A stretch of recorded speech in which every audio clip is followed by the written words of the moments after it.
two of those instead of this one? Or Yeah.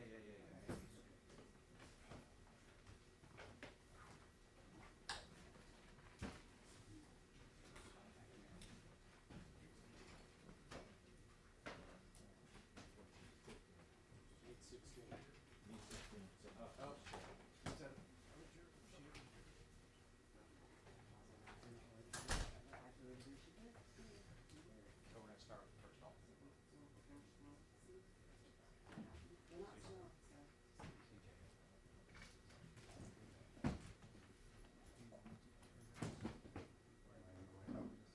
Yeah, I don't know who's yours. You don't need that right now, or can I put it in the corner over here? Yeah. What about this? Can I put this one? Jason. Can I put that in the corner, or do you need it? I will keep some of it. Maybe we need this. I don't think This week. okay.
All rise.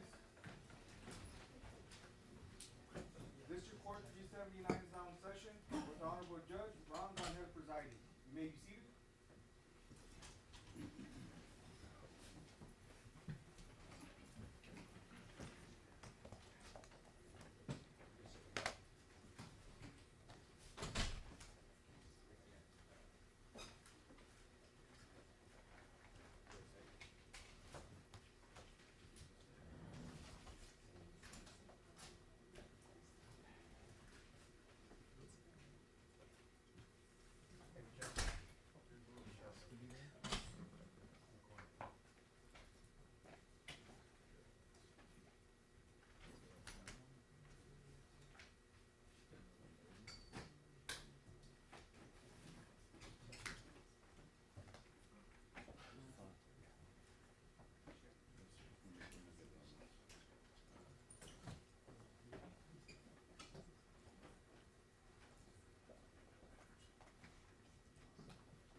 Yeah, let me get that list.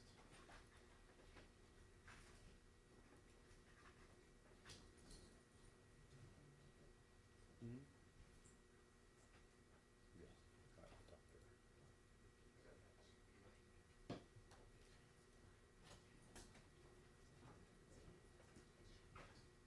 You want the order?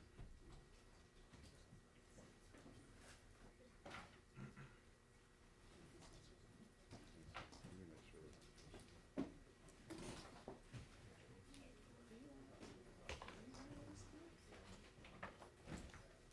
Would be nice. Would be the way we used them yesterday. But that would be really nice.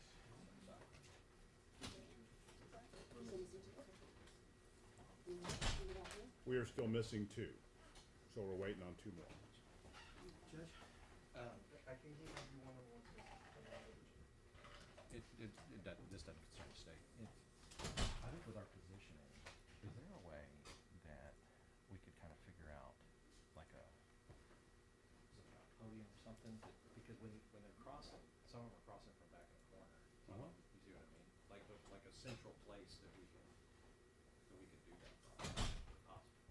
You wanna have that federal court feel? Well, Is that what you're thinking? well, I'd rather just stand up and fly free, but the rules would have them in their chairs, but, I mean, otherwise we just have to play musical chairs back You and know what we forth. could do is, Tom's table, they don't mind us put it in front of this, we could set it. And whoever's crossing just comes sit at the table. Yeah, like right here. Yeah, so like a. I'd be like good a- with that. Like a cross table judge. Right. Set Like up. get a cross table here and then with some chairs that whoever's cross-examining, they come up with. Sit. Yeah. Okay, I'm good with that. So you what? So what you do? I'm sorry, so now we're talking to someone else. I missed. You I wanna missed let the- I Trish missed the whole know? thing. But you can do what now? So Tom has a table, I'm not sure what, I think he put it. Tom's table's really big, so I'm not using it. How big is it? It was out yesterday, that's why I took it up. Oh, you didn't?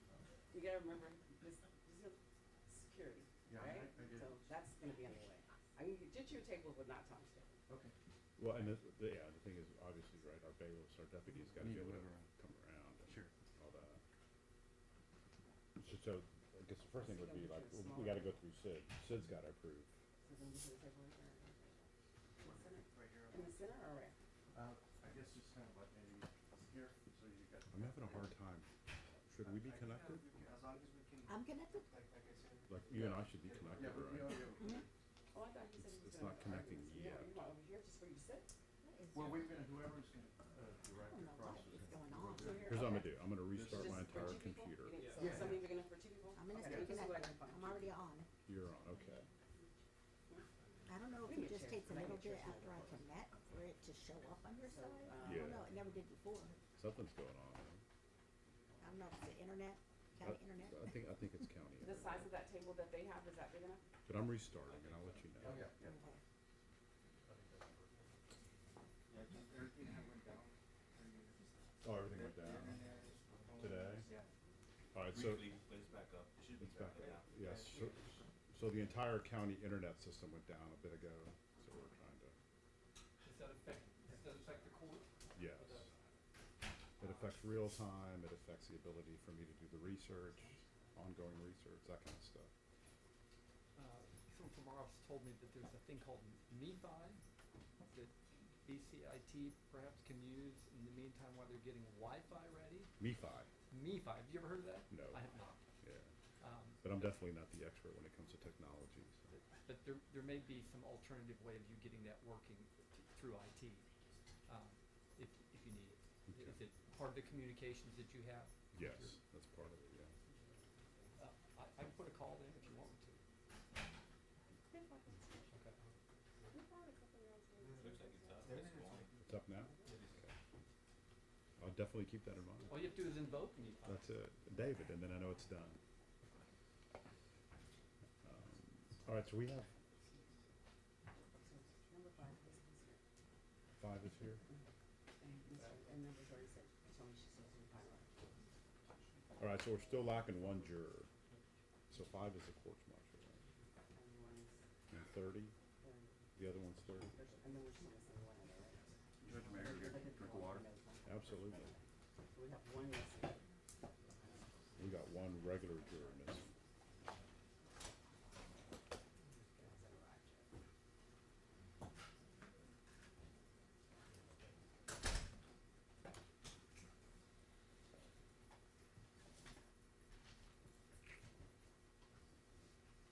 Okay. All right, thank you.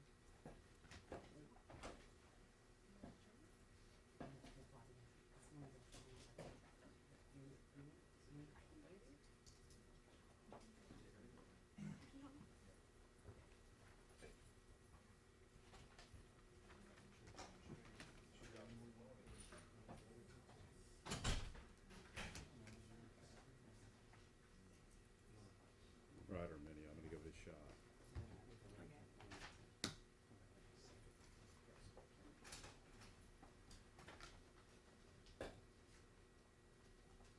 There we go. So I had to restart. Let me see. that's yours. Type something?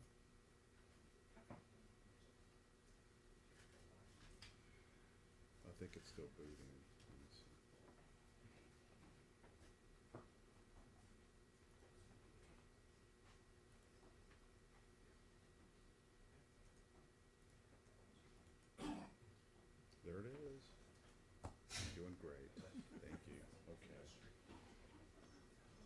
Alright, so number 30 is not,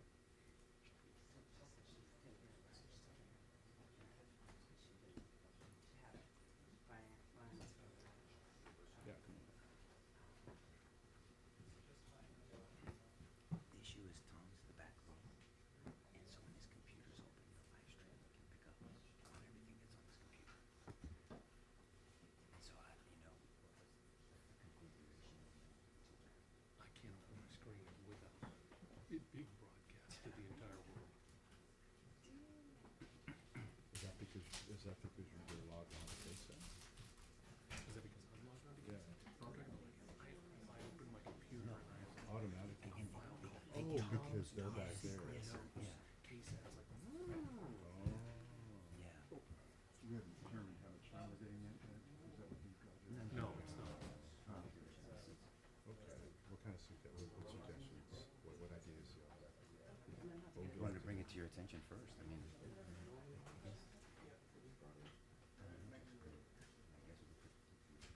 We could try to remove our people, something we're talking about, or is there any kind of like partition or something, semi-partition? Oh, I see. like in the back. Yeah. Seems like the easiest thing to do is to try to move it. I know that we configured it already, but can we somehow figure out a way that we can figure that? That way we could also accommodate the person doing the cross in the way that we described. I think if we get this table, the cross table, That's It would resolve the solve issue. that problem. That's all that problem. Do we, She's going to do that. And it's a good short side that will work available, having access to the. okay, so she's gonna go get So you that. just want us to try to work out a configuration then? Yeah, I think that'd be the better. Okay. How's that on the issue? Have you thought, Judge, how much time we're gonna get for everything? No, you're like way ahead of the game. Well, let's do this, and let's do this, let's just do this up here. So, nobody struck number 5. You know who number 5 is? The one that's having the courts martial? So we're being advised now that this individual is gonna be gone for a week, starting when? Monday. Starting Monday. So this person would not be available Monday next week, the entire week. Number 5. Number 30 is the lady that said that she had the transportation issues. She lives way out on Kyle Sealy, which is like other side, like kind of like Columbus area. And apparently VIA Transport does not do anything in that area, period. And so we're still waiting on her. She's telling Trish she can't get here. Theoretically, I could instruct the deputies to go get her, but that would be a hardship to do it every single day, pick her up to the home. So that's 5 and 30. We got 4 alternates. What do y'all feel about if y'all have an agreement that 5 and 30 would not sit on the panel, on the jury, and we would put up the first 2 alternates as regular jurors? That would be 98 and 104. And that would still leave us 2. What are y'all thoughts on that? Do y'all want to put in evidence? Do y'all want to, if you want, we can bring in number 5, we can have 5 testify about whatever that court's martial is, the necessity of them having to be there, that kind of thing. Could you give us a minute to confirm? Y'all confer. Thanks. That's what we're facing. Thank you. I wasn't clear on what his role was in the court martial, because I thought Yeah, I court was not martials either. were by high-ranking people. So he's one of the jurors? Yeah. We could, like I said, we could just bring them in and. It's just inquire a little bit, don't you think, Judge? Y'all want to do that? Y'all let me know if y'all want to do that. I think we should before we make a decision. Okay. Is he saying that is there some federal order on him or some type of? He was pissed last night, everybody was saying, I didn't see him. I didn't see him He either. was pissed afterwards. But if he's, I thought maybe you could call whoever is involved, but if he is one of the judges on the court martial panel, I guess that could be different issues, so I don't know. Yeah. Let's see what that's about. Well, I had a big arrow pointing towards the state. Right? You guys want to call over here?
Tom, you do me a favor?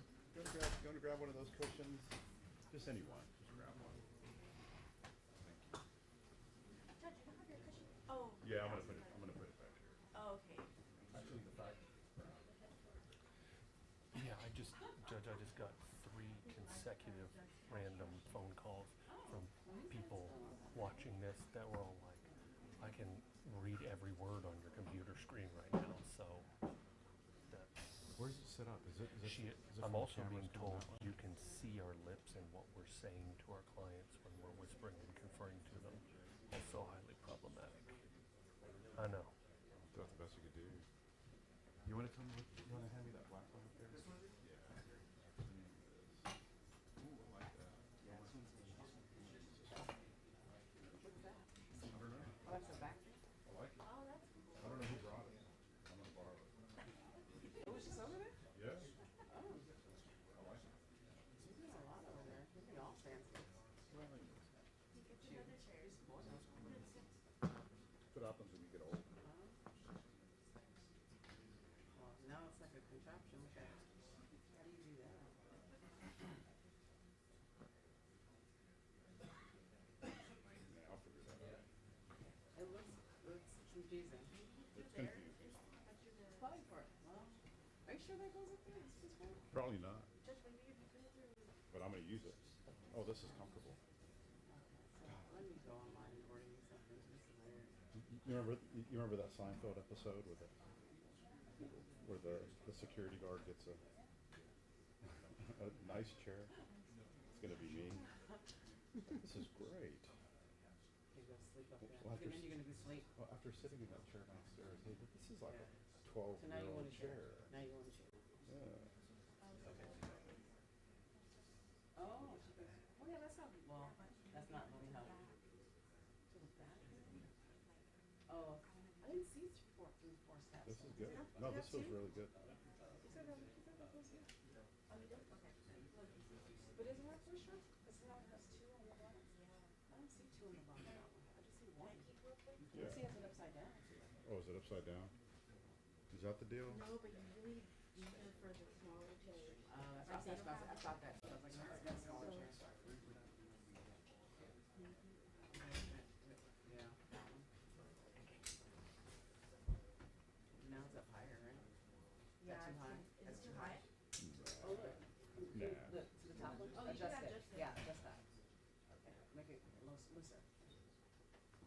No, that's good. Anything that allows me to sit forward. Get that in there all the time. Okay, you Okay, tell me. now pull it down a little Okay, bit. pull it up. No, your thing. I'm gonna check. Pretty as long as it like. You want it more down or is that good? No, that's good right there. It's strapped from the bottom, so. Perfect. It won't fall off at least. Yeah. Thank you. Here, I just asked for a monitor, now I gotta ask for a chair. Hey, so as soon as y'all have that configured, let me know. So I think what might have to happen, because sitting here, we wouldn't see the witness, like, when we cross, we'll have to kind of move it around, but then when we're done, move it back, and then we have the well. Because sitting right here in this corner, we're gonna be looking at this monitor, and we won't see the witness's face. Yeah. Or, I mean, ultimately a podium could move. You know, depending on sets one up. I mean, we need to have 2 lawyers together to communicate. Yeah. So what if you just put it diagonally now? Now? See how the, yeah. Now again, everything's gotta go through the deputies. And then maybe, Seated here. yeah, good idea. That can go down. Nothing's being shown. Yeah, that's fine. That's good. It's only for y'all showing something. Even better? Yeah, oh yeah. That works? That works, yes, sir.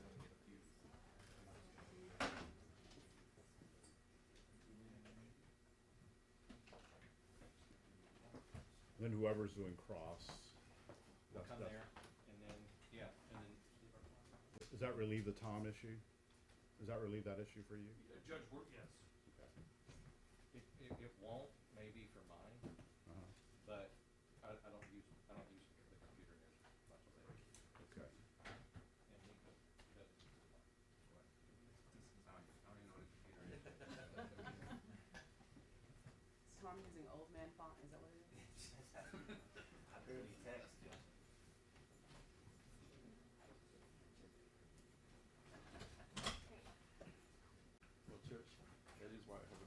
Yeah.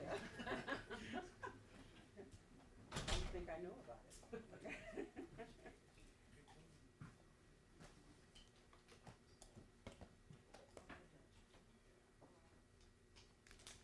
Thank you, sir.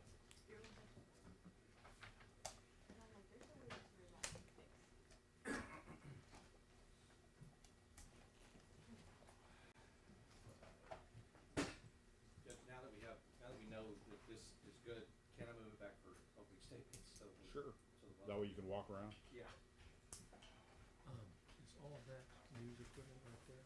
Is all that one? All of this news equipment right here? I think so, mics. Because the phone won't stop ringing here. The new issue is the bench conference where we come up to the bench. No, that they've been instructed. In fact, yeah, they've, you know, I spoke with Erica. Erica knows that the bench conference is and that you're not allowed to. So let's make sure that the other stations are aware of Yeah, that. there was a couple earlier that I've seen. She didn't even wait for that. All right. Can I have the news media with the cameras come up, if you don't mind? Not KSAT, I've already spoken to you, Miss Io. But the others, can y'all come up for a second?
is there a way, because it sounds like if you're on a panel, you could be excused from that panel service at this point?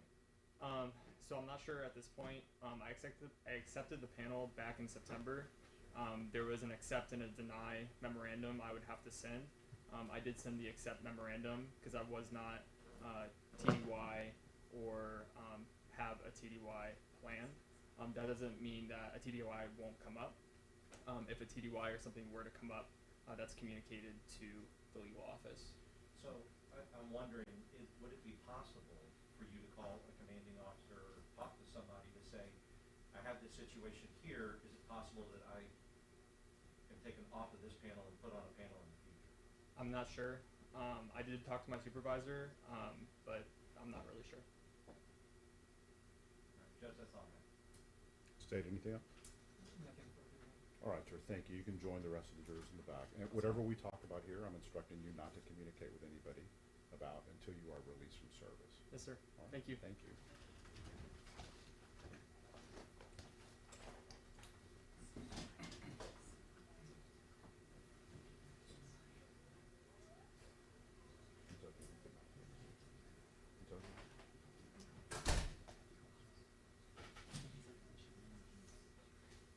All right, so I'm getting information from the court staff now that is telling me that the supervisor did call this morning, spoke to her, and advised her that he could not be excused for the next week. And so, of course, it's hearsay, but it's what he sure. told her. I think with that, the military will take precedence over district court, and he's under orders. If he's under orders, he'd be court-martialed himself if he didn't follow them. So, and I think that would present a hardship. So, we do have sufficient alternates, and I think we agreed to excuse that. In the purpose of continuing this trial and not having it delayed further, we would also agree. All right, so with that then, we will excuse number 5 from jury service. And the first alternate, number 98, will then become a regular juror. All right, now we have the issue of number 30. Number 30 has not yet arrived. Number 30 is the individual that indicated that she needed to use public transportation to come down. She's contacted the court numerous times this morning, has advised us that she does not have public transportation in the part of town that she lives in, and is telling us that we need to pick her up, drop her off every day, before court and after court. So she's not present to testify to that. That's just phone calls that she's communicated to the court and staff.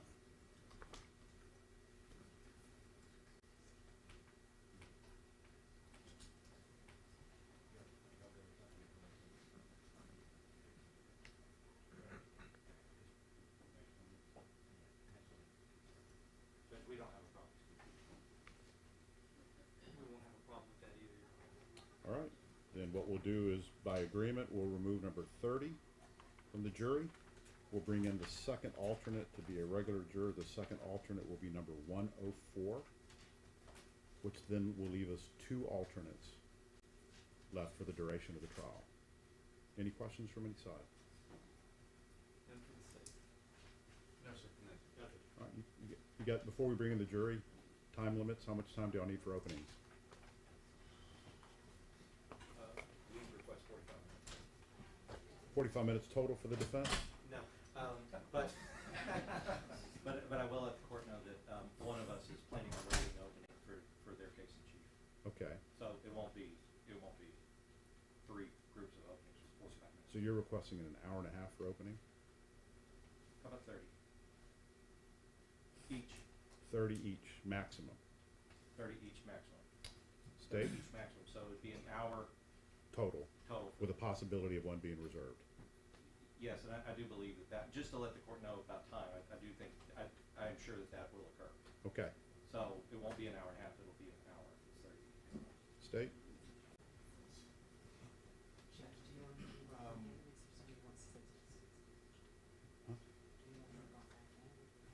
No, sit. Thank him.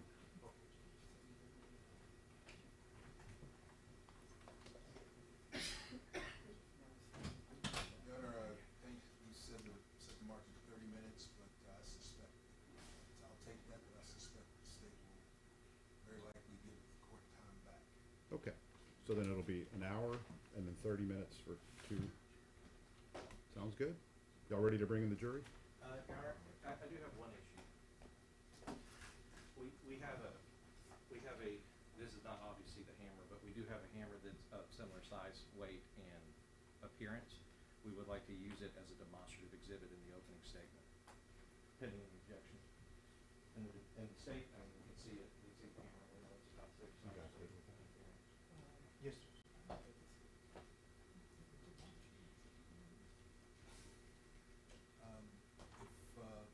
If we're available to all parties, that, whether that be, Fair, fair. or, Okay. no, I'm good along, Judge. All right, then I'll allow the hammer to be used as a demonstrative during openings. Each side will have an opportunity to use it. And Your Honor, I believe there's some remaining rulings, I don't know, that we may still have outstanding or pending, I'm not sure. I was under the impression I ruled yesterday on everything. Is there anything else that you're concerned about? The same rulings that related to opening will apply to openings. Oh, the word-hour rulings apply to opening? Yeah, and they will also apply during the course of the trial, just approached before. So there were some prior EDs, violent acts, all corroborative of, by the complainant, all corroborative of what, of our officers need to act in self-defense. So, I don't know. Opening statements are not evidence. Just remember that you could always open doors. Sure. Thank you. You're welcome. But Your Honor, if the counsel is going to, that's what the state's motion in limine was filed about. There are incidents noticed that these officers did not have knowledge of the night of. So that you're now trying to smear the complainant with the problems in her life that existed before June 23rd, 2023, when they may or may not come into evidence, absent they have someone with first-hand knowledge to testify to it, the state would object. They did not have knowledge of it. Their knowledge was formed beginning at 12:24 p.m. on June 22nd of 2023. All right, so I have not seen any, the court has not seen any evidence whatsoever, Yes, sir. and we will not see evidence until it's presented in court. Yes, sir. So recognizing that, the ruling would stand, right? Your Honor, may I just respond to Mr. Harris, though? He's talking about communicated character evidence. We're talking about uncommunicated character evidence, and there is plenty of case law saying that uncommunicated character evidence, so if the officers weren't familiar with her character and opinion beforehand, why it comes in. And I think we've already supplied the court with some case law on that, but we can certainly supply the court with another brief. But I disagree with Mr. Harris. Uncommunicated character, plenty of courts let it in. That it's not for character conformity, but for specific purposes. And just specifically, he's talking about 404A1 and 405-2, right? So it's certain 6 specific instances of conduct can come in to show, maybe example, first aggressor, which is going to be an issue in this case. So if there is evidence that corroborates first aggression, that complies under 405 and 404, then it would be admissible, Judge. So if there's evidence that complies with those rules, then you approach beforehand during the evidentiary portion of the trial. As it relates to opening statements, it's not evidence. Your Honor, I'm sorry, just not on that issue. One final clarification, just as a housekeeping, how does the court plan to read the indictments, and how do you want because are you going to read them all and then ask each one individually, or read one, ask one, read the other, ask the other, read the other, ask the other? What I'll do is I'll instruct the state to read the first indictment individually, and then we'll get the plea. Second indictment, and then we'll get that plea, and then the third. And on the indictments with multiple counts, are you going to ask for a plea to each count, or go through all the counts and ask how they plead to all the counts? They can read the entire indictment, and then I'll ask how they plead. And if it's one plea to all counts, then they can say so when they plead. Yes, sir. Anything else? Just to let the court know, Mr. LaHood and I both have kind of specific themes, so our opening, we're going to use our time, but we're going to split our time if that's okay. You're welcome to do that. Yes, thank you, Judge. Bring him in.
All rise for the jury.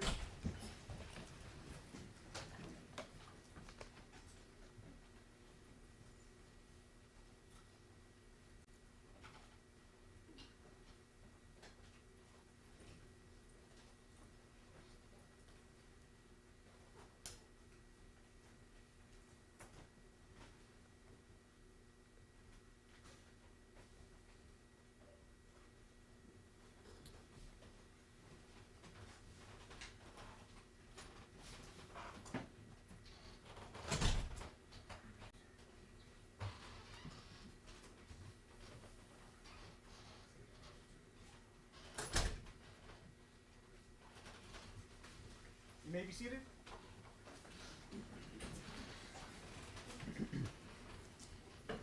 All right, welcome back, members of the jury. Hope you had a pleasant evening and a good morning.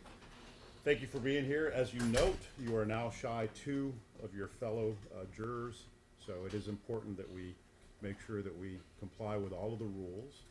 There are 14 of you now. There were 16 of you last night when everybody went home. So first thing I'm going to do is I'm going to swear you in. If each of you could raise your right hands. Do you and each of you solemnly swear or affirm that in the cases of the state of Texas versus Alfred Flores, Eleazar Alejandro, and Nathaniel Villalobos, you will render a true verdict according to the law and the evidence, so help you God?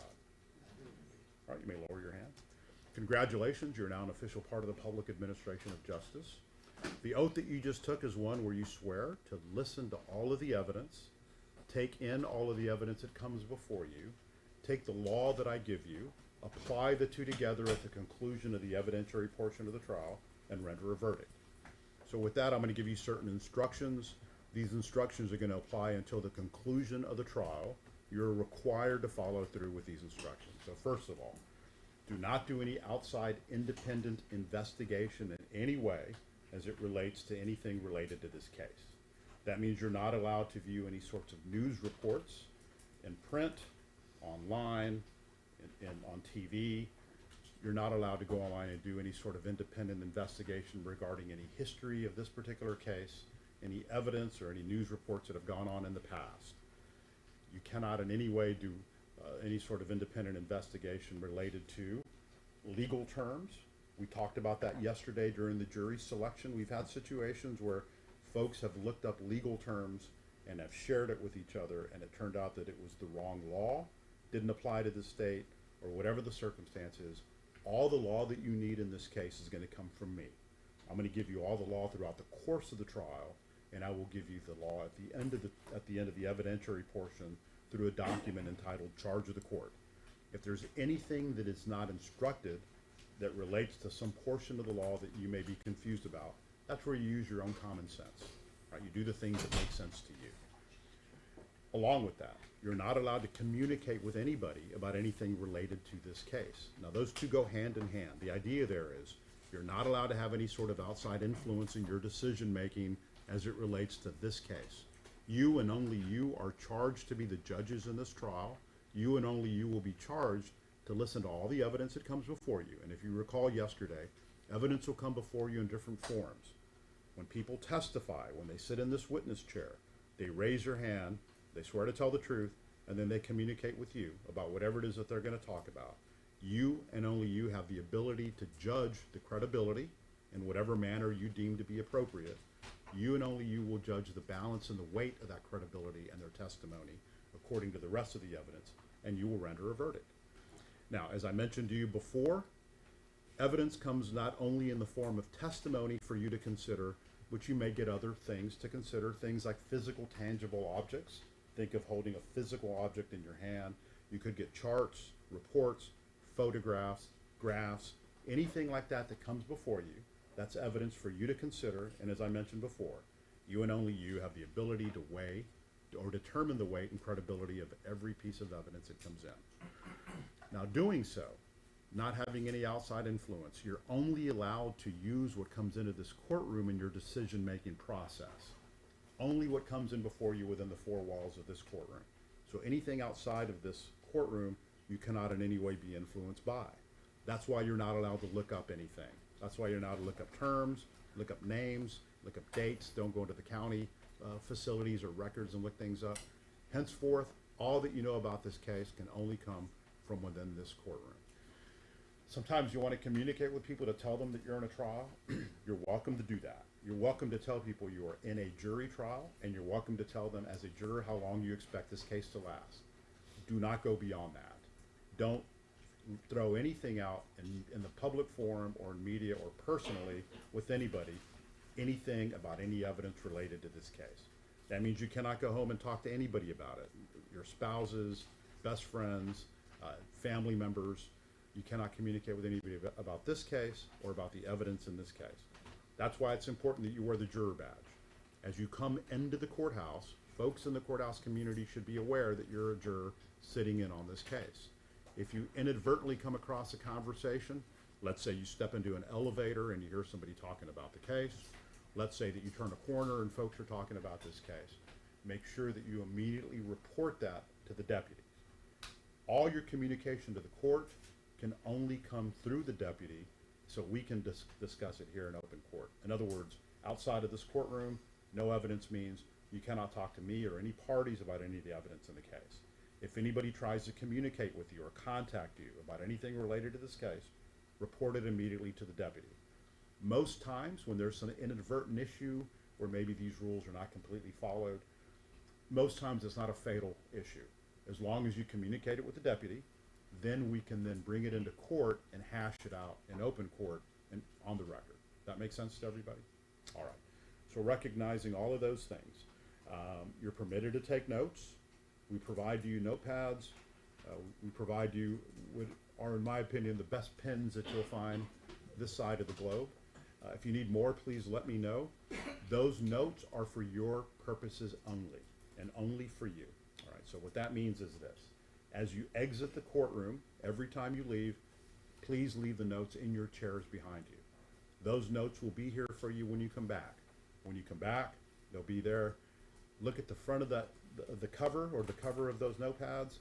That cover has an identification mark, typically a number. We put numbers on there. That's your pad for the rest of this trial.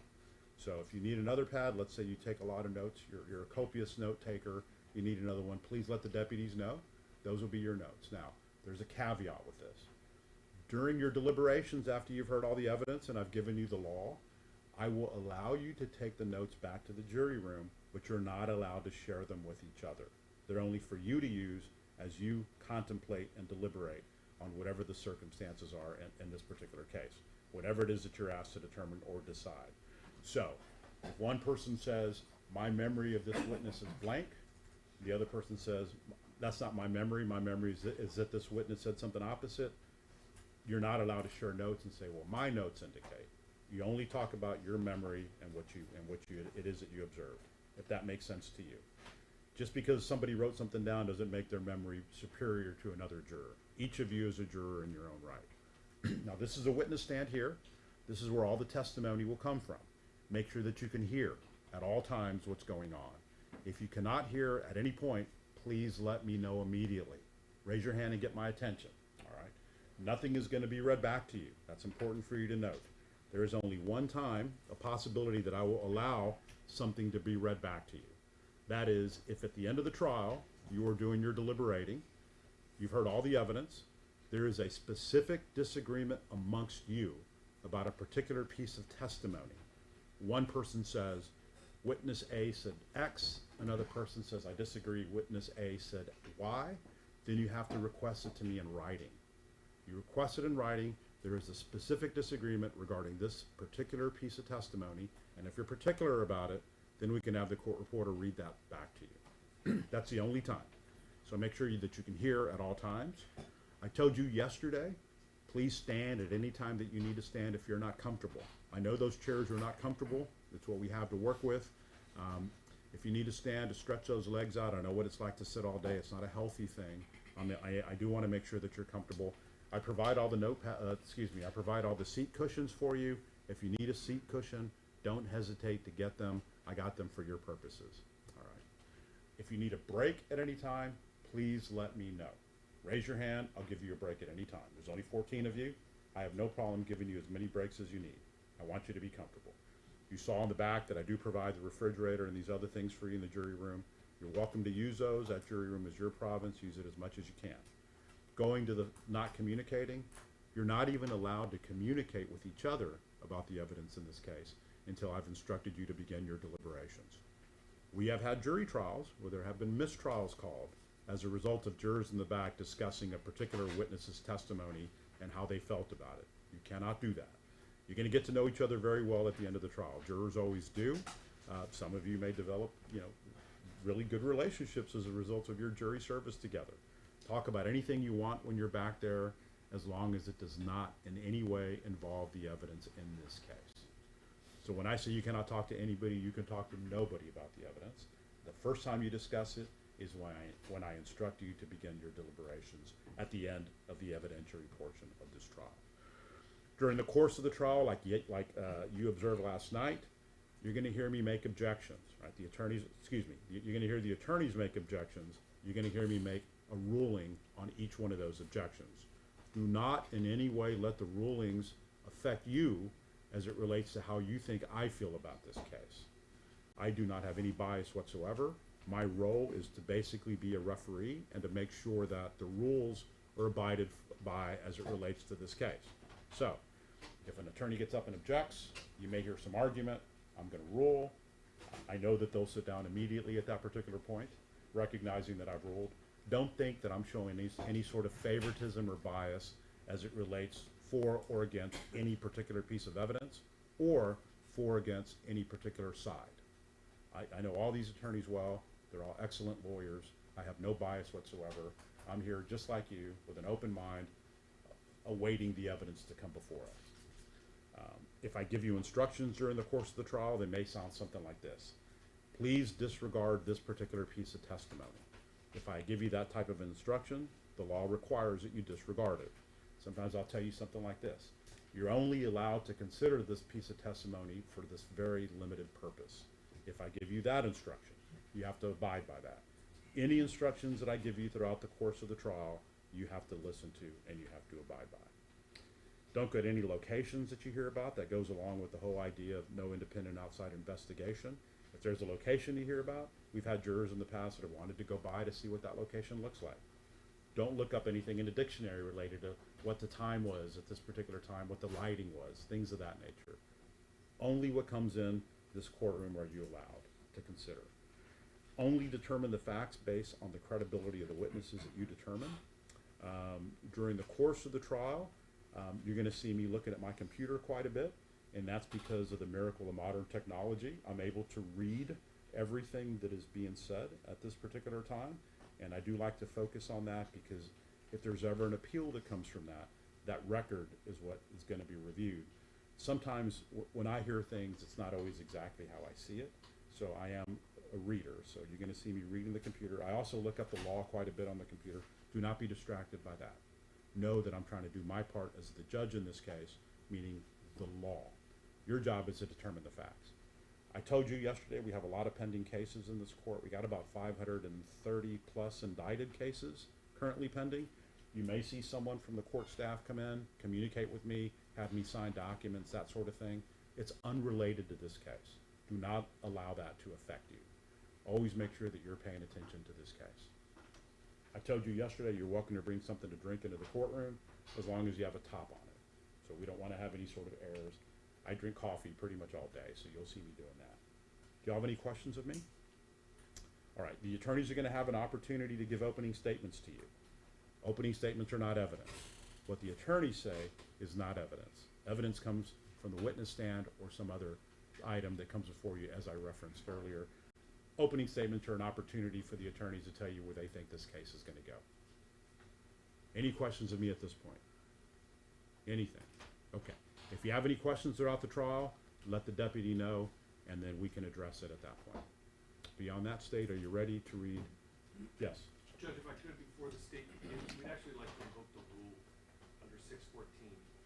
Although we appreciate that opening statement is not evidence, it's going to discuss a lot of evidence everybody anticipates will come in.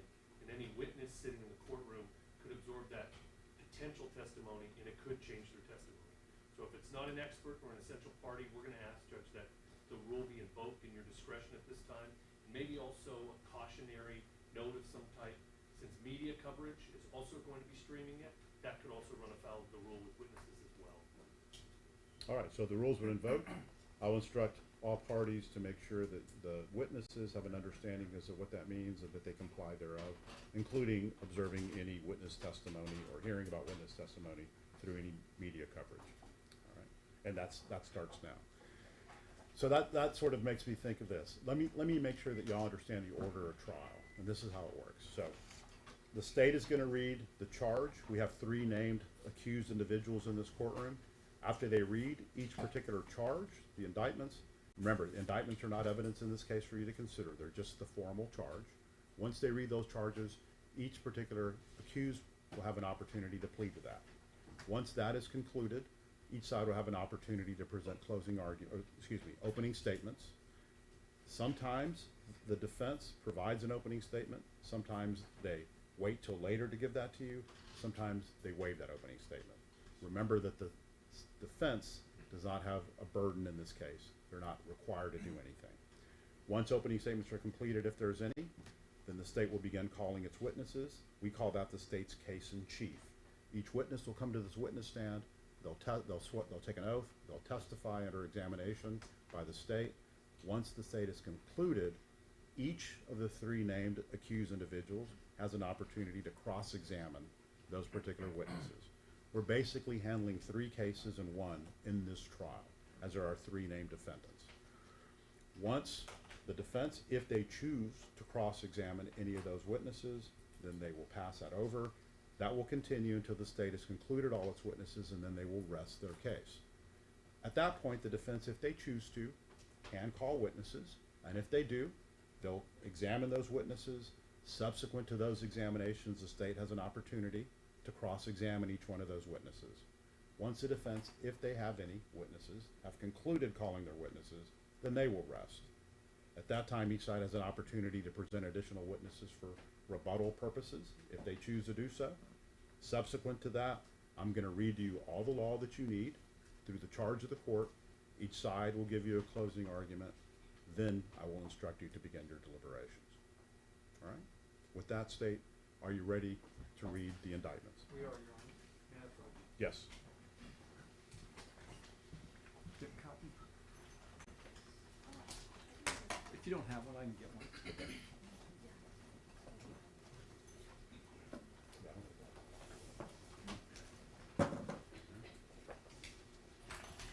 May I proceed? Yes. This indictment is entitled "The State of Texas vs. Alfred Flores." It reads as follows. True Bill of Indictment. In the name and by authority of the State of Texas, the Grand Jury of Bexar County, State of Texas, duly organized and paneled and sworn as such, at the November term AD 2023 of the 379th Judicial District Court of said county and said court at said term, do present and into said court, the county and state aforesaid, and anterior to the presentment of this indictment, that on or about the 23rd day of June 2023, Alfred Flores, hereinafter referred to as defendant, with intent to cause serious bodily injury to an individual, namely Melissa Perez, did commit an act clearly dangerous to human life that caused the death of Melissa Perez, hereinafter referred to as complainant, by shooting the complainant with a deadly weapon, namely a firearm. The next count. On or about the 23rd day of June 2023, Alfred Flores, hereinafter referred to, or hereinafter called defendant, did intentionally or knowingly cause the death of Melissa Perez, hereinafter referred to as complainant, by shooting the complainant with a deadly weapon, namely a firearm. The next count. On or about the 23rd day of June 2023, Alfred Flores, hereinafter referred to as defendant, did use and exhibit a deadly weapon, namely a firearm, and defendant did intentionally, knowingly, and recklessly cause bodily injury to Melissa Perez, hereinafter referred to as complainant, by shooting the complainant with said deadly weapon, and the defendant was then and there a public servant acting under color of employment, namely a San Antonio police officer. Next count. On or about the 23rd day of June 2023, Alfred Flores did intentionally and knowingly and recklessly cause bodily injury to another, namely Melissa Ann Perez, hereinafter referred to as complainant, by shooting a projectile at and in the direction of the complainant, thereby causing serious bodily injury to the complainant, and the defendant was then and there a public servant acting under color of his employment, namely a San Antonio police officer. On or about the 23rd day of June, 2023, Alfred Flores, hereinafter referred to as defendant, did use and exhibit a deadly weapon, namely a firearm, and defendant did intentionally and knowingly threaten imminent bodily injury to Melissa Ann Perez, hereinafter referred to as complainant, by shooting at or in the direction of the complainant with the said deadly weapon, and the defendant was then and there a public servant acting under color of his employment, namely a San Antonio police officer. Next count. On or about the 23rd day of June, 2023, Alfred Flores, hereinafter referred to as defendant, did knowingly discharge a firearm at and in the direction of an individual, namely Melissa Ann Perez, and the defendant was then and there a public servant acting under the color of his employment, namely a San Antonio police officer, signed against the peace and dignity of the state by the foreman of the grand jury. To each count, sir, how do you plead? To all counts, Judge? Not guilty. Right, you may have a seat. This indictment is titled State of Texas versus Eleazar Alejandro. Reads as follows. True bill of indictment. In the name and by authority of the state of Texas, the grand jury of Bexar County, state of Texas, duly organized and paneled and sworn as such at the November term AD 2023 of the 379th Judicial District Court of said county and said court at said term, do present in and to said court that in the county and state aforesaid and anterior to the presentment of this indictment,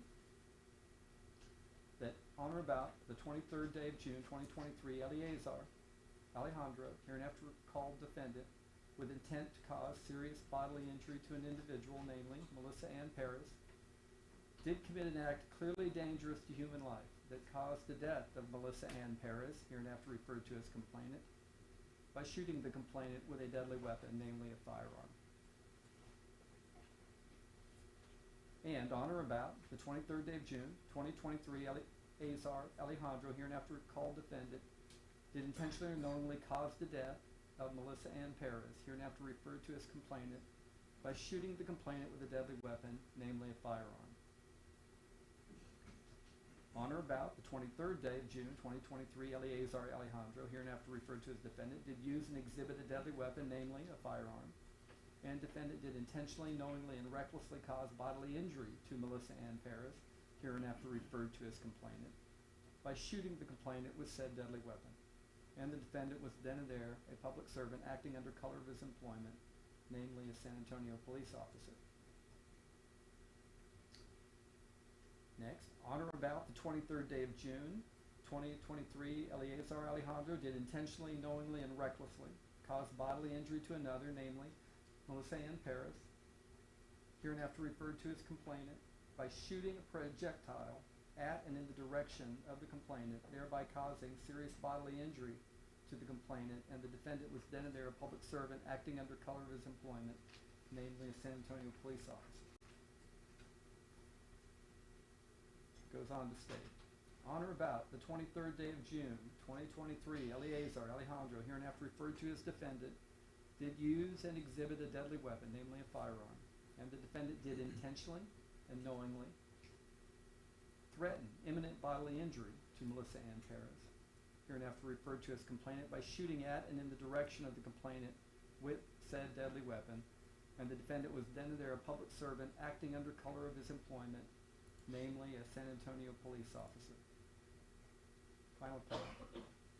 On or about the 23rd day of June, 2023, Eleazar Alejandro, hereinafter referred to as defendant, did knowingly discharge a firearm at and in the direction of an individual, namely Melissa Ann Perez, and the defendant was then and there a public servant acting under color of employment, namely a San Antonio police officer, signed against the peace and dignity of the state and signed by the foreman of the grand jury.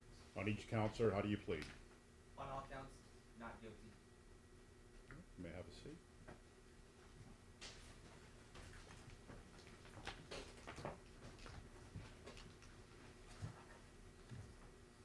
The Next indictment is titled State of Texas versus Nathaniel Villalobos. Reads as follows. True bill of indictment. In the name and by authority of the state of Texas, the grand jury of Bexar County, state of Texas, duly organized, impaneled, and sworn as such at the November term AD 2023 of the 379th Judicial District Court of said county in said court at said term, do present in and to said court that in the county and state aforesaid and anterior to the presentment of this indictment, first count, on or about the 23rd day of June 2023, Nathaniel Villalobos, hereinafter referred to as defendant, did use and exhibit a deadly weapon, namely a firearm, and defendant did intentionally and knowingly threaten imminent bodily injury to Melissa Perez, hereinafter referred to as complainant, by shooting at and in the direction of the complainant with said deadly weapon, and the defendant was then and there a public servant acting under color of his employment, namely a San Antonio police officer. Next count. On or about the 23rd day of June 2023, Nathaniel Villalobos, hereinafter referred to as defendant, did knowingly discharge a firearm at and in the direction of an individual, namely Melissa Perez, and the defendant was then and there a public servant acting under color of his employment, namely a San Antonio police officer, signed against the peace and the dignity of the state, signed by the foreman of the grand jury. To each count, sir, how do you plead? Ladies and gentlemen of the jury, Your Honor, I'm not guilty of all counts.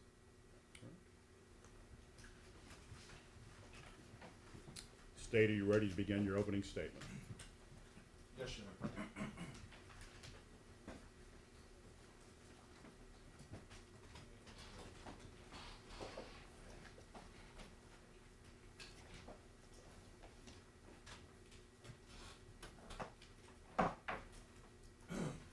Well, good afternoon, ladies and gentlemen. Today we take the next step in a journey that we all started yesterday, a couple hours before this time, with 90 other of your ex-best friends. This stage, I'm going to tell you about events that occurred in our city. They started Thursday night, June 22nd, 2023, at Rosemont Apartments. And those apartments, some of you may be familiar with them. They sit and structured in the South Patrol sector, the way SAPD has the city broken down. And I expect over the course of this trial, you're going to hear that at about 12:33, Thursday the 22nd, SAPD got one or two 911 calls. There had been a disturbance at the Rosemont Apartments. The fire alarms were going off. There had been some damage. Somebody had covered. SAPD officers responded. Before then, SA Fire got there. I forget the engine number, but I know the captain in charge, you'll hear from him, then Lieutenant Chris Hudson. And the fire team, they took effort to reduce the noise abatement and turned off, and they also met the person you're going to hear about.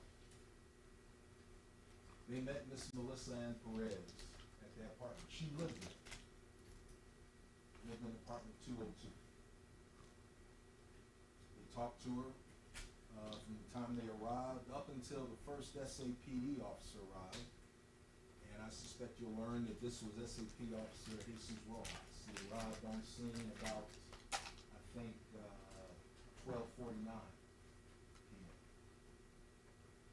By the time Officer Rojas got there, the fire department had ceased the noise. They cut the power.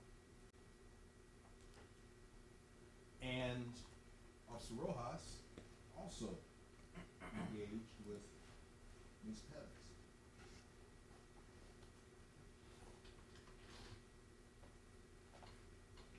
As he talked to her, he listened. He's had training. He knows what answers cue some things. And he asked her, "Hey, could you come over to my unit? I want to talk to you more." Ms. Perez asked him, "Look here, you going to arrest me?" He said, "No." And she stood there, she had a little dog. And while she's waiting for Officer Rojas to get himself together to ask the questions she wanted, another officer, an Officer Ramos, comes up and approaches the two of them. It's normal procedure. Every officer always has backup. And Ms. Perez, seeing that, knowing the state, she decided to go back to her apartment. You'll hear and learn that she got into her apartment, and yes, the officers were pursuing, at before 1 a.m. on now, Friday, June 23rd. Over the next 15 to 20 minutes, Officer Rojas went back to do his research. Officer Ramos stayed at her door. And you'll hear he kicked at the door, banged at the door, come out at the door, come out at the door, come out at the door, banging at the door, kicking at the door, banging at the door. For almost 20 minutes.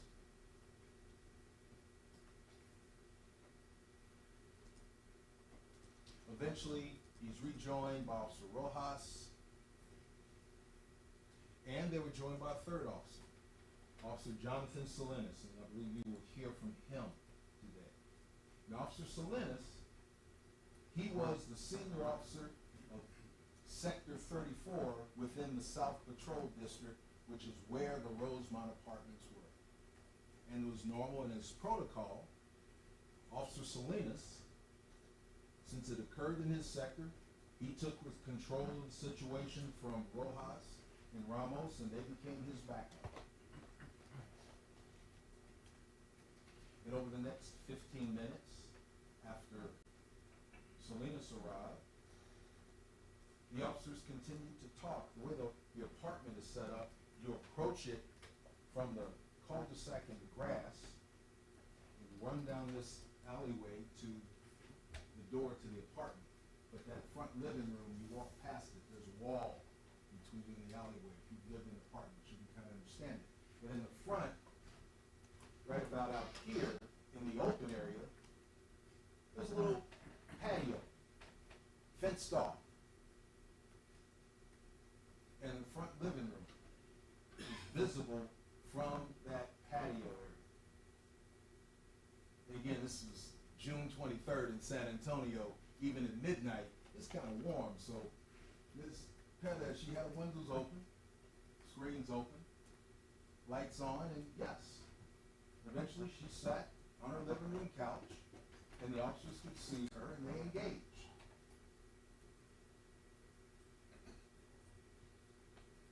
Melissa, come out. You will hear, and the evidence will show. She said, nope. Come out. Nope. Officer Rojas, you were here, he suspected that he needed to ED Ms. Perez, or write it up as a suspect report.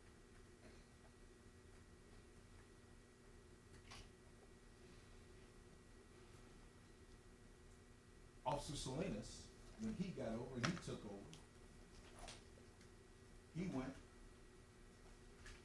and tried to call in and research. Is cut fire alarms, is that an arson thing? How do we handle this? Needing guidance. You'll hear that at approximately 1:33, Officer Salinas, the officer in charge, comes back and he tells his other two officers, we're done. We're just going to write it up. If she comes out, arrest her. But we're going to write it up.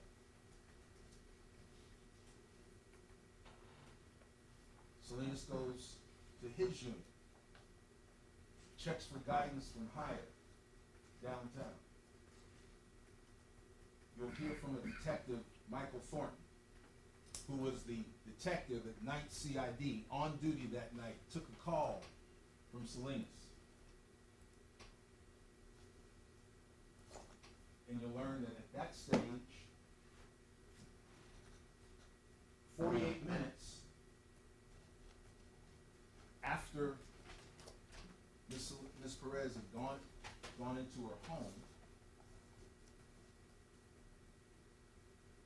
you were told, write it up. List her name, suspect report. We don't know the exact amount of damage. Get back in service. And ultimately, at approximately 1:22 a.m., 50 minutes after the initial encounter, that's exactly what Salinas came back to Ramos and Rojas and said, "Sid, it's over." And all three officers turned off their body cam. Case was closed, going to be written up. Let's get back to work.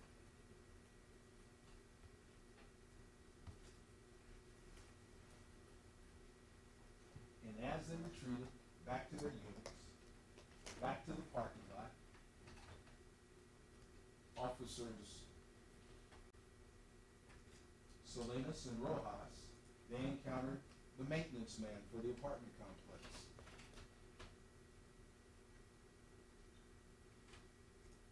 And with that, he gave them an estimate to the damage to the fire alarm.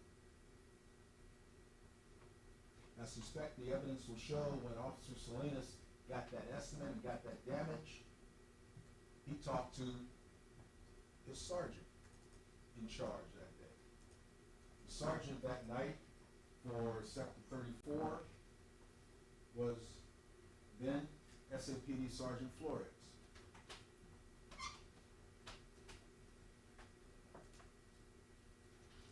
That at approximately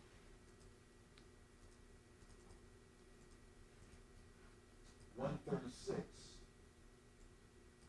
a.m., Salinas spoke to the other two officers, and 1:36 was 64 minutes after the initial call, after they closed it out. So I talked to Sarge. We can go in. Go into that patio, go into that front screen.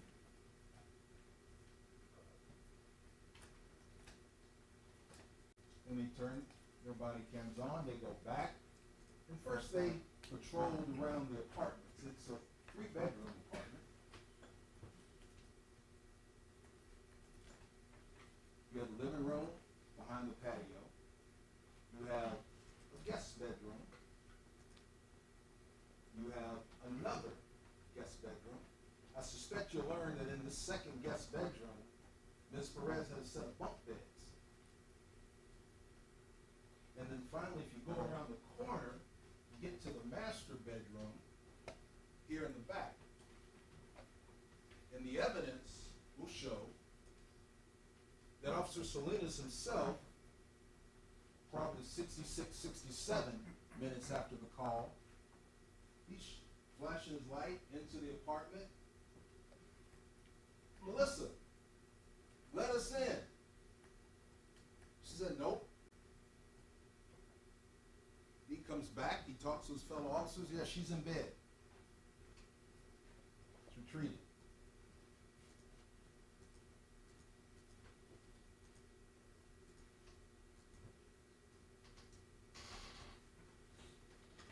At about 1:40, they continued to ask, "Melissa, open up, come out, let us in." She said, "No." She says, "No." They go back and they kick on the door. Officer Salinas, he got real creative. He turned and hit the mule kick. I counted about 13 of them.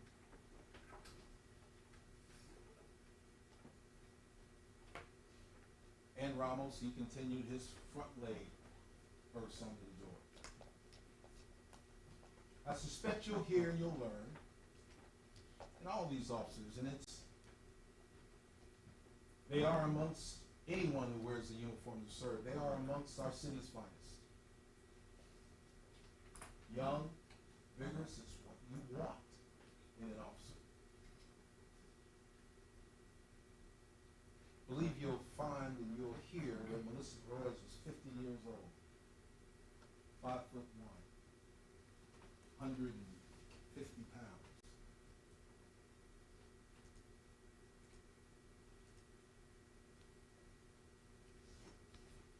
And in that state, after those 68 minutes, and again, Melissa's alternately sitting in a living room couch, looking out her bay window into that area. The officer's talking to her. She's saying nope. At one point, she drifts back into her room, and Officer Salinas jumps the rail, reaches into her window, tears the screen to reach in to try to unlock that door.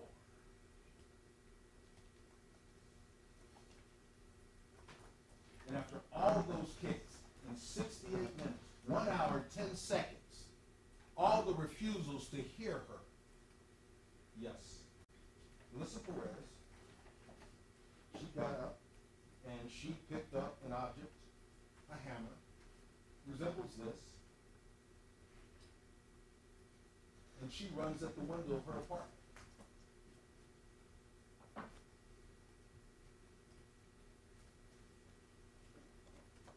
Officer Salinas backs up, he retreats. And Melissa, after she hit the window screen, she knocked the frame off from the inside. She puts the hammer down because Officer Salinas had backed up and retreated. And she had one of those Jesus candles, C-N-H-E-B. And she threw it out the window, hit Officer Salinas on his elbow. You'll hear and learn that creates what the police call an E-tone. Officers being hit, officers needing assistance, and that goes out throughout the district. It's essential, it's needed. Anytime any officer is down, brother and sister officers absolutely come rushing to their aid. You don't know what it is.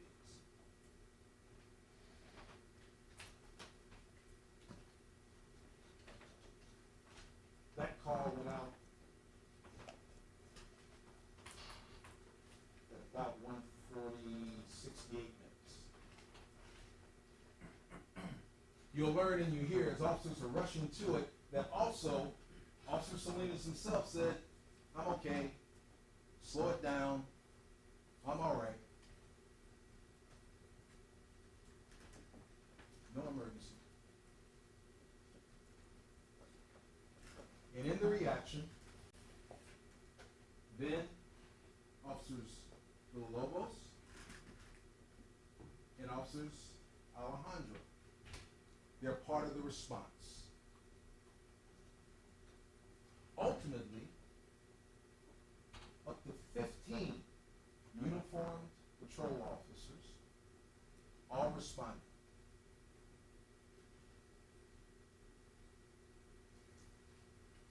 They're all standing around that open bay window. Multiples flashing light. You'll hear the 3 or 4 of them. Melissa had a guest.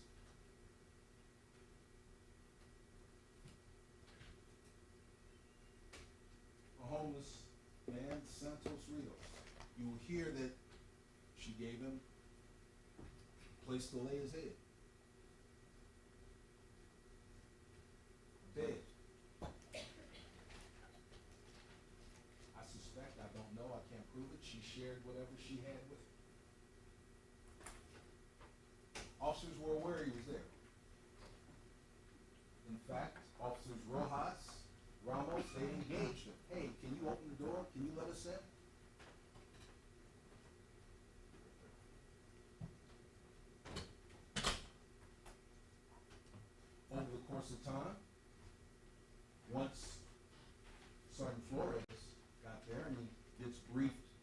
Officer Salinas.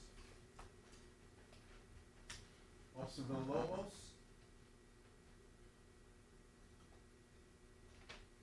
He's an ex-Marine, as I understand. It doesn't surprise me because Marines lead from the front. He got his briefing, he moved to the front, he moved to the rail. Can you talk to me? Ms. Perez said no. He persisted. And he took it on himself.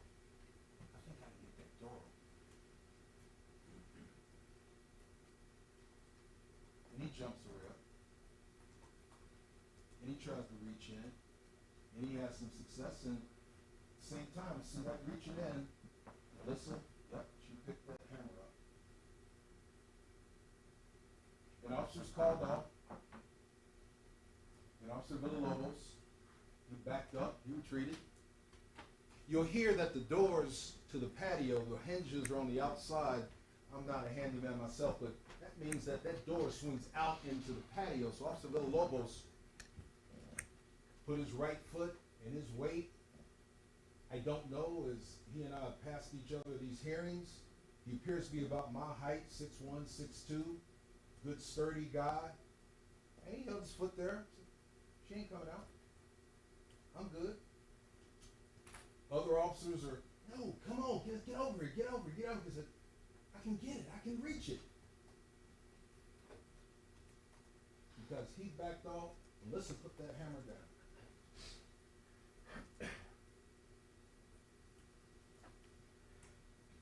In fact, the evidence will show that between Officer Villalobos, Officer Alejandro, because he, of the patrol officers, he was kind of senior. He was working his way up to SWAT. He had been a high performer, the kind that we want to reward. And he's calling Villalobos, get back, now.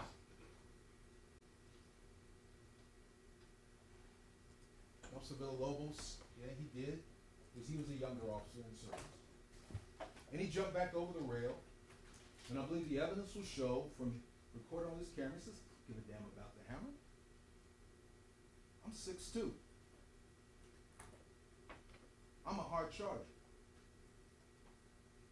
It doesn't concern me. I can handle it.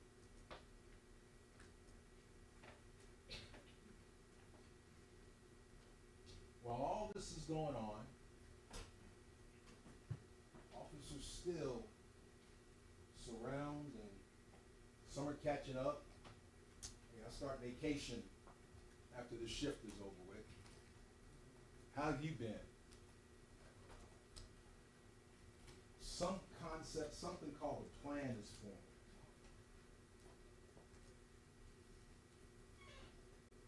You'll hear from an officer, Andrew Chernick. Officer Chernick is a 20-year cop, been a detective in other instances, but he was a patrol officer here. Because the plan was to repeat Officer Villalobos and Officer Salinas' attempts to go over the rail in front of Ms. Perez, who can see it coming, and try to unlock the front door. And this is about 78 minutes after the damage.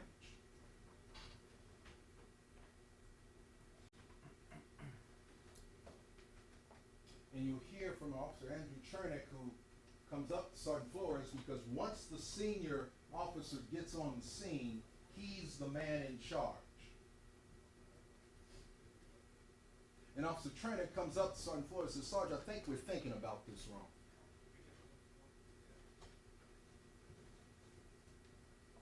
She's sitting right there watching us coming to the front.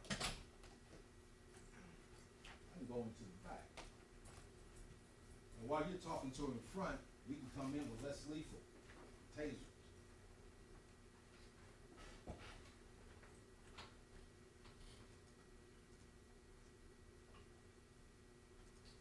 But the supervisor in charge, nope, he rejected that.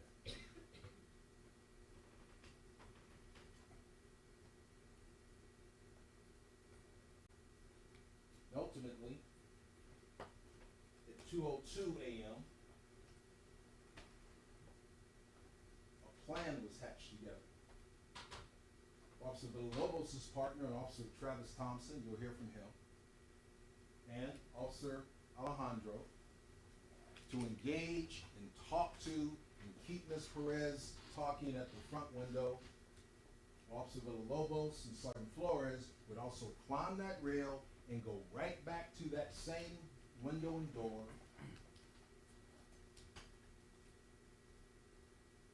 to try to enter. You'll hear it's been twice. You reach into the apartment, Melissa reacts. You back up, she backs up.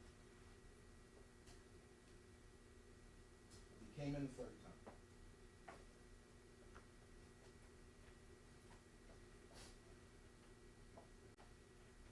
Only this time, officers responded to that pattern with deadly force.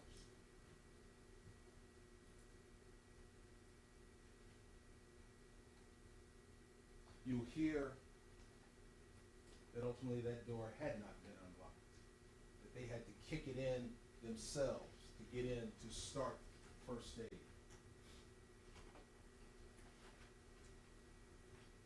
And ultimately, before 3 a.m., Melissa Perez was declared deceased.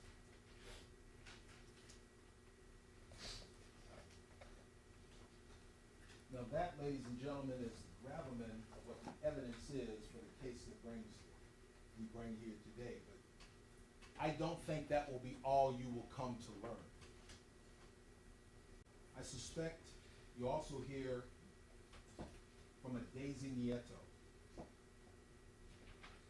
She was someone that Melissa Perez referred to as my sister.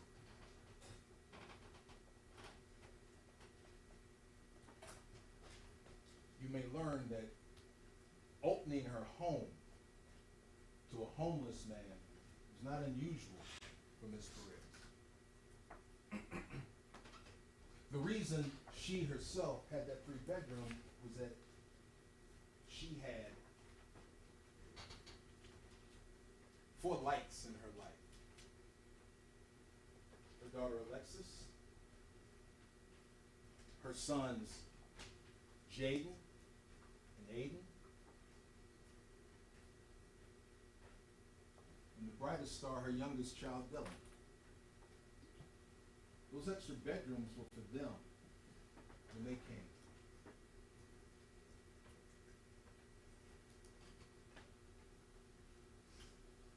You'll learn that over time, I suspect you'll hear the negative evidence that there is no one that says Melissa Perez gave consent to enter her home. No one will say they had reason to believe Melissa Perez was destroying evidence. You'll hear that no one had reason to believe that Melissa Perez could escape out the back door of that apartment that did not exist when 15 of SAPD's finest are watching her and got eyes on her for 2 hours and 30 minutes. You'll also hear that none of those 15 officers thought that after 78, 2 hours and 30 minutes, no one thought about doing the constitutionally mandated thing of going to a neutral and detached magistrate and getting a warrant to breach Ms. Perez's home. It wasn't a consideration.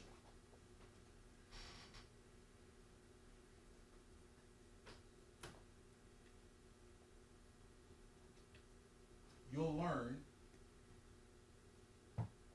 that this repeated pattern over and over and over again.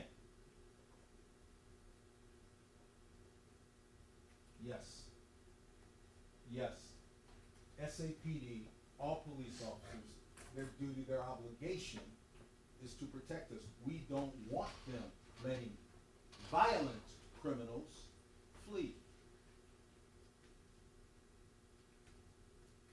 But you'll hear when again the officers on the ground think to write it up, maybe we need to eat deer, maybe we need to do something else. What you will not hear is a justification to not comply with Texas law, their training and policy. At the end of all the evidence, we expect you will have evidence of the who that did what, shot and killed, or shot at Melissa and Perez. To whom? Melissa and Perez. At apartment 202 of the Rosemont Apartments in the early morning hours of Friday, April 23rd, 2023, you will have the who that did what, to whom, when they did it, where they did it, how they did it. Such that at that time, Mr. Lunan, Mr. Escobar, and myself, we're going to respond right back here to the spot, and we're going to ask you for your verdict of guilty on each and every count of every indictment.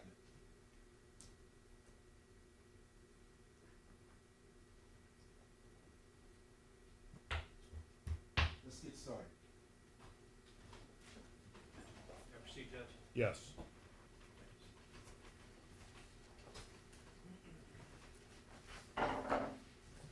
They had a right to go home to their family. They had a right to go home to their wife.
so she takes off. Now, evading arrest is not just an arrest. Evading detention is also a charge. So if you were trying to detain someone lawfully, which she just cut the fire alarm stuff, she just done criminal mischief out of a felony amount, her detention was lawful. It was lawful for the officer to say, come here, come to the back of the car, let me detain you. So we know that that was lawful. And then she evaded a lawful detention.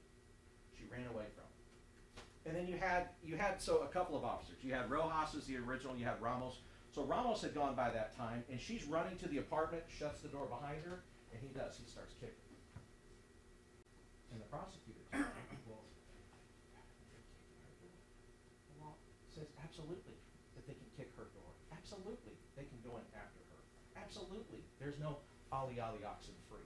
There's no home base. You can't go destroy the fire alarm at the apartments, endangering hundreds of lives, potentially. Then be questioned about it, run away from the detention, get to your home and you're safe. That's not how that works. They know that's not how that works.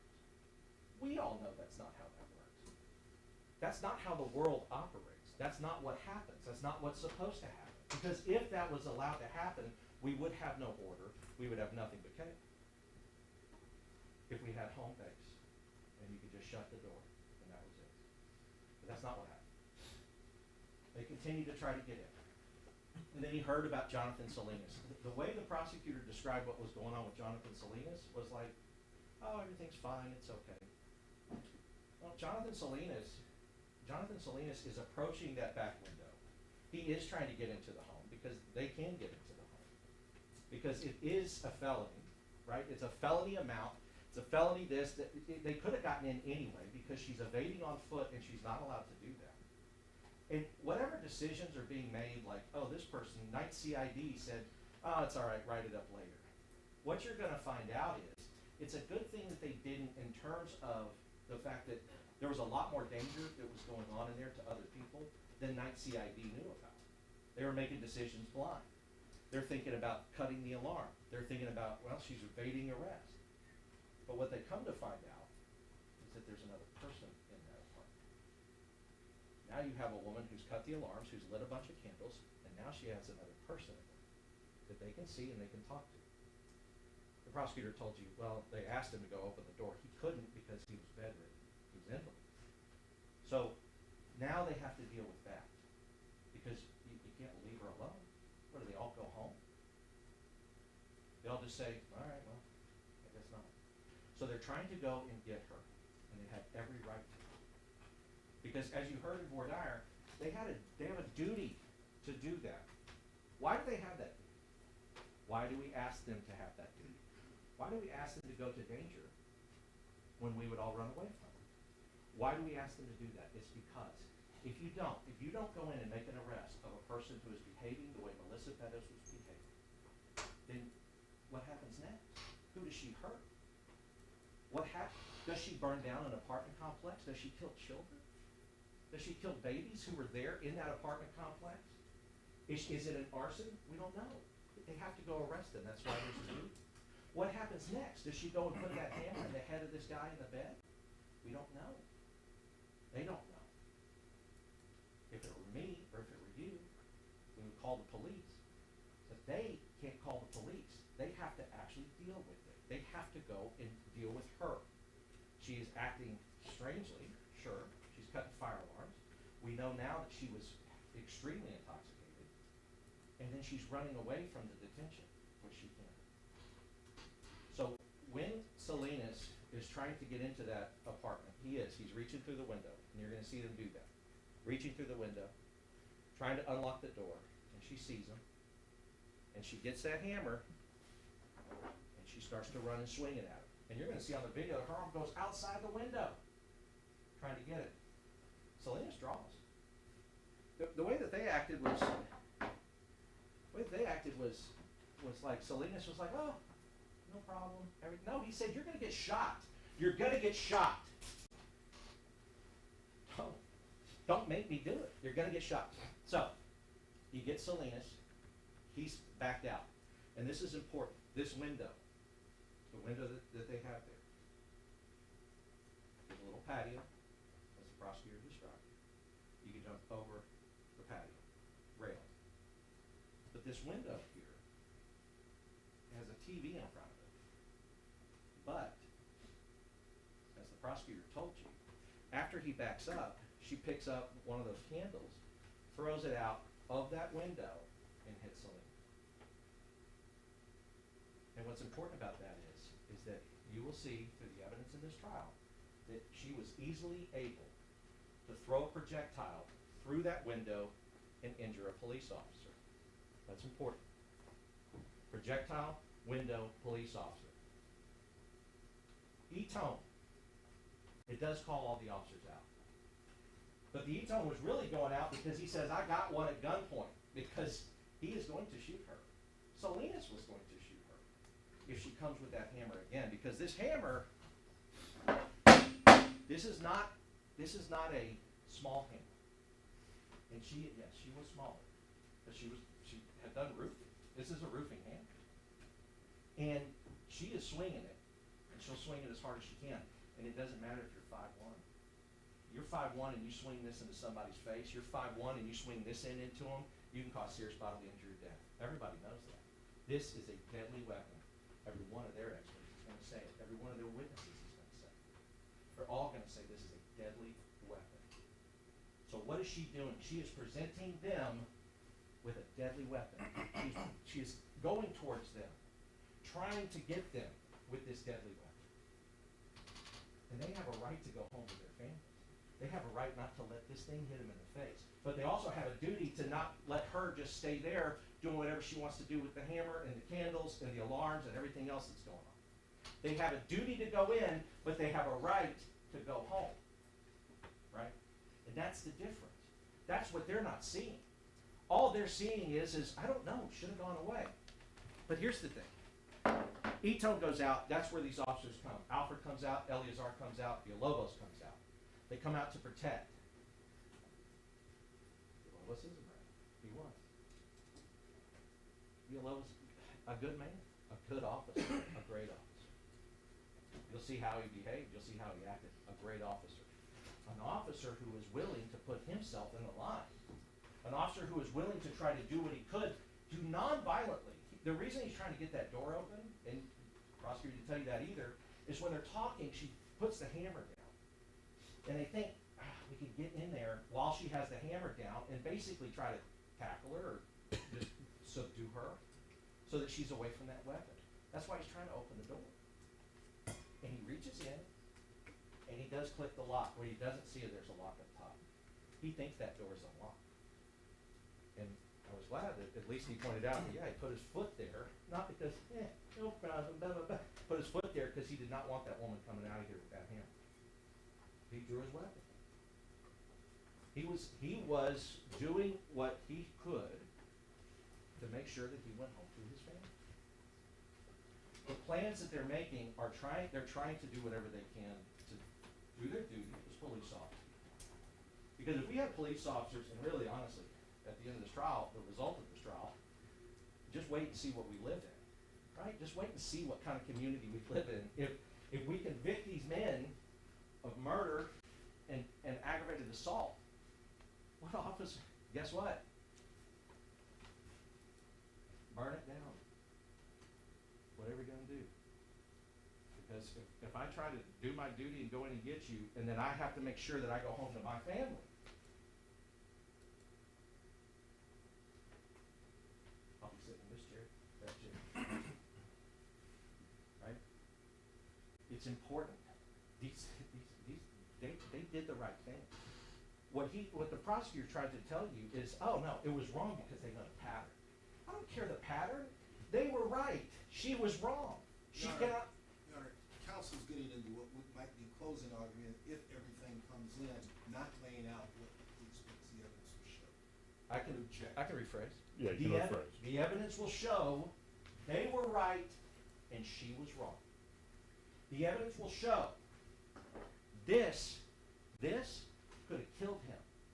And how do you know? How do you know that it could have? Because when he had his hand reached in there, unlocking the door, she came at him with it.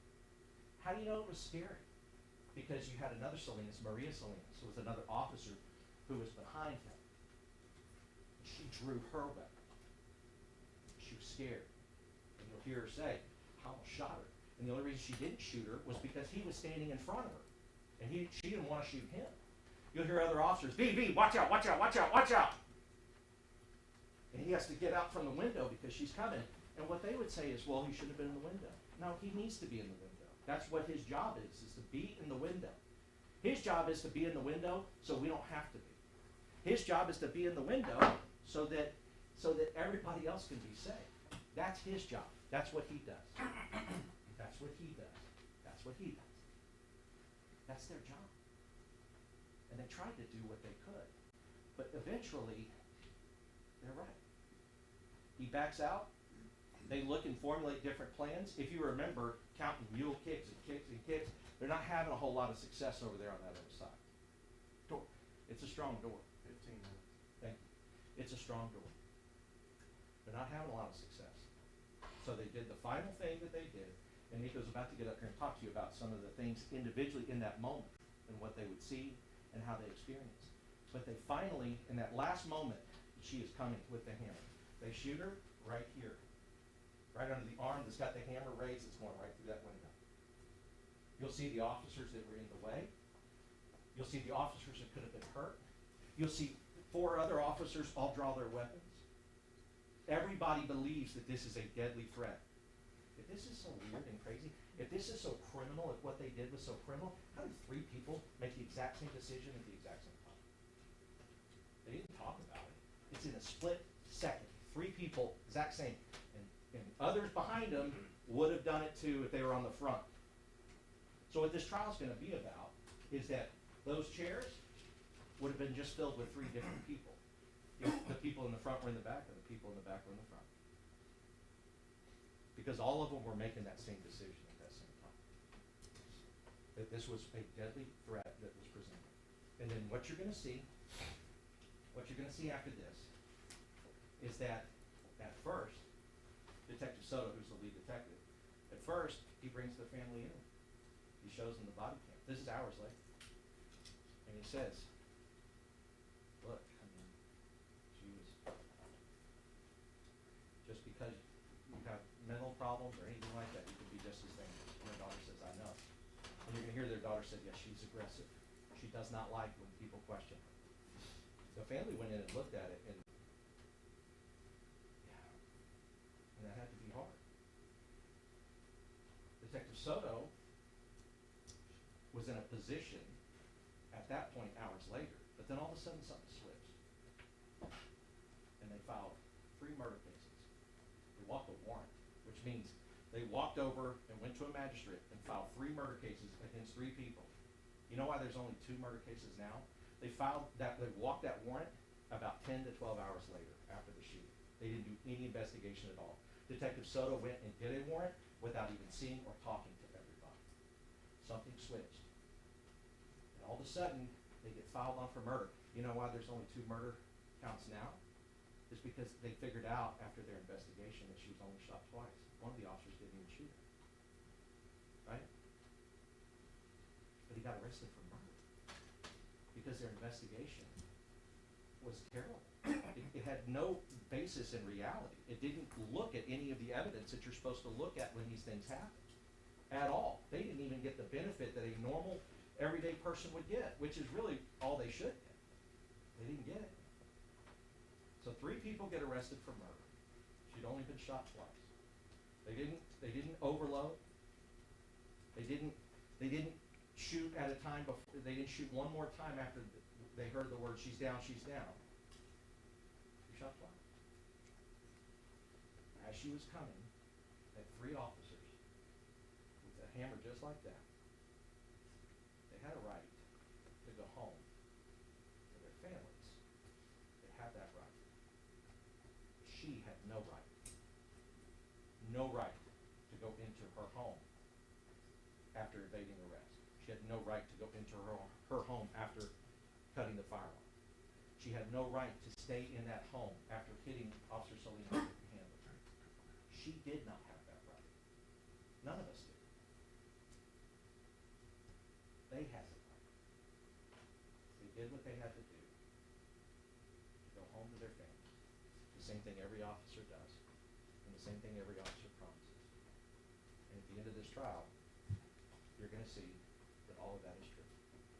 And now, I've asked Mr. Willett. So tell you the circumstances, thank you, Jason. You're going to hear that phrase quite a bit. Officers talk about totality of the circumstances, and I find it interesting that Mr. Harris left a lot of the circumstances out. If you noticed, he was talking very calmly, and I understand that because this was anything but a calm situation. He talked about it as if it was very nonchalant, that people were just talking, and then she didn't want them in, as if she had the authority to tell them not to come in.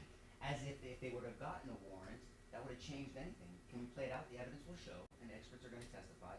And I'm going to say this, their experts, because Daryl, your expert's going to agree with me. Their experts are going to agree with us that if they got a warrant, they would have been in the same situation. Because then they would have breached, it's going to call breach, you're going to hear a term about breach. They would have breached, and the same circumstance would have been there. They would have been in the same situation. There's no requirement to get a warrant when you have probable cause to enter. You're going to hear about 9.32, 9.33, Chapter 14, 38 of the Code of Criminal Procedure. You're going to hear about a lot of law through experts. We have experts, they have experts. I anticipate that some of their experts are going to agree with us on a lot of stuff, because policing is policing is policing. So let's talk about what Mr. Harris conveniently left out. So after you've heard already from Jason that there was a criminal mischief, they can go in. You don't need a warrant for a felony offense. So they went in, they had permission. After Salinas was trying to get in because he could, she came at him, and look, no one's going to swing hard right now because we don't want to take any chances. I'm going to have a good grip, but I don't want to take a chance. It wasn't, don't come in my property. It was, I'm swinging. I'm going at it. And you're going to see she reached out the window, I'm going to change hands, and she's going at him. And Salinas draws his weapon and says, I'm going to shoot you. And what Mr. Harris can tell you, she says, shoot me. I'm going to shoot you, and you're going to hear, shoot me. So that is what we call an aggravated assault against a peace officer. That is a first-degree felony. Someone facing that, you're going to hear, can spend their life in prison. If that same person, you're going to hear during the testimony, accomplishes their feat and hits somebody in the head with this thing, in here, even from a 5'1" lady, and that person and that officer passes away, this table, remember I mentioned this to Mr. Bloom the other day and he didn't respond to me, they would charge her with capital murder. So an aggravated assault against a peace officer, David, right, is an attempted capital murder. That's what it is, and that was the first one. And she sang twice. So as you heard counts, that would have been 2 counts of attempted capital murder. 2 counts of attempted capital murder. And then Ms. Salinas backs up. He doesn't have much to go. There's no duty to retreat. He just tactically retreated. You're going to hear about that as well. Then she gets a candle. And the first thought, I was watching you, and the first thought, people might think, it's just a candle. But a candle can still be a deadly weapon. You break that candle and it cuts you or hits it can cause serious bodily injury. And you can defend yourself. That's the 3rd attempted capital murder. Potentially. It's definitely the 3rd aggravated assault against a peace officer. That was not talked about that way. So this is a dynamic situation. You're going to hear from experts about a continuum of force used. Their experts are going to answer our questions. Our experts are going to answer their questions. People that have been in the department for 40 years, 30 years, detectives that have investigated these situations for this table, when I was in the office, when we were in the office, and for them. They're going to know our witnesses. And they're going to answer questions honestly for you, because they've testified for whomever. They're just here to testify to the truth. That's 3 aggravated assaults. So now she comes after, because Nathan does reach over. He does get there. He doesn't know what's going on with Rojas and Ramos. He doesn't know about the heel kicks. He doesn't know about the front kicks that Mr. Harris was talking about. He just shows up, and there's 15 officers there. Nobody's planning a murder. They're trying to get a woman out of a house that's committed now a criminal mischief felony, and 3 aggravated assaults against peace officers, first-degree felony, arguably 2 attempted capital murders. And now they have to extract this woman. And a warrant wouldn't have changed anything, Mr. Harris, you know that. A warrant wouldn't have changed anything. And then they find out there's an invalid, there's another man there, and then you're going to see in the video, there's going to be a cup of urine, because he can't get out of his bed, he has to pee in a cup. And obviously she's not taking care of him, but you'll be able to decide that yourself. Because he's peeing in a cup. And they have to think about this, man, after she's cut fire alarms, after she's attempted capital murders, and they don't know what she feels about this guy. They don't know if as soon as they leave to go home, because that's what they're suggesting to you, that she just walks over there, and the man that has to pee in his bed is dead. The man that has to pee in his bed is dead if they don't act, potentially. Experts can talk about that. You can make reasonable assumptions. But the aggravated assaults are not done. Because after, when Nathan goes in there, because he says, I'm gonna try to unlock the door, because let's try to use less lethal, let's try to get her in custody, even though she's committed these aggravated assaults. He goes over and he reaches in after some officers are distracted in the back, you're gonna see, and they say, beep, and they're yelling at him, and she comes at him, and it wasn't a trot, Mr. Harris. She's coming at him, you're gonna see it for yourself. And she swings at him, and he barely misses. She barely misses. How do you know that? Because you're gonna hear from Maria Salinas, their witness. You're gonna hear from Vince Gomez, their witness. They're talking about it, and she barely missed. I mean, that close. If she would have now hit Officer Salinas, and now Nathan, his wife is sleeping by herself, maybe, potentially. His parents don't get to see him for Christmas. Barely. And he reaches back. And because he's a Marine, just because he's not affected the same way other people are, it doesn't mean that he wasn't almost killed. And yes, he does, Mr. Harris. He does this. Because he doesn't want her coming out that door. Why? Because it's dangerous. You will hear that Travis Thompson, their witness, Robert Ramos, their witness, Jonathan Salinas, their witness, and Maria Salinas, their witness, drew weapons. If that is not a proper draw, Mr. Harris, that's an aggravated assault. You don't have to shoot the gun. You're going to hear witnesses testify that if their claim is that's not a proper, nobody should have drawn their weapons, they're not charged with aggravated assault by a peace officer. Conveniently. Totality of the circumstances. You can hear that over and over again. And then so at that point, that is the fourth. Then there's a fifth aggravated assault, potential capital murder. Because Sergeant Flores and Nathan come back over again after discussion. You're going to hear about the 5 C's. I won't bore you with it right now. You're going to hear about react plans versus containment plans. You're going to hear about structure and policy. We're going to argue over what policy was and wasn't. Ultimately, policy is not the penal code. Just remember that. But we'll talk about policy. Trust me. We're not going to avoid it. So then as Sergeant Flores, not as limber, I'm not being disrespectful as Nathan, he's taking a little more time getting over the rail. She's coming at him. They're yelling at him. Alejandro is sitting there because he's been talking to her the whole time. He sees her coming. He draws his weapon. He fires 5 shots first. This is the first round of volleys. Mr. Harrison talked about that. And then she runs back, and he missed. There's a lot of stress. Our experts are going to testify to the stress of shooting. You're going to hear about a Tooler rule. It's a 21-foot rule that if somebody has a knife within 21 feet or a hammer, that by the time you get your weapon out and put it on your target, someone can reach you within 21 feet of a hammer or a knife and do harm to you. SBI, serious bodily injury, or kill you. She was within 21 feet, by the way, and she's moving fast. And so then she shoots, Alejandro shoots, she backs up. Now, you're going to hear experts talk about this. If somebody is shot at and they retreat just to regain themselves, and you're going to see, because we're going to stop the video. I mean, she's there, and then she comes again, and then that's when they shot. 8 minutes. Thank you, sir. And then that's when all 3 of the officers at the same time shot, but other officers drew their weapon, but they couldn't shoot because you have to know what's in front of you. We'll look at the gun safety rules and you hear about that. And we're just tipping the iceberg because we're going to dissect all this. And there's going to be things out there that, once again, it's just interesting that some of these facts were left out for you. We want you to hear it all. We're not going to object to the sounds and the hearsay on the videos. You're going to see, let it in. We talked about that, right? Let the jury hear about it. We want you to hear about all this stuff. But we're going to ask you to focus on the law. Not policy, the penal code. Right? Not your feelings, but facts. We're going to ask for all those things because in the end, the deceased, unfortunately, this is tragic, I get it.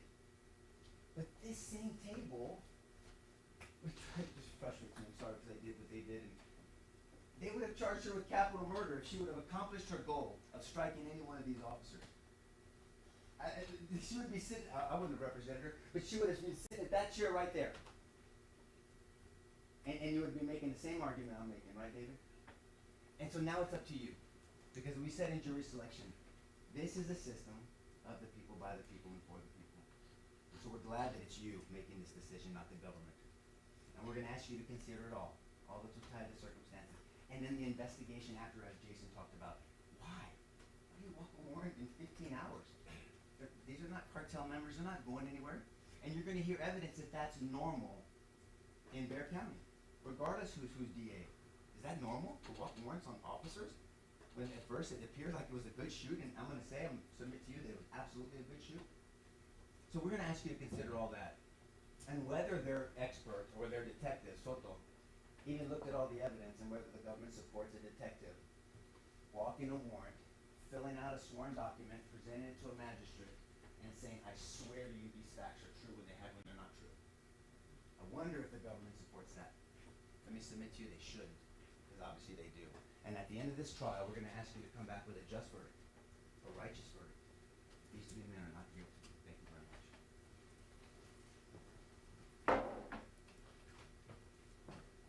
May I proceed, Your Honor? Yes. May it please the court, counsel. Ladies and gentlemen, good morning.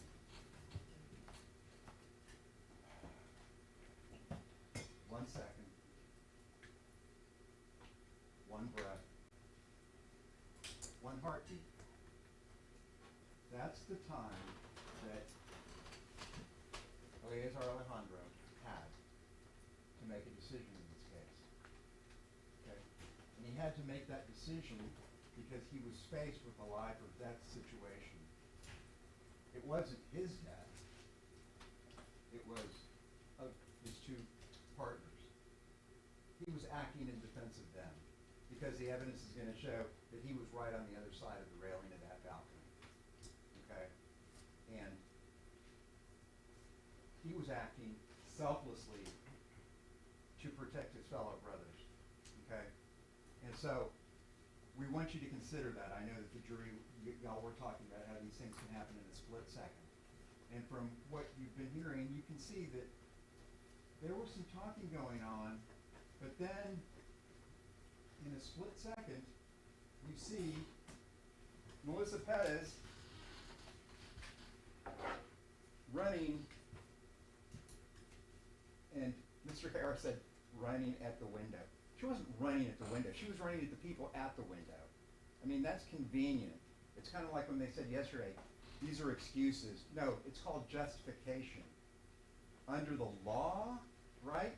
Under the law and under human nature.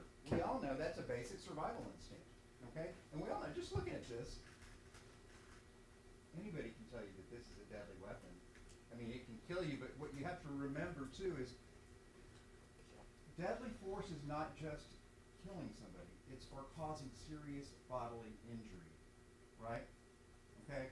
And serious bodily injury can be anything that's capable of causing death, or impairment of a limb, or impairment of an organ. Okay? Now you're going to see in these videos, she gets close to these men's head. What's the biggest organ in your body? Your brain. I bet your eyes. Okay? So, no, she was not running at the window like there's some specter there. She was running with bad intentions, Chucky style, okay? Or like a tomahawk with bad intentions. And you're going to see in some of these frames, she's doing this, right? She is, and she's a roofer, okay? And they told you what her size was. She's taller and weighs more than Mr. Alejandro, Officer Alejandro, okay? So she was not a small person, and she knew how to use this, and she knew what she was doing when she picked it up. Now, what was curious in Mr. Harris's opening statement is he mentions nothing about the justification with regard to these men using deadly force. All he talked about was, they really shouldn't have been there. They really shouldn't have been there. Once she asked them to leave, and told them they couldn't come in, then, you know, they shouldn't have been there. And then when they are trying to follow the law and doing what they're supposed to, prevent injury, when a felony is committed like this, they're going in. Oh, as long as they don't go in and she threatens them, then everything is fine. Now, another thing that you may be wondering, when the police were called, when the fire department was called around 11:30, I think it was engine 36, and it was Lieutenant Hudson who was in charge of the San Antonio Fire Department unit that went out there. He talked to Melissa Perez for like 30 minutes when they got out there. Okay, all the neighbors were out there because they all abandoned the buildings because the fire alarms were all going off. She was getting into arguments with the neighbors, all right? One neighbor even videotaped her. Lieutenant Hudson videotapes her when he's talking to her. And she starts to tell him how she owns the buildings. She's telling the neighbors, I own these buildings, that the FBI is listening to me, and that's why I had to cut the wires. And Lieutenant Hudson says she's very paranoid.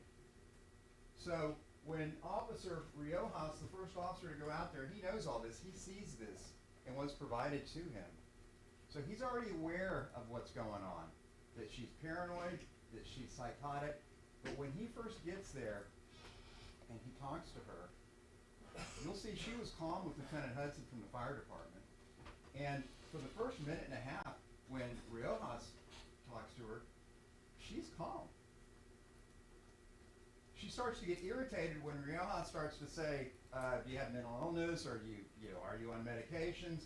And then she starts to get defensive, like it was brought out earlier. Her daughter says, yes, she doesn't like being questioned. Okay? So, at that point, you're going to hear, per the San Antonio Police Department policy manual, and Mr. Harris kept talking about ED. I don't know if you guys know what ED means. It's an emergency detention. Okay? That's when somebody is a danger to themselves or a danger to others. Okay? Now, Officer Riojas, and then when he first starts talking to Melissa and he asks her about cutting the wires, she denies it. She denies she did it. But then Lieutenant Hudson says, come on, tell him what you told me. And so then she admits it. Riojas had probable cause at that time to arrest her for a felony. He did not. He had probable cause to emergency detain her. Mr. Harris keeps talking about, later on after she ran back to her apartment, then Riojas decided maybe he could emergency detain her. There was plenty of the evidence right there for him to emergency detain her. And to emergency detain somebody, you gotta cuff them. The thing is, he could have called Ramos and said, hey, get a hold of MedCom, the unit that's in charge of finding a hospital bed for somebody who needs to be emergency detained. He didn't tell anybody about that. Riojas didn't say that. He didn't didn't tell SAPD. He didn't tell Ramos. He could have used. Now he said, "Well, I didn't want to cuff her because she was aggressive and acting angry." Well, you're going to see she wasn't. But when she was calm, he had 3 big firefighters right there with him, and one of them, the lieutenant, was even saying, "Hey, I got this video." Oh, he even offered to say, "Hey, you want to take this as evidence?" And Riojas was like, "Nah, no." And you're going to hear too that Riojas and Ramos, this wasn't their district, and you're going to see that they were basically lazy about this whole thing. They didn't like responding to this because it was out of their district. The district was Salinas, who was the 3rd officer to show up. Okay? So, Ramos shows up about 3 minutes after Riojas. And Melissa Perez is there with the firefighters. At that point, Riojas, who still hasn't done anything that he was supposed to do per the manual, and knowing that this woman is clearly a danger to herself and others, you got all the neighbors out there, he doesn't say, "Hey, let's walk over here with Officer Ramos," and both of them can detain her. Or even before Ramos, he could have called on the San Antonio Fire Department people to detain her. Or he could have called MedCom and say, "Hey, I need even more backup because I want to detain this person." He didn't do that. Instead, he says, "Hey, Melissa, follow me. and he starts walking back to his own unit 35, 40 feet away when Ramos is over here in the complete other direction. He violates policy because he's letting her walk behind him. Doesn't know what she's doing. Now, once again, this is a felony, probable cause for a felony arrest, certainly probable cause to be emergency detained. And he gets in his car and he starts to run things on the computer and he says, stand in front of my car. She takes off. And then Ramos says, hey, come back here. So the second officer, Ramos says, hey, come back here. She takes off. Ramos starts walking after her. So it's no surprise that she makes it into her apartment, which is apartment 3102, not 202. She makes it back to her apartment. And she closes the door. So then they begin to try to determine, what are we going to do? Okay? And they do talk to some supervisors. And this is going to be interesting. They said Officer Salinas is going to be their first officer. Officer Salinas, when he arrives, remember, this is his district. He's the third officer to show up. They tell you that it was Sergeant Flores okayed the idea to go in to the apartment. Okay? When you see Officer Salinas' initial report, he doesn't say anything about whose idea it was to go into the apartment. Okay? But when they talk to him later on, Salinas says, I told Sergeant Flores, now that I found out that it is a higher amount, and they don't even really know. I mean, it could have been because the guy says, hey, I know it's going to be expensive to replace this entire fire alarm system, which, by the way, had been damaged before, but we'll get into that, the evidence of that. So Salinas says, he calls Flores, and he says, hey, now that I found out that it is a felony amount, she's sitting there in the living room. I can go in and get her through the window. It was Salinas' idea. I can go in and get her through the window. And Flores goes, okay, you know, it's a felony, okay. Then these gentlemen say to Salinas, well, you know, that's not in your report. And Salinas even owns it more. He goes, no, it was my idea. So when they tell you, oh, they go back and they tell the other two, oh, it was Sergeant Flores' idea to go in. No, it was Jonathan Salinas' idea to go in. So you have Riojas. None of this would have ever happened if Riojas would have done his job, and their own witnesses are going to tell you that. Their own witnesses are going to tell you that, okay? And then Travis Thompson, who was also out there, who they say they're going to call as a witness, is going to say, I told these guys, he said, I was going to pull my gun too. She was a danger. She was using deadly force. And he said, and by the way, he said, they kept trying to get me to say, but per the manual, there was no exigent circumstances to go get her. And Thompson said, no, I told them there was. Hot pursuit, which is interesting because yesterday I brought up that Mr. Loon wasn't using that phrase at all. Hot pursuit, which the United States Supreme Court has recognized as, you know, you see somebody committing a crime, as Mr. Goss said, does it mean they get away with it if they make it to their house? No. Hot pursuit. Officer Thompson says, when I brought up hot pursuit, they didn't want to hear about that. They said, no, look at the manual. Let's not talk about the law. Look at the manual. Okay? Now, Maria Salinas. Earlier, before this even happened, and Eleazar Alejandro, you're going to see, is a fine man. He's a veteran. He's going to be a father. His wife is a police officer. She's expecting. Right before this, he and Maria Salinas are out and doing their thing in their district, and there's some guy walking on the street because he's just been kicked out of his house, and he's like, you know, my girlfriend's mad at me, and I think her brothers are going to come over, and he said, I don't have a place to go. He wasn't in talk to her or anything. He was out on the street, and Alejandro says, well, get in the car. You know, he said, I can't drive you to your mom's house, who's in the northeast part of town, but I can take you to a store. And he takes him over there, and he gets on the phone and is talking to this guy's mother in Spanish. And then he says, hey, look, I can't stick around with you because the E-tone came out. He said, there's an officer in trouble. I got to go. Okay? So Alejandro takes off. Maria Salinas has already taken off. When Alejandro gets there, you've heard about all this time, he is there for 12 minutes. 12 minutes before this shooting happens. and you're going to see, he was only there for 12 minutes. Once again, an hour and a half before, if Riojas had done his job, this wouldn't have happened. Oh, I didn't even say Ramos, who they're calling as a witness. This is really interesting. Riojas, Ramos, and Salinas still all have their jobs. You're going to see on the evidence is going to show Ramos, fine officer, he does, among other things, he starts to say to Melissa Perez, she's wearing a bandana. What are you, a gang member? When he's talking to her and she's inside her house. And then he starts to use his taser to threaten to tase her dog. I'm going to tase your dog. Okay? And then he starts to say, you know, are you a gang member? What are you on? And then he's flashing his flashlight in the living room where she is, and she starts to flash a flashlight back. And he says, mine's bigger. And then he turns to a buddy and he says, you got to find your fun where you can get it. Okay?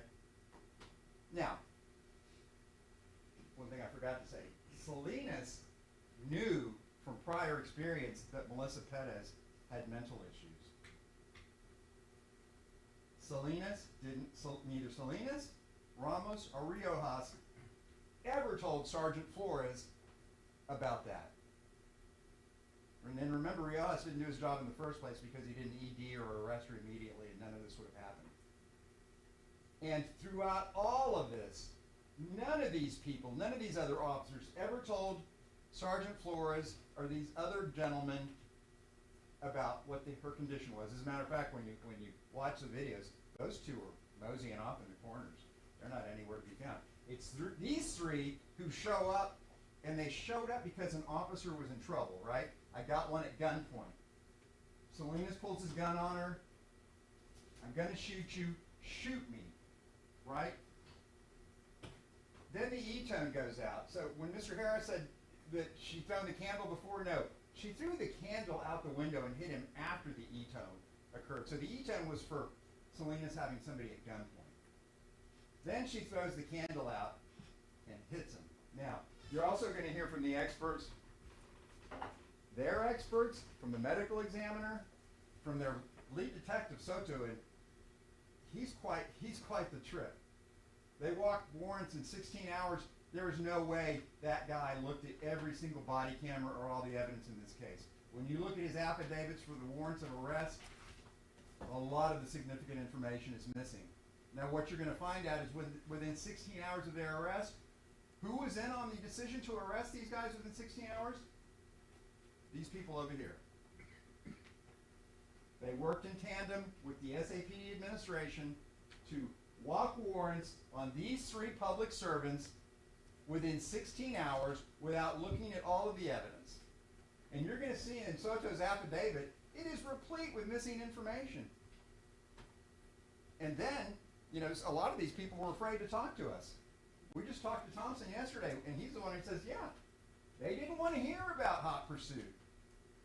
And these guys are going to tell you they had the right to go in, and deadly force was appropriate. This was a tragedy. There's no question about it. Okay? There is no question about it. This is one of those cases where it's, you know, a choice between the horrible and the terrible. All right? But these men didn't wake up that morning, and when they put their clothes on and put their badge on and left their families, decided, you know what? I'm going to go get somebody tonight. You'll see that they were out there to help. Alejandro is a hostage negotiator. He was actually, you know, about to, like, #1 on the list to make the SWAT team. And you can even hear him later. He said, well, now that I've been involved in a shooting, everybody knows they get put on administrative leave. There go my chances to get on SWAT. Okay? So he knew when he acted selflessly, because his life wasn't in danger, he was doing the right thing. And remember what we talked about yesterday, the duty to prevent injury isn't just to other people, it was also to Melissa Perez. You're going to see in the 12 minutes when Alejandro's there, he is trying to talk her down. And she says, you need a warrant, you don't got a warrant. And he's like, well, what, if we went and got a warrant, would that be, you know, okay or whatever? And she's like, no, a warrant for what? There was nothing. She committed multiple felonies, but she doesn't know what the warrants are for. Okay? She's psychotic. And remember yesterday, Mr. Lunan, when he was talking about defensive property, how you have the right to use force to defend your property. What was the main thing about it? It's got to be reasonable, right? It's got to be reasonable. I think those are contradictions in terms. For somebody in the midst of a psychotic episode to be found acting reasonably. Now, when they talk about Santos de la Rosa, that's the invalid man that was in that apartment. No one knows anything about him. No one. He died within a month. SAPD took a statement from him that's maybe 5 or 6 lines long. The chief of police who was there at the scene and gave a press conference didn't even know he was in the apartment. Okay? Alejandro, who's a hostage negotiator, says when somebody says there's this invalid man in this bed with a glass of urine right next to it with all these burning candles, he's like, we got to go in now. Right? You don't know what this woman's going to, you think all the other neighbors are going to be comfortable with SAPD just saying, you know what, we're out of here, you're on your own, and that man's on his own. And Mr. Harris talked about her family, that she had all these extra bedrooms because the family was the light of her life and she had all these kids. The evidence is going to show her children were all taken from her. Okay? And you're going to hear evidence why. Because of her psychoses, because of other issues that we'll get into. And you're going to hear about multiple acts of aggression because of that. All right? So for them to say, oh, and he has no idea, he said she had a guest. They have absolutely no idea who this man was. They didn't even know where he went after they released him that night. Okay? So,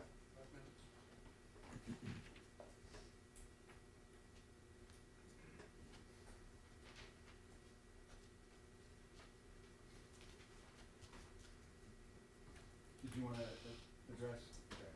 The last thing I want to say is, before Mr. Cifuentes comes up here for the last 5 minutes of the time I took from him, that the law permits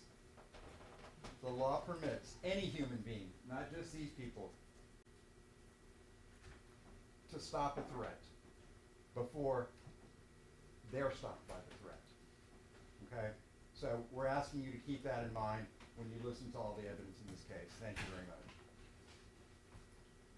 I want to focus at a critical point in time. You'll see it, we'll show you in the videos, we'll play it in slow-mo, we'll play it regular speed, we'll play it frame by frame, however you want to look at it. What you're going to see is the critical moment in time is at 2:02:04. 2:02:04. This is when Alejandro is at the rail, and actually, he's probably this close to the window, the patio window that I'm in front of the juror right now, because it's a 6-foot width patio. All of our counsel have been demonstrating probably 3 times the distance when they backed up. But there's no ability to back up because of the railing. And so when Alfred Flores goes over the railing, he goes over counterclockwise, and he's like this. The back of his head is to the window. And we know that because his body camera is facing away from the window. Sergeant Edwin Rivera is over here, and his line of sight is into the head of Alfred Flores and the window where at 2:02:07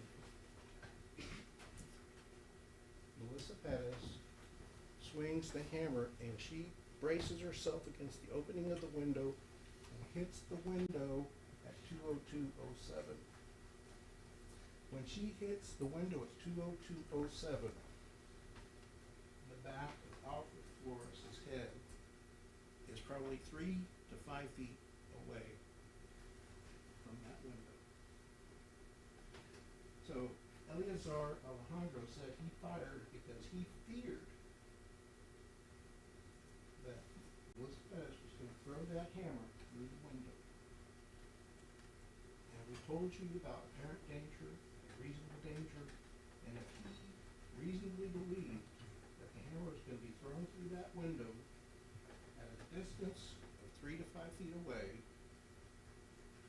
can see why he reasonably feared this hammer was gonna kill his sergeant.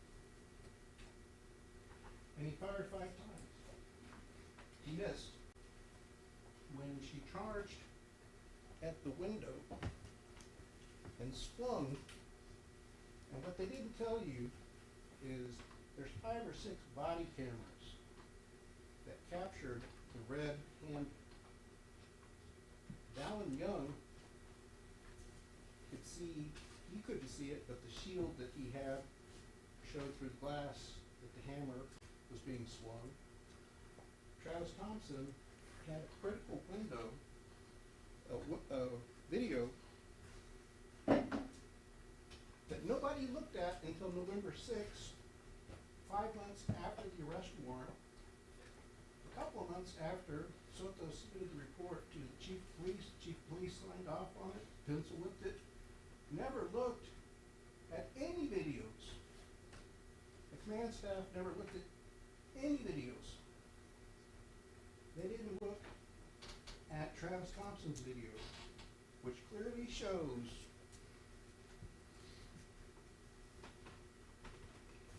Melissa Perez swinging the hammer, hitting the window at 2:02:07. And Alfred Flores' head was 3 to 5 feet away from that camera. Melissa Perez returned into the interior of her apartment, and then she looked at the patio window, was having her hammer, lunged forward and ran and closed the distance in a short period of time, and that's when the second volley was fired. This is information that the prosecution left out. This is information that was falsified in the affidavit, and we'll get into that in greater detail. I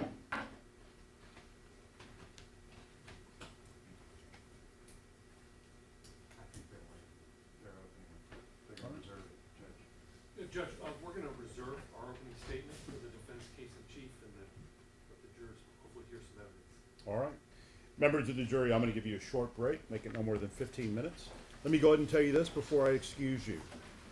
You may come across individuals that tell you that they're watching something online, YouTube, whatever that circumstance is. Do not be in any way tempted to view anything like that, and don't get any information from anybody. You guys have front row seats. You guys are watching all the evidence live as it's happening. Make sure that you remain consistent with the instructions I gave you. All right, we'll take a short break. All rise for the jury.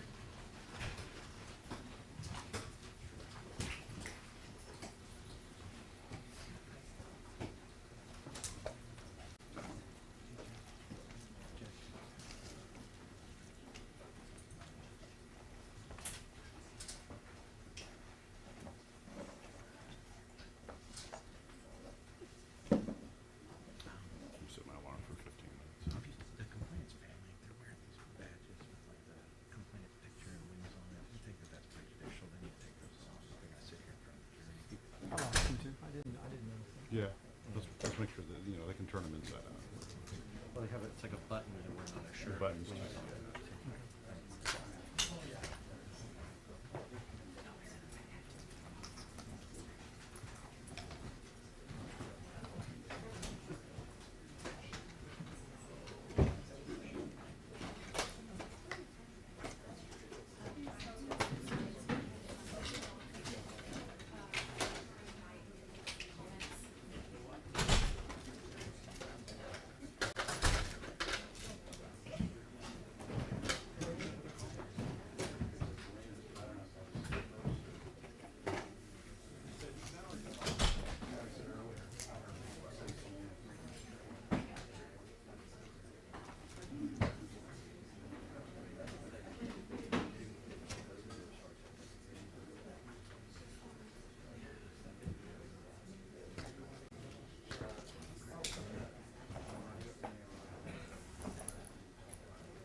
Yes. All rise for the jury.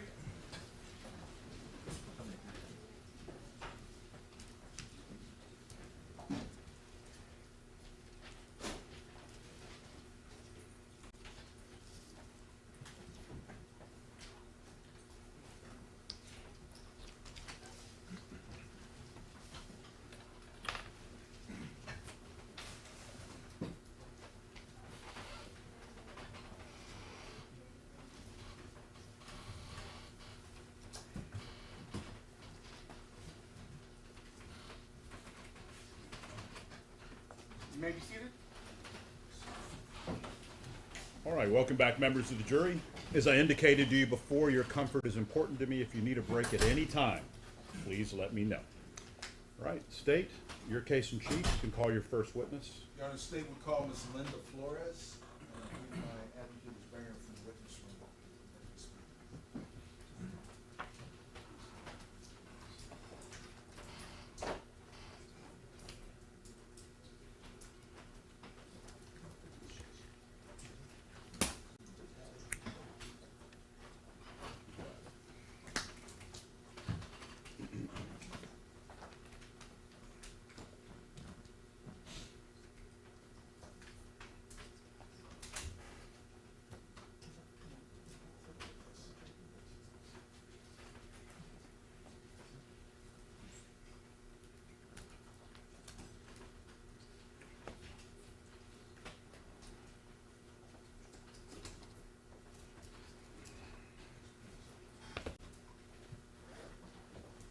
Your Honor, I do apologize for the delay. I know she was down in the witness room.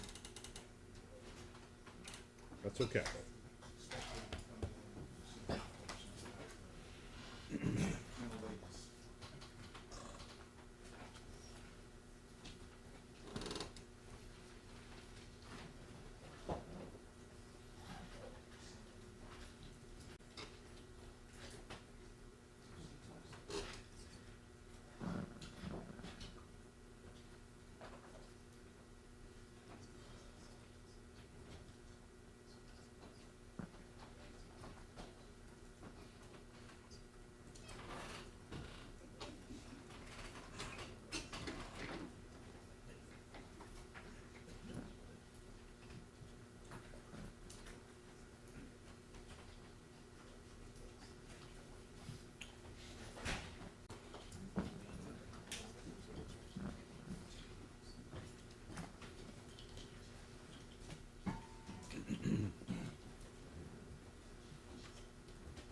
You have a seat, ma'am.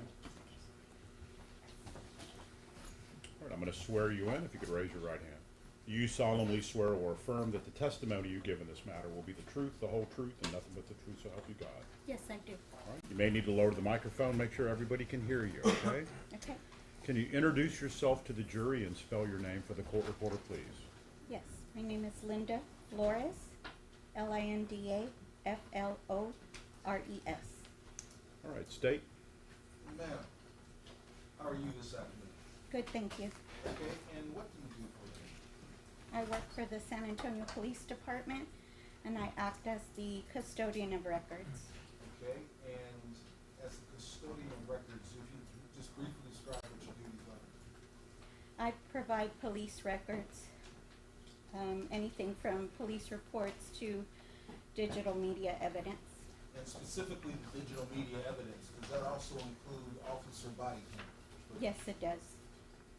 From your knowledge, the officer body cam, the SAPD officers wear their body cams and the events they record, is that conducted in the normal course of business for the San Antonio Police Department, executed by and through its officers?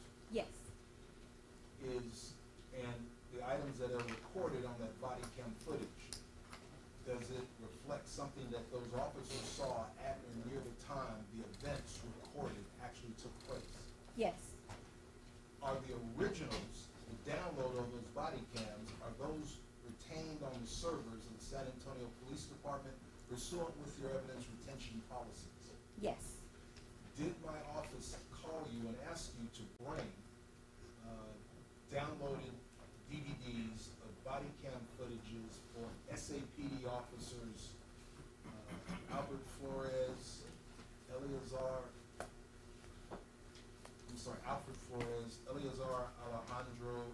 Samuel Villalobos Yes. for SAPD case number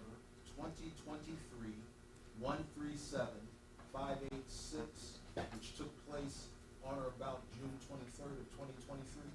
Yes. And did you bring those recordings with you to the courthouse today? Yes, I did. May I approach you, Your Honor? Yes.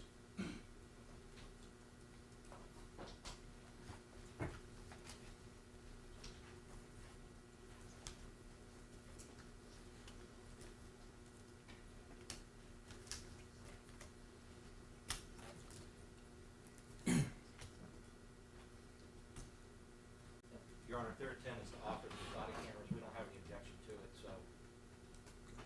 Thank you, Your Honor. Then for completeness, I will simply mark Defendant Flores's as State's Exhibit 1.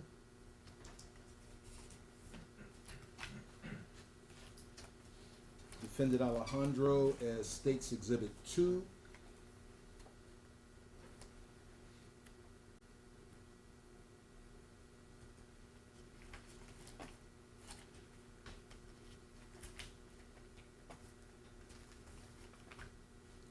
And Defendant Villalobos is State's Exhibit 3. All right, there be no objection. States Exhibits 1, 2, and 3 are admitted. Judge, under the rule of optional completeness, we would ask that the body cameras of Jacob Barcenas, Andrew Chernak, Vince Gomez, Andrew Lamb, Ricardo Neary, Robert Ramos, Edwin Rivera, Matthew Robinson, Jesus Rojas, Jonathan Salinas, Maria Salinas, Travis Thompson, and Dallin Young, and I have more, Mark Alfaro, Lucas Andrade, Landon Day, Hector Figueroa, Bruce Holston, John Rodriguez, Eric Rubio, Victor Sierra, and Steven Solano being included.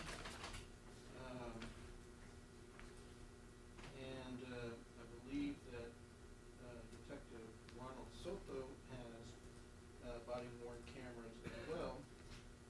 And pursuant to optional completeness, we would also ask that the relevant Axon audit trails for all of those body cameras be admitted. And the user Axon audit trails for the Chief of Police, Deputy Chief, Assistant Chief Fox, Captain Van Geffen, Lieutenant Frisky, and Galindo Villanueva, and also be included. Response?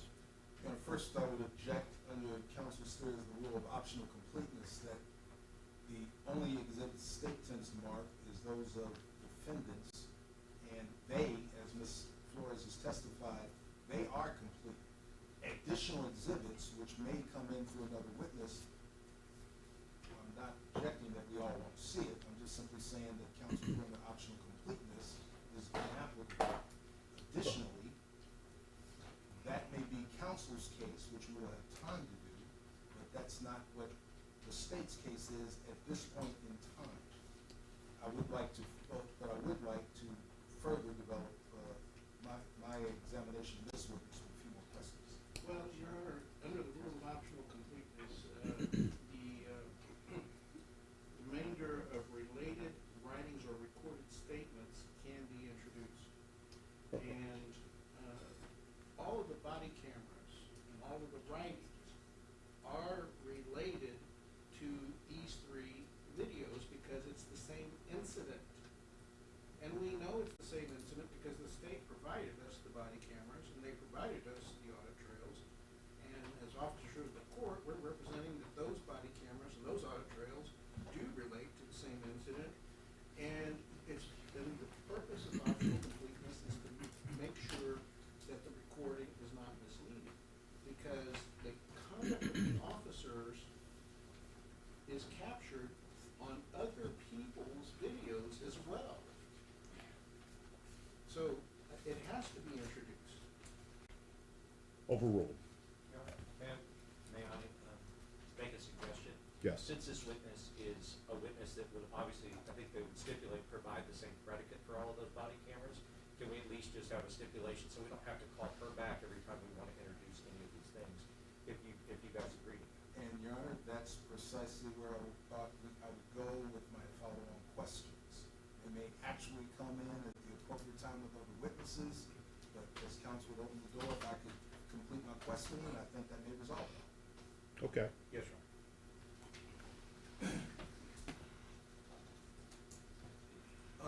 Ma'am, along with the records and documents that are kept by the San Antonio Police Department, to your knowledge, does every SAPD call have an accompanying document called an incident detail report? Yes. And from your knowledge, does the incident detail report reflect every officer that is dispatched to a particular call and Yes. assigned to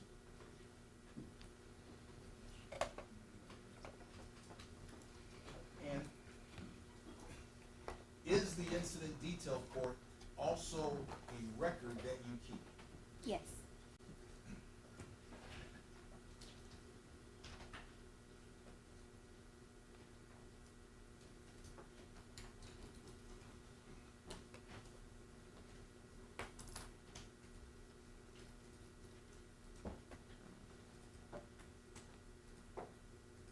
Approach the witness, Your Honor. Yes.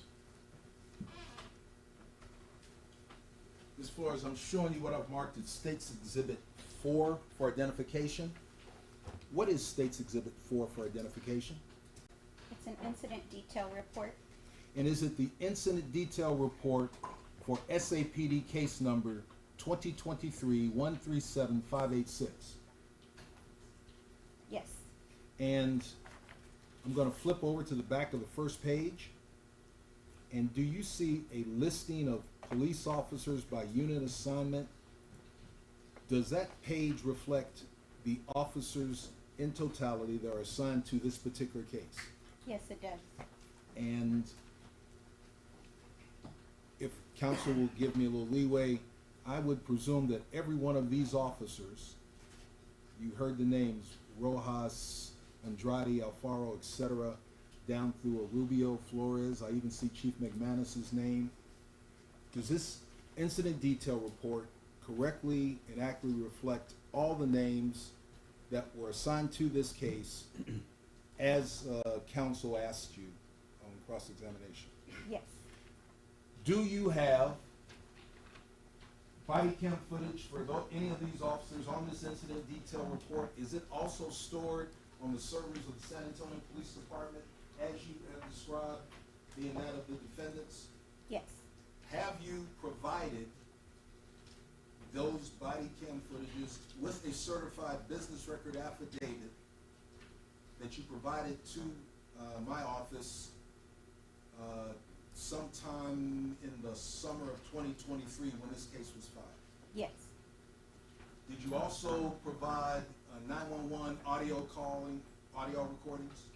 Yes. Did you also provide vehicle camera footage as we had it?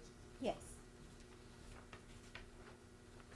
Did the filings on the servers of the San Antonio Police Department related to this case, did it also include evidence, pictures taken by evidence technicians, evidence from the medical examiner's office, etc.? Yes. All of that has been provided under your authentication as being true and accurate for this call, correct? That's correct. And we could repeat this process for each and every individual place that thing, but you've given it to me and you can't say this. We've done our best to provide to them, and it's accurate. If the parties can agree, I think we don't have to, we can force it using what we both got. I think we don't have to bring Ms. Flores back every time. The only additional thing is that if you could just ask everything that Mr. Cifuentes said, I think is the issue. Now, you guys have an opportunity to cross as well, just so you know. Sure. Yes, sir. That way, if you want to clean that up, you're welcome to do that. And with that, Your Honor, I will pass the witness.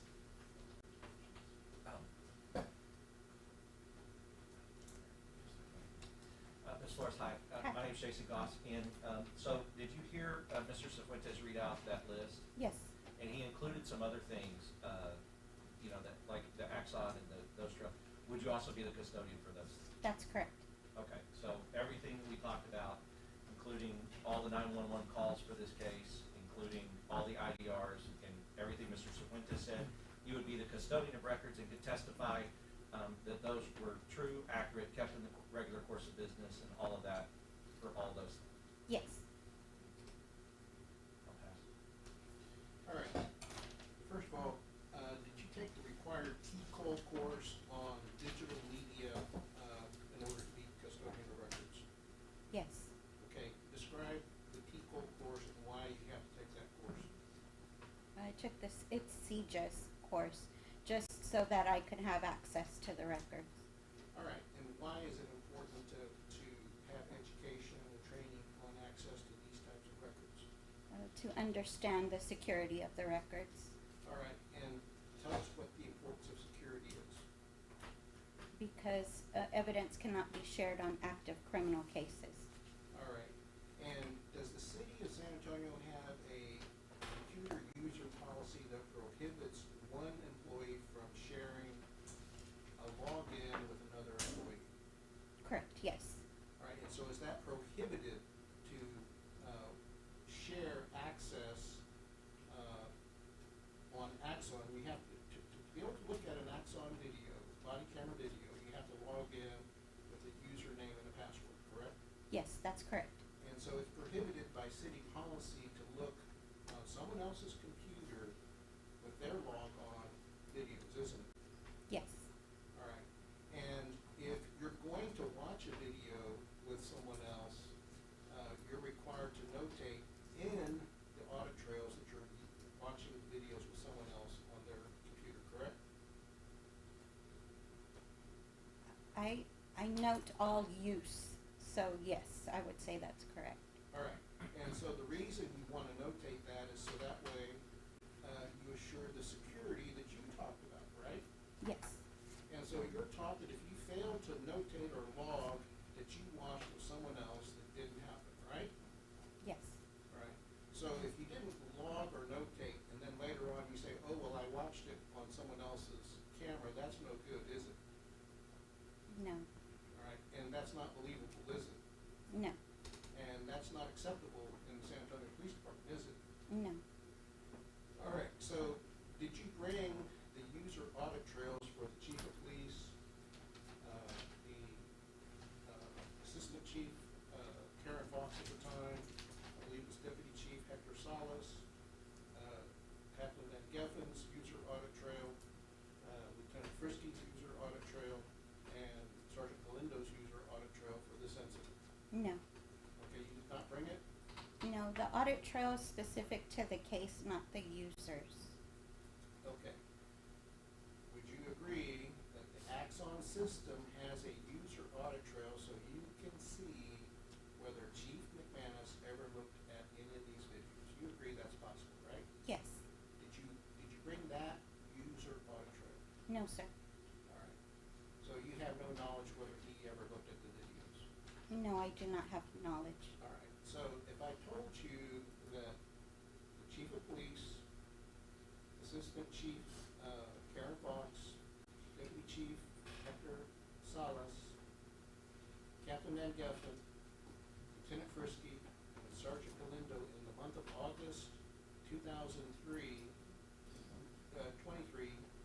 reviewed a prosecution guide of Ronald Soto, would you be able to provide a user audit trail to see if those individuals ever looked at any of the videos referenced in Ronald Soto's prosecution guide?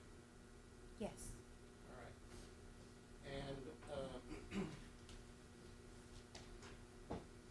also, in the Axon audit trail, are you familiar with the term buffered access to the street? No. Okay. So if I were to represent to you that streamed means that you're actually viewing the video and that there's a timestamp and we can see how long someone viewed the video, you would agree that's true? Yes. So if there are 15 videos that are over an hour long apiece, if we were to go to the Axon audit trail, we could see whether Detective Soto actually viewed any of the videos or all of the videos. Yes. And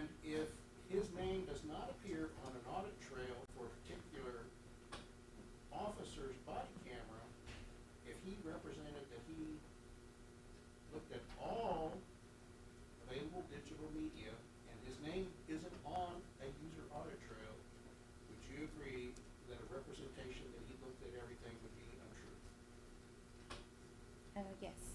Alright.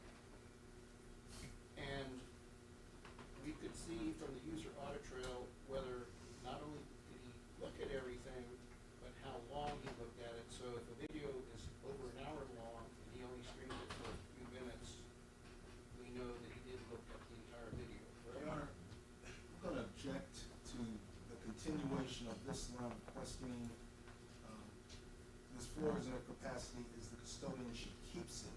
She is not the individual user of each and every portion of the medium, nor is, I would seriously doubt, she would be the person to comment on the chief of police's viewing habits. She's the wrong witness for it. Hers is assuring that the data is kept in the normal course of business in the San Antonio Police Department, that the original materials that these are representations of are retained within the San Antonio Police Department for the retention policies, and that the copies she has turned over to the court and marked are accurate to what's in her servers. But everything else to agree on individuals did or did not use, she's not the sponsor of it, only of the documentation. Are you through? If you're through, For I'd now. like to respond. For now. All right, you can respond. My response is this: we're not in the federal courts. The scope of cross can go beyond direct. This is relevant information. She has indicated that she possesses the expertise and knowledge to answer these questions, and these questions are certainly relevant to the issue as to whether the San Antonio Police Department conducted an adequate, complete, fair, and full investigation. And if they did not conduct a complete, full, fair investigation, then that goes to the issue of reasonable doubt. And I would ask if any of my colleagues would join in my representation as to why this is relevant. And Judge, she testifies, she does this. I mean, so she's the one, she's the custodian of record. You can't have her bring in some evidence but not talk about how that evidence is maintained. She knows how it's maintained. She answered the questions that she knows what the audit trail means and doesn't mean. I know it's uncomfortable for the government, but she's the proper witness to answer those questions, and they can bring a witness to give context to that later on. So this is a weight, not admissibility issue, and that she obviously can testify to that. And the scope, as counsel, Mr. Cervantes said, that exceeds the scope of my case, and the idea of the investigation is not the issue before this jury. The issue before this jury is whether or not there is evidence to prove the defendants caused the death of Melissa Perez with legal justification or not. Not the investigation or when someone dotted an I, crossed the T, filed a paper. Judge, I can't believe a felony prosecutor is saying that. To be honest with you, you should be ashamed of yourself. Of course their investigation is that issue. I'll worry about my Hold on a second. They Hold don't on. handle yours. Hold on. Don't act like Hold a on. client here. What are you? So all I'm saying, Judge, Okay, all hold I'm on, saying- hold on. So that when the court says hold on, that means everybody holds on, right? I understand the emotions and everything else. So let me just say this, I'm gonna rule. The question to this witness was whether or not the video being over an hour long and somebody streaming it for only a few minutes, that she would then know that that person didn't look at the entire video. That was a question. I'm gonna sustain that objection at this time, and you're welcome to rephrase if you need to, counsel. Let me re-ask this. If the system shows that they streamed the video for 2 minutes and stopped, and they didn't stream an hour-long video more than the 2 minutes they streamed it, in your opinion, would that be sufficient evidence in your mind that they viewed the entire video? Objection, her opinion is not relevant to this issue. I'll overrule.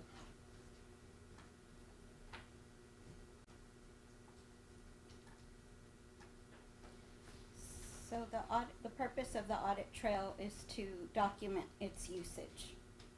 Okay. And if someone said that they only used it for 2 minutes by streaming it, and it's an hour-long video, would your opinion be that they only viewed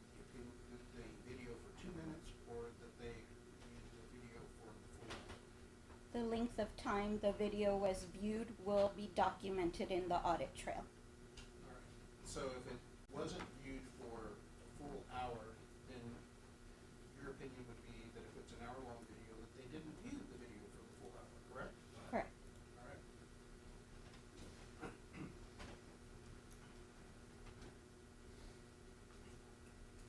And the audit trail also indicates when someone first viewed the video, correct?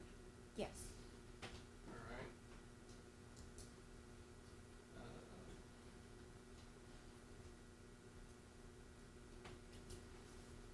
Now, you said you didn't bring any audit trails?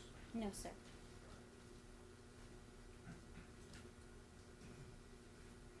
Oh, let me ask you about IDRs. Since we're talking about evidence that you're sponsoring, you indicated that the IDRs, the incident detail report, which is often called the key card, documents everybody assigned a car, correct? That's correct. And do you have a copy of the IDR in this case in front of you? I just brought the first few pages. Very few pages. Yes, just so I could tell the case number and the officers assigned. Okay. So you were asked about William McManus's call number, which was 001. Do you have enough of that IDR?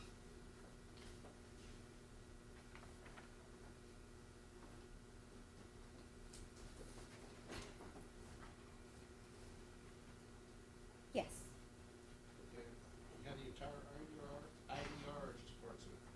just the first few pages to indicate the date, the case number, and the list of officers assigned. Okay. Let me see if I can find it. Hold on a minute, Your Honor.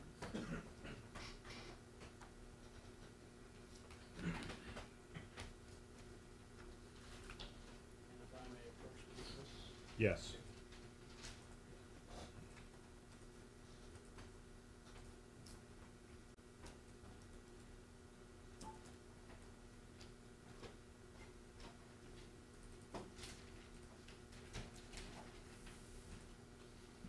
May I have permission to stand by the witness while I ask questions? Yes.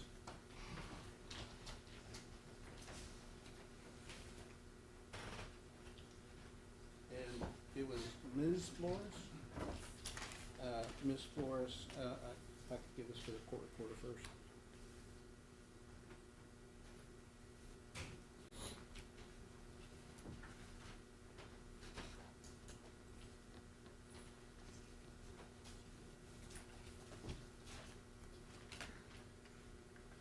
I'm representing to you that defendant's exhibit number 1 is the IDR that the state provided to us in discovery. Can you look through that and see if that, with the exception of the bar number that's in the watermark on each page, is that a true and correct copy of the IDR? Yes, sir. All right. So can you look through that IDR and tell us the time of arrival of Chief William McManus?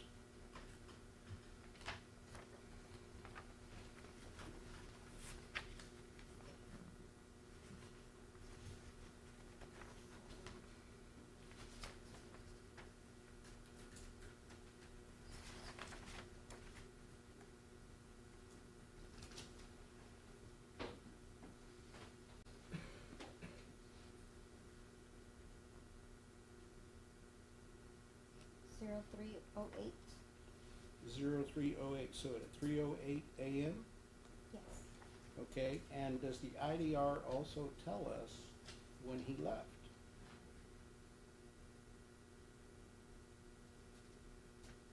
The complete time is 10:37. So what does that mean? Mhm.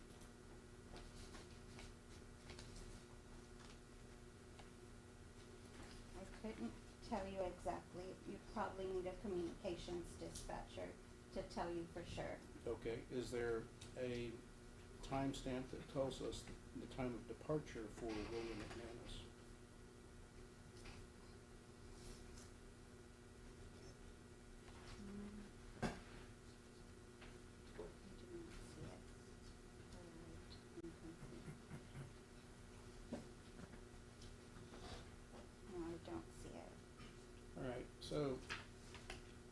if we see the time of departure,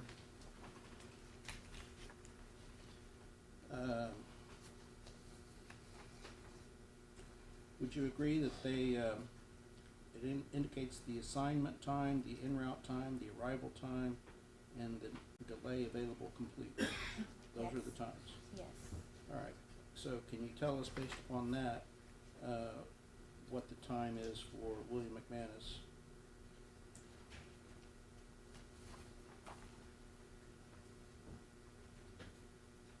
Tell us the time for each category.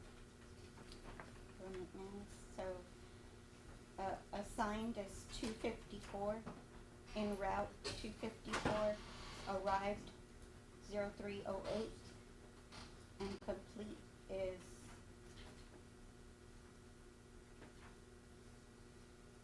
04:05. 04:05. So, to your knowledge, does that represent that he was on scene for approximately 1 hour? Yes, sir.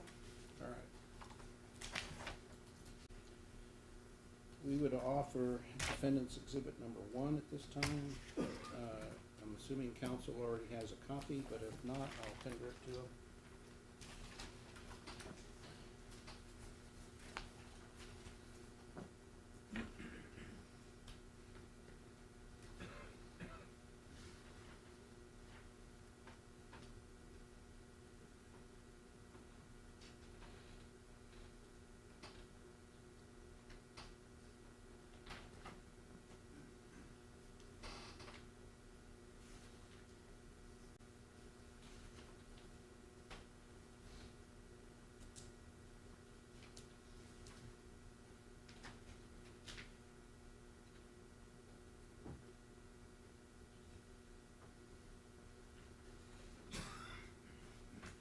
No objections to defense's ruling. All right, it's admitted. All right. Let's go through some of the details on this key card. I'm showing you a column on page 3 of 6, and it has a bold heading that calls comments. Do you know what that column, the purpose of that column is?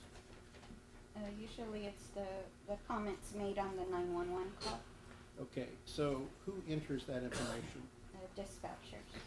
Okay, so it appears, tell me if I'm wrong, I'm looking at a time of 23:32 of the date of 6/22/2023. That seems to be the first entry in the comments section. Do you agree with me? Yes, sir. Okay, so if I understand correctly, before you read this, the dispatcher, the 911 clerk receives information from a citizen and then enters the information that's related to the dispatcher or 911 clerk, correct? Correct. All right, can you read this first entry from this line to this line? Address 6200 Old Pearsall Road, Building 2, Rosemont at Miller's Pond Apartments. Medium location per E36 POC for maintenance department at this complex is Kenji Uno and can be reached at 210-803-3244. C advised Latin female, white bandana, white muscle shirt, and blue jeans, cut fire alarm wire, and saying she owns all complex. No weapons, possible intox. C states SP arguing with other tenants in complex. SP lives apartment 3102. C advised SP cut fire alarm wire in building 2 and alarm is going off. All right, thank you so much. Now, Ms. Flores, let's go back to the first page of Defendant's Exhibit 1. When it says alarm level, what does it say here on this page? Disturbance. And when it says, response plan, what does it say? Response plan. 6340 routine. All right. Now, are you aware that there are different levels of response by the San Antonio Police Department that are indicated on a IDR or incident detail report? Yes. And are they categorized according to urgency? Yes. And the response plan, is there a thing called mental health in progress? Yes.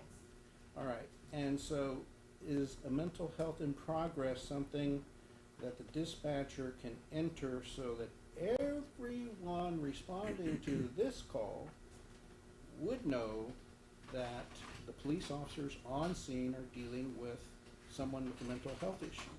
Yes. All right, and that's required by policy to upgrade the IDR. The dispatcher must upgrade the IDR, or the officer on scene who recognizes a mental health problem notify the dispatcher, so the dispatcher can upgrade the IDR.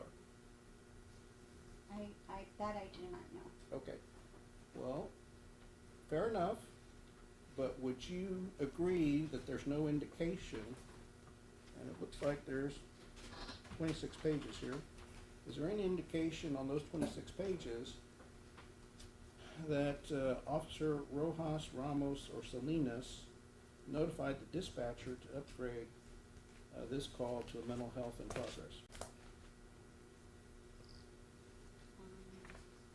I don't know. I'd have to go through everything and look. So let me see if we can save each other some time. Would you agree with me that if they had notified someone that the response plan would say mental health in progress? Yes, if that was the initial report on the call, I believe that's when it's updated. Okay, and they could update it at any time, right? Yes, And if they updated it, it would be on this document, right? correct. And if a disturbance is a low priority call, correct? Yes, All right. But a mental health call is a higher priority call, correct? yes. And do you know what MedCom is? No, I do not. Can you look through the dispatch log whether MedCom was ever added to the call?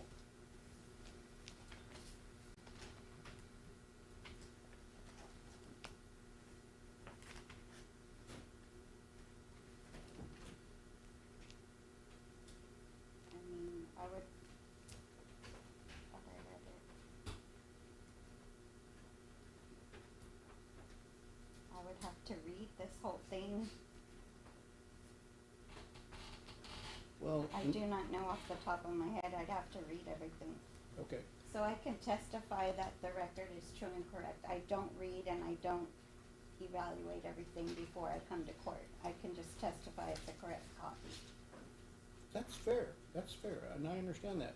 But did the prosecutors ever ask you to look through this to see if MedCom was added to the call at any time? Did they ask me? No. Okay. And if adding MedCom to the call was something that's relevant to this case, would you have wanted to be aware of that so you could search? Objection, Your Honor. Again, Ms. Flores is just the keeper of the record. She does not generate the input which the records document. The question specifically asks whether or not it would be, that information would be something she would be interested to search for. No. She's not the searcher of it. She is the keeper of the documentation. She does not input. Counsel misunderstands my question. My question is, did the prosecution ever ask her to look whether MedCom was in this record? That's different from whether, But the question was, and if adding MedCom to the call was something that's relevant to this case, would you have wanted to be aware of that so you could search? I'll sustain the objection. did the prosecution ever ask you to look for MedCom on this document? No. All right.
Any response to that at all?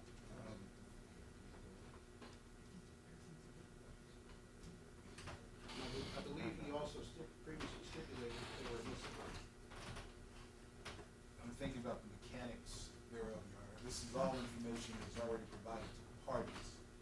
Ms. Flores has already testified that it was authentic what she provided us, which I gave to the defense. I think it would be a waste of her time to ask her to reproduce in hard form media all that information again. I think we may be able just to agree to put it out there on, but I want to make sure I'm understanding. You're saying that all of it that you asked for is admitted, everything. I want to be absolutely clear that every permutation of an audit trail, including a user audit trail, of specific people, including the chief of police, the assistant chief, the deputy chief, Van Geffen, Captain Van Geffen, Lieutenant Frisky, and Sergeant Galindo Villanueva be admitted on this case. And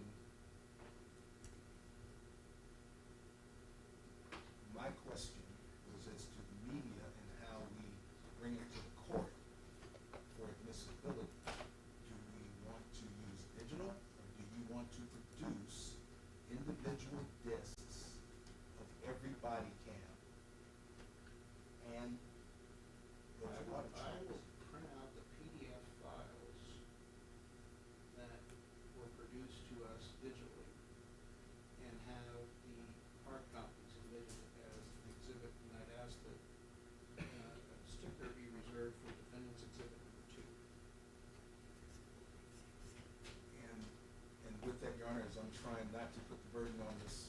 Flores to produce all of that again herself, when the custom now is that it is moved between the parties digitally. That's the only basis of my question, and if counsel produces it, and it looks like what we've given him, the state will agree. It was my understanding that all of it, everybody can, because both sides want all of it admitted. So, to make sure that there's no misunderstanding and no doubt, we will ask that the hard copy be marked 2A and the digital copy in a thumb drive be marked 2B. And if, for whatever reason, the state disagrees with the hard copy, we'll agree that 2B, the digital version, controls.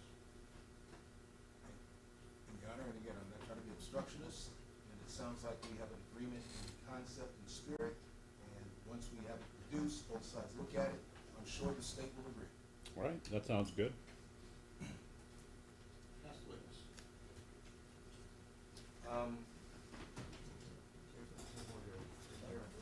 Okay, we got one more. I forgot. That person witness, Judge? Yes. Hi, Ms. Flores. Hi.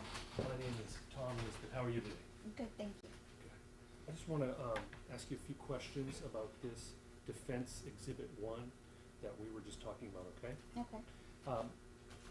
I think we know, but the jury doesn't know, so I just want to tell them, when you were reading these sections here, like C, advised, female, white bandana, what does C stand for? Complainant. Okay, that's the person who's calling on the 911 call to make that complaint? Yes. Okay, and then that acronym SP, okay? C states SP is arguing with other tenants in the complex. What does SP stand for? Suspect. Okay, so the person on the phone call is the caller or the complainant, and then the SP that they're referring to with that behavior is the suspect. That's correct. All right. Here on the first page, does Defense Exhibit 1 show who the C or the caller was? Yes. Mm-hmm. Is it right here next to caller name? Yes. Okay, and what's that name? Marianne. Okay, and if I told you that's Marianne Delgado, would her 911 call have been kept in the same course of regular business that the predicate the state laid and we agreed to earlier? Yes. Objection to the question as counsel read it. The name on the IDR lists Marianne. There is no Delgado outside the scope again, is she didn't take the call, she only preserves the document after the call is taken. Oh, you can rephrase.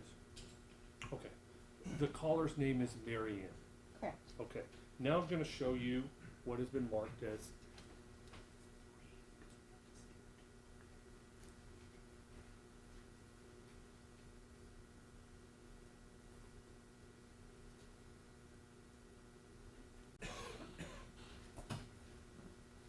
kind of like Gilligan's Island. Remember Mary Ann on that one? Okay, I'm going to show you Defense Exhibit 3, and I'm going to tell you that's a flash drive, and it has a 911 call from Mary Ann from this incident on the night in question, okay? The first question I have for you is, did you bring with you, at the state's request, any of the 911 calls from that night? No. Okay.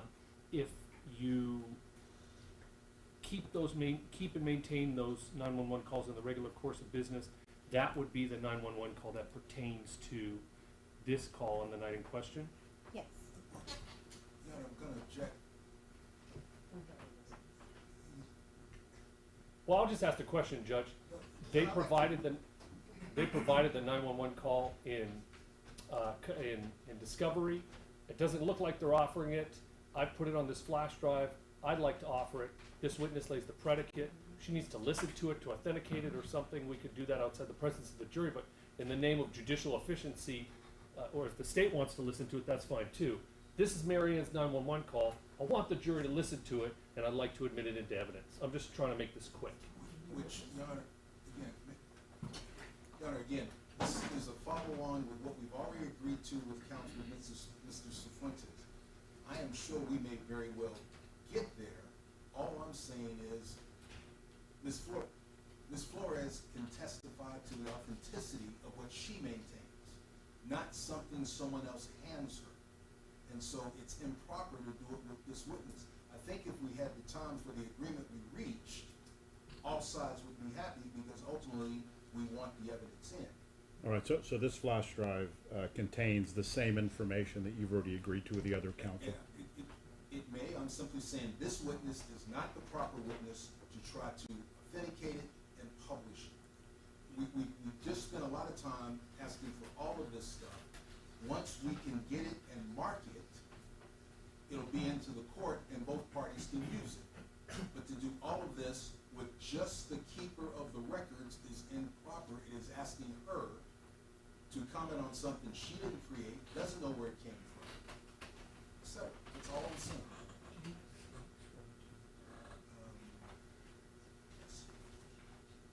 Judge, my response is, they asked her to mark these records she keeps in the regular course of business and admit them into evidence.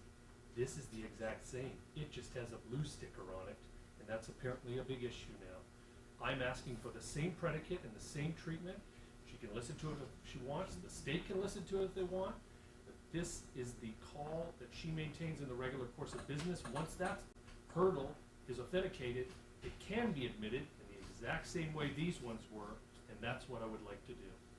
May I respond, Your Honor? Yes. Specifically, when I ordered this witness, I asked her, did I ask you to make copies of these body camera footage and bring them to court today? And she said, yes, these are the ones that I recorded. That is different from what counsel is walking up to her and handling her. I am not impugning anybody's credibility. I am simply saying her knowledge is limited to what she maintains. She's already testified. She provided it to my office. Counsel has raised that we gave it to them. She's improper for what Mr. Nesbitt is trying to do now. That's my only objection. She's not the witness to authenticate what he has. All right, so I understand the objection related to the authentication issue. However, if she can authenticate it after viewing it or observing it or listening to it, whatever the case may be, then I'll allow that. So do we need to let the jury out of the courtroom, or? Well, another question. I have one other. If I may take the witness on voir dire. Yes. Well, Judge, he doesn't need to. She's not going to be able to authenticate the contents of that. I guess I'm just missing the nexus here. If we're accepting the testimony that the records she gave the state are the records she maintains. And Mr. Harris, as an officer of the court, is now representing to the court the records they then gave us in discovery are the same records she just testified she keeps and maintains. What am I missing here, right? If I just then put it onto a small plastic stick to put it in the same as those discs, what is different? Unless I'm being accused of doing a switcheroo on what's on this, and that's why I'm saying the state can listen to it if they want. I just want to put that 911 call in.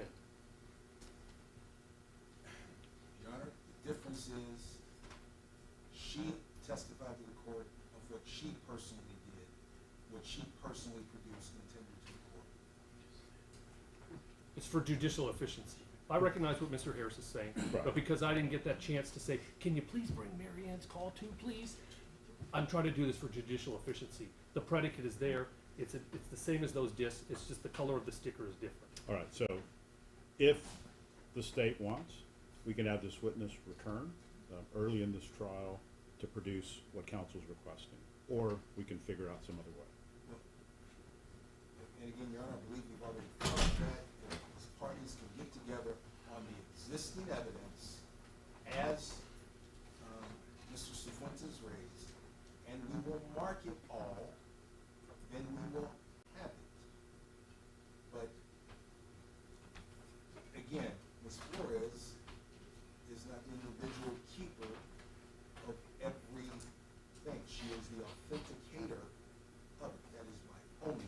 Okay, so then we all agreed to have the same agreement that you had with Mr. Cifuentes. Yes, Judge, I'm simply now asking for the time to actually bring it into fruition Yes. so we can. Okay, then I will allow that. Okay.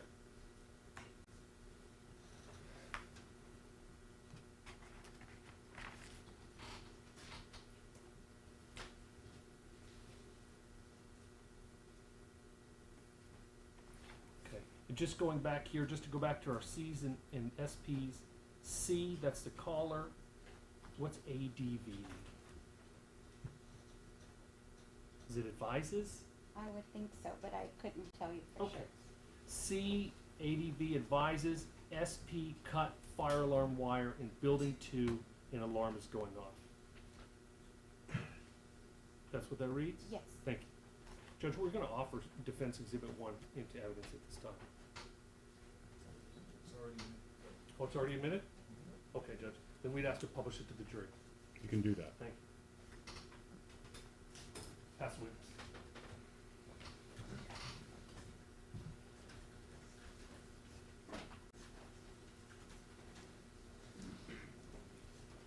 I have no further questions, Ms. Flores. Thank you, ma'am. May this witness be excused, Your Honor. Yes, has the rule been explained to you? I'm sorry? The rule has been invoked. Do you know what that means? No. It means you're not allowed to talk to anybody else about your testimony in this Okay. case, other than the lawyers, until we know that you're no longer going to be a part of the trial. Understood. All right. Thank you. You're welcome. Your Honor, just to note, we might need her subject to recall. All right, so you are subject to recall. Okay, thank you.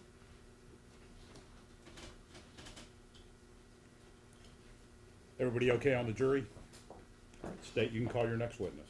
The state calls Captain Christopher Hudson.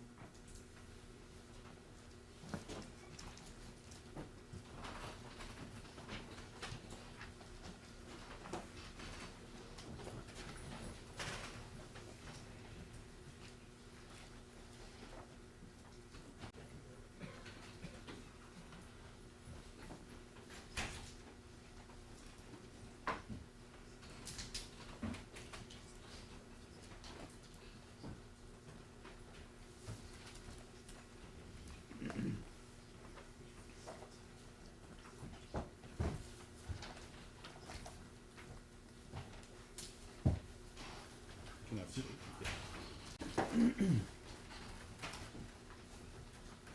All right, you can raise your right hand. Do you solemnly swear or affirm that the testimony you give in this matter will be the truth, the whole truth, and nothing but the truth, so help you God? Yes, sir. All right, you may need to adjust the microphone. Make sure everybody can hear you. Can you introduce yourself to the jury and spell your name for the court reporter, please? My name is Christopher Hudson. It's CHRISTOPHER HUDSON. I'm a captain with the San Antonio Fire Department. Right, state? Captain Hudson, how long have you worked with San Antonio Fire Department? For 20 years. And what's your current role with San Antonio Fire Department? Right now I'm in an admin role. I help, I'm the workers' comp captain. I help our employees that are injured on the job get through their claims. And so I want to take you back to June 22nd going into June 23rd of 2023. What was your role back then? I was a lieutenant in the field in fire, and on that night I was at Engine 36. And I want to talk a little bit about your training in becoming a San Antonio firefighter. What type of training did you receive? We went through a 6-month academy. We learned everything from pumping water, different hoses, different types of fires. We had a 6-week EMT basic course during the academy. Just everything related to firefighting. And on the night of June 22nd going into June 23rd of 2023, well, what type of shift were you working? I was working the overtime shift that day, so on the 21st I worked my regular shift at Station 8. I got off the morning of the 22nd and I went to Engine 36 to work 24 more hours, so I was on a 48-hour shift. And Engine 36, where was that station located? It's over on Ray Allison, just inside of 410. And what side of town, just for those unfamiliar with that San Antonio? Southwest side. And is that station located within Bear County? Yes, sir. And I want to ask, so whenever you respond to calls from that station, what's your range? What calls are you responding to within a certain area? What types of calls? Sure. Everything, medical calls, smoke investigations, any kind of fires, dumpster fires, car fires, house fires, site calls, person down, you name it. Somebody calls 911 for anything medical or fire related, we go. And in the late hours of June 22nd, 2023, did you respond to a call at the Rosemont Apartments? Yes, sir. And are the Rosemont Apartments, are those located in Bear County? Yes, sir. And around what time did you arrive at those apartments? Around 11:30. And what was the call for? It was for a fire alarm. And it was for a fire alarm, and the notes that we had said there was a female cutting the wires to the fire alarms. Did you get a description of this female? Yeah, it said white tank top, blue jeans, and a white bandana. And when you arrived at the apartments, did you see anyone matching that description immediately upon arriving? No, sir, not initially. Were people out in around the parking? Yeah, people had evacuated the building.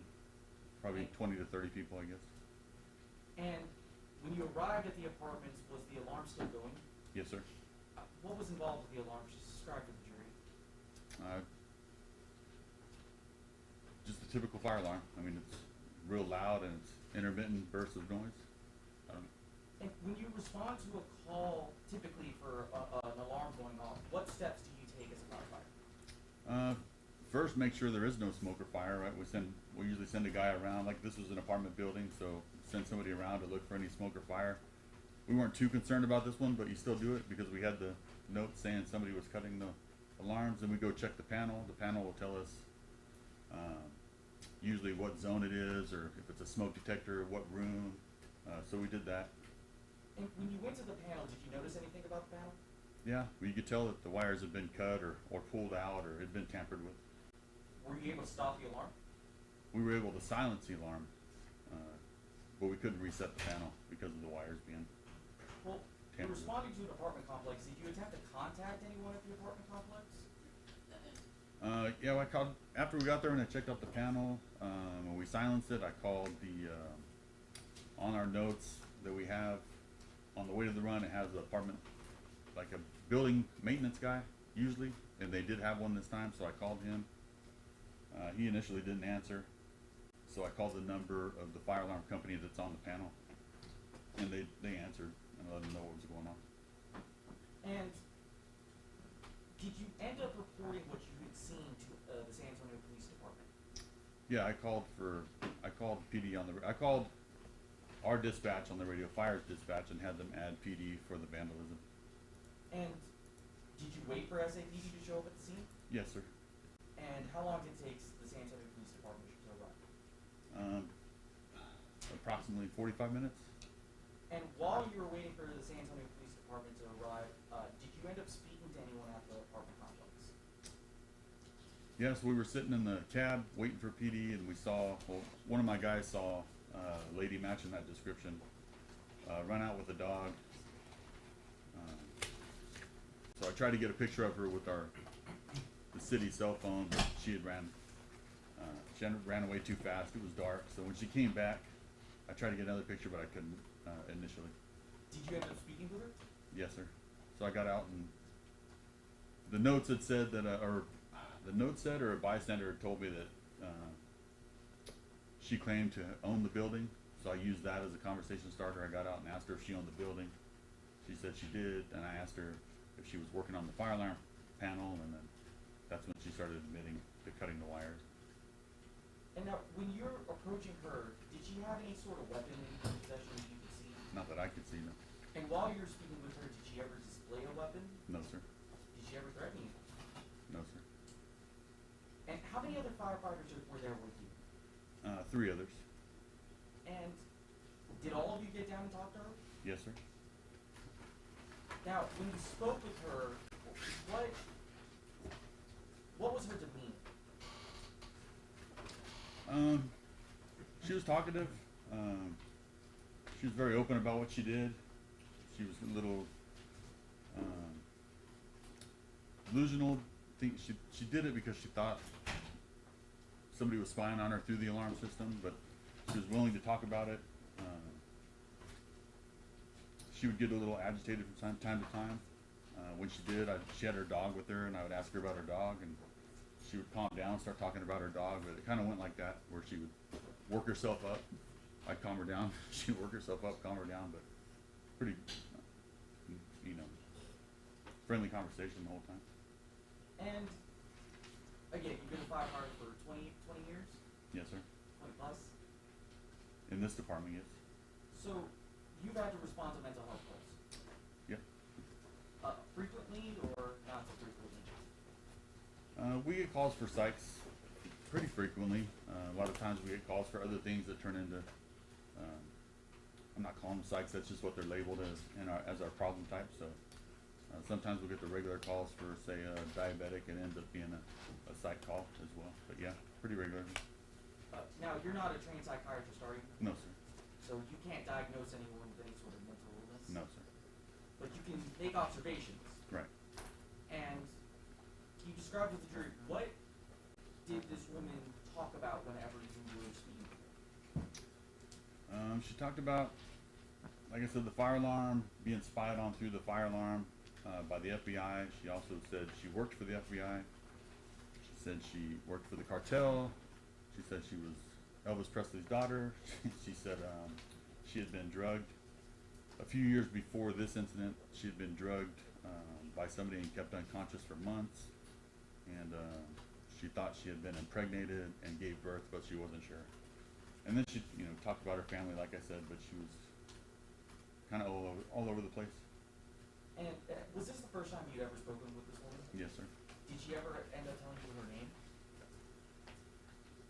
I can't remember if I knew her name that night, or I probably did, but I couldn't tell you for sure. Fair enough. Now, SAPD arrived at the scene, is that correct? Yes, sir. How many officers initially arrived? Initially, I believe it was just one car right off the bat. One officer. Did you end up speaking to that officer? Yes. And did you briefly describe maybe your experience with this woman? Yeah, I just said that she seemed to be having some psychiatric issues, or she was under the influence, maybe, or both. I wasn't sure. Because she had told me in her past she had had psych issues and had drug issues. So. And now, you were able to speak with her again for quite a bit of time. Right. About 45 minutes. And now, as a part of your training as a paramedic and as a firefighter, do you have to make observations about people? Yeah. What sort of observations do you make?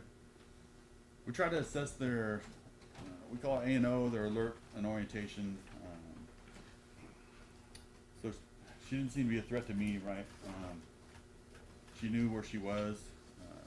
Like person, place, time, and event are the four things we look for. Like she knew who she was. She knew where she was at. She knew. I don't remember the exact question I asked her, but I usually ask, you know what day of the week it is or what year it is. So she knew what time it was, and she knew the event. She knew why we were there and what she was doing. And so, is there a sort of scale that you have whenever talking about those observations? No, you could be alert and oriented at 0 if you don't know anything, and that's a problem. You know, she was all 4. Obviously, she had some delusions, but I thought were delusions, but no, I don't know. What are you asking? So was she alert and able to communicate with She you? was, yeah. Okay. And again, you told all this to the San Antonio, or you at least told as much as you could to the police officer. Is that correct? I think all I mentioned was about the, like I said, that she was having some psych issues and possibly an influence or both, and then I let him know about the panel, or the fire alarm panel. Did you end up showing him the panel? I did, yeah. And were you present whenever the officer began to speak with this woman? Yes. And you had recorded video of what she had said earlier, is that correct? That's correct. And why did you record that video? Just in case, just to get her on tape admitting that she had cut the alarm panel. I mean, I thought it was just going to be a simple vandalism call. I initially took a couple pictures of her with the phone in case she ran off, because like I said, I've never met her, I don't know her. She admitted to me about cutting the wires, so I kind of started the video and asked her, okay, so, you know, I kind of led her into it again, like, so what were you saying you did? You know, just to get her to admit it. Yeah. Your Honor, may I approach? Yes. I'm going to show you what I'm marking as State's Exhibit number 4. Do you know what this is? Yes, sir. What is it? Excuse me, State's 4, there's State's 4 is already been marked. It's 5. 5, sorry, thank you. State's 5. Oh, what is State's 5? This is the video that I recorded with the phone. And Judge, just to say, we agree that it should be admitted and listed. All right, you moving to admit it? Yes, Your Honor. All right, it's admitted. And so you've taken a time to watch, you were the one that recorded the video on this disc, is that correct? Yes, sir. Okay. Your Honor, permission to publish? Yes.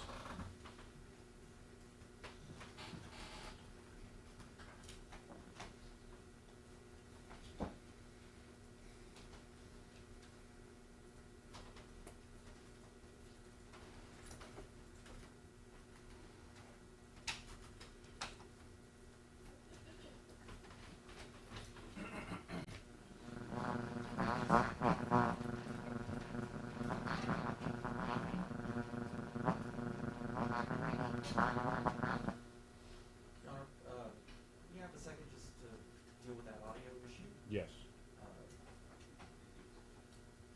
Will we be able to do that outside the presence of the jury? Your Honor, does that mean we can come down to your office? Members of the jury, I'm going to give you a quick break. We'll let you know when we're ready. All rise for the jury.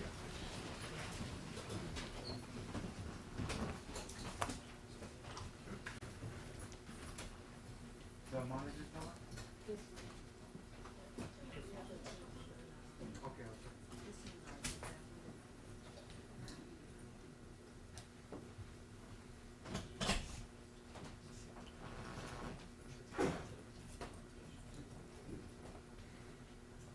Is this yours? Okay.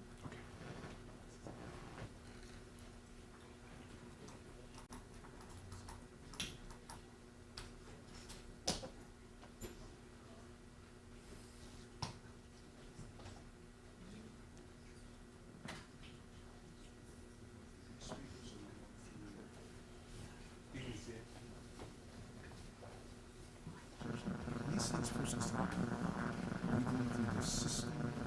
Sounds like it's coming from here. Is there anything with the panel? It's been a while since I was actually in court.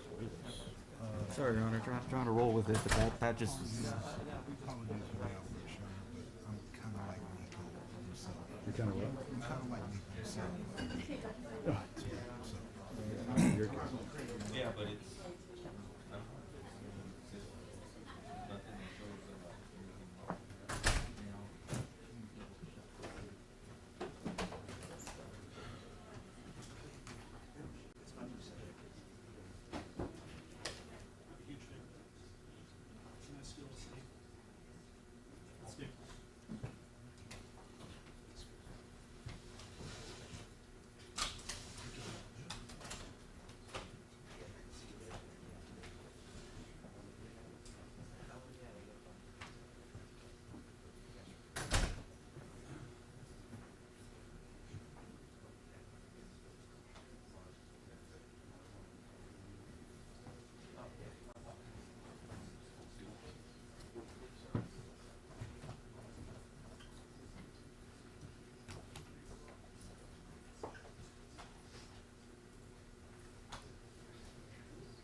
bother you?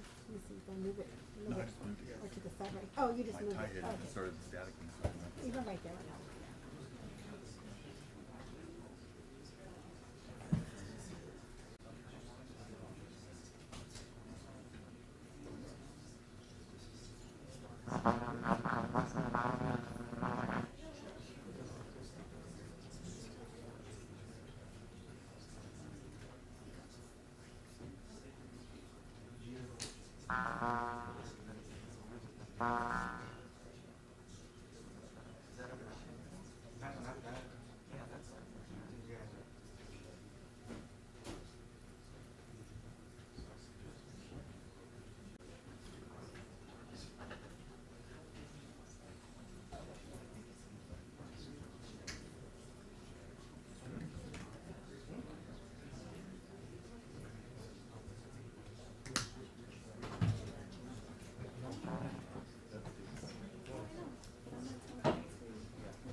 So what time are we starting?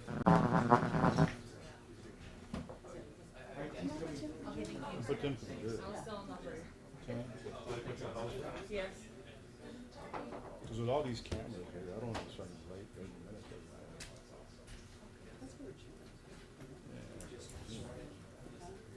Remember, be here at 10. Y'all were really starting at 8. It's okay. They can't show up. That's not how they start. You see how it happens? They never show up. So you're gonna be 30 minutes late. Okay.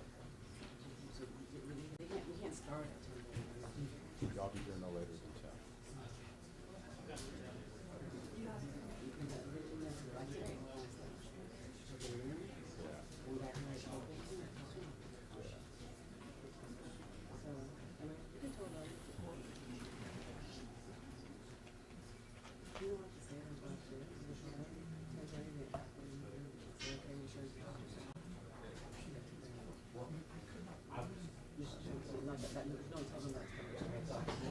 Be here at 10.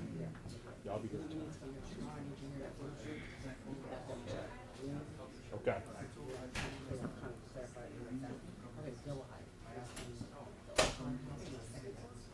Double height? Yeah. Yeah. Huh? Over there? I signed the thing with them. I've been telling you for a long time. You know what? I think that worked very well. And I was like,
Captain Hudson?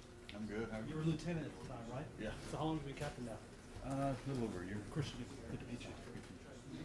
Nice. So you were a firefighter here, you said 20 years, were you elsewhere before? Yeah, Air Force and civil service on me. Is that how you came to San Antonio, Lackland? No. Me and the guy were stationed together in California. His wife got stationed at Wilford Hall. I separated. And then he came here and he got a job on the base here. Yeah. At Kelly Air Force Base when it was open in the fire department. And he called me and I was delivering pizzas. He was like, hey, you want to be a fireman? You want your old job now? Yeah. Front of the San Antonio. How do you like it? Love it. Yeah. Been here 30 years now. That's awesome. Yeah, that's cool. So are you enjoying the new, I guess you have more administrative role now? Yeah, man, I get more sleep. Better hours? Yeah. The shift work takes it out of you. I'm sure it does. Yeah. Not sleeping. Well, and were you all stationed overseas? I wasn't. I was just overtime there. I was okay. I was at 8s on the west side and 9s on the east side. So this one, is it 36, this one? This one's more like southwest, like Yeah. Five Palms kind of area? Yeah. It gets pretty busy down there. Yeah, they get a lot of grass fires down there. Because it's like residential and then rural and then residential and then rural. They get a lot of bad wrecks right there on 410 in that area. Drunk drivers, right? Yeah. I live at like 410 is not 90 and 1604. Oh yeah. So that Amber Creek. It's like, Big wow. country. That one's like Big country is busy. Yeah. Yeah. Well, they built that new fire station out there. The ESD. Yeah. It's not a safety. It's funny, it's a little neighborhood. It's Bear County. It's not city. So me too. So I'm 90, and then it's 410, and then 1604. We're right on the front of the road. And so the houses that touch 90 are city. I guess because they touch the highway. So just that row of houses. Everybody else are county, unincorporated, which is not my favorite. That's what they voted for, because they had us up for annexation, but they changed the law to where everyone's got to agree now if you want to be annexed. So my neighbors. We're right at Rock there in I-10. One side of the road is Bear County, and the other side it's still Bear County, one city. The other side of the road isn't. Yeah. They were gonna annex us because they can't blow us, but then something happened. I guess it's better for taxes. I do miss some of the services. still have to pay taxes. I mean, It's city not as high, taxes. right? City taxes are higher though. Well, I still have to pay city taxes.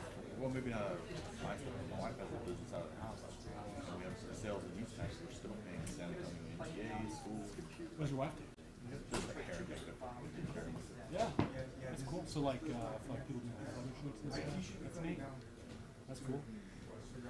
Well, nice. Well, hopefully we'll get you off today. Come back Monday. The way it's going. 10:30. Start at 11. Then I heard a little noon, and then This is the finish theme. after 3 or 4 hours. Yeah, this is a theme for. I mean, we were here yesterday. Actually, they told us till 11. Taking your temperature. Yeah, they text me about 30. Yeah, it was not something any of us had gone through. Now having to do the defense team with a row. What are you part of?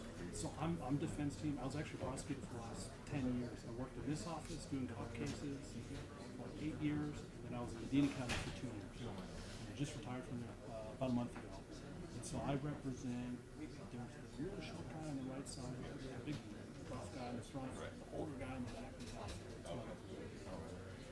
he the one? No, the front guy's Absol. Alfred is the sergeant on scene.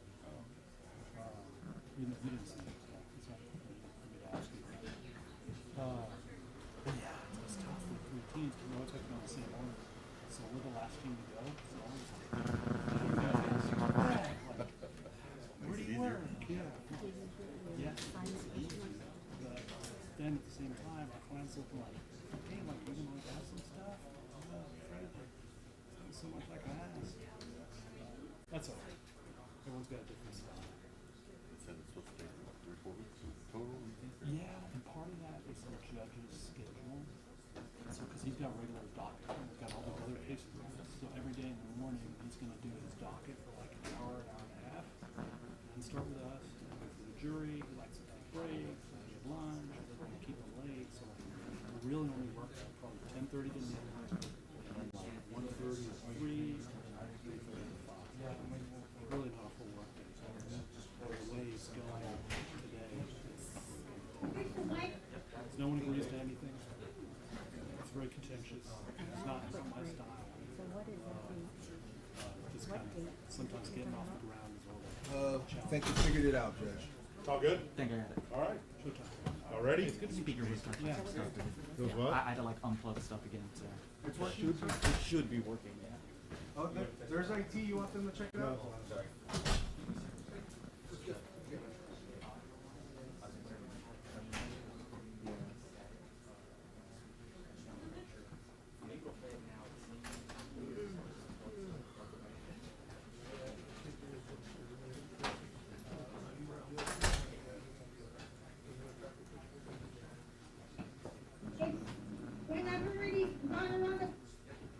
All right.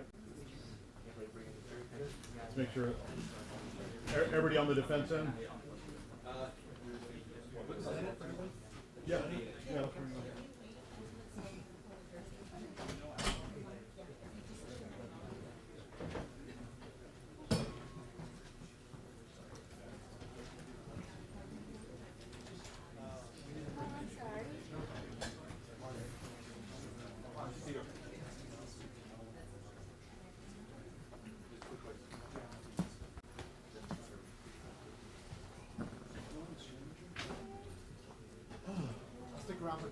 Good, thank you. Thank you for that.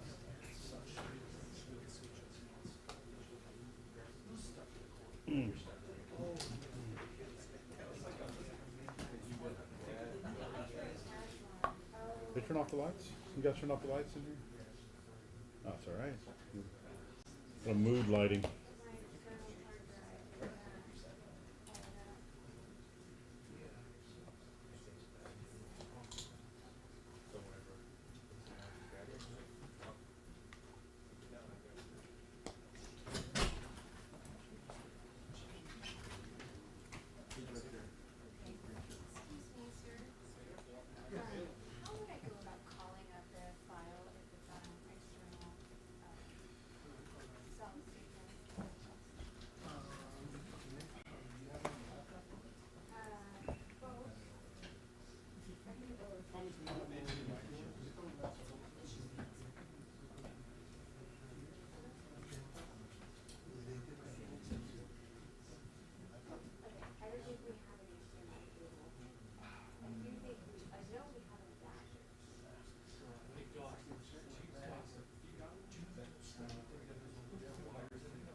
Oh, she went to the other side for a It's little alright, bit. I found it. She placed my box in there. In timeout.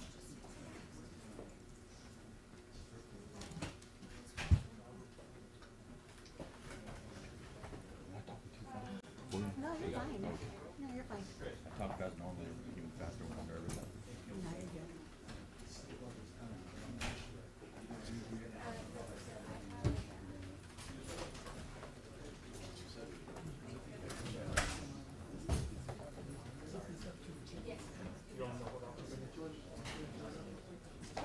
Are we ready to rock? You guys ready? Ready? Yes, sir. Yeah, let's do it.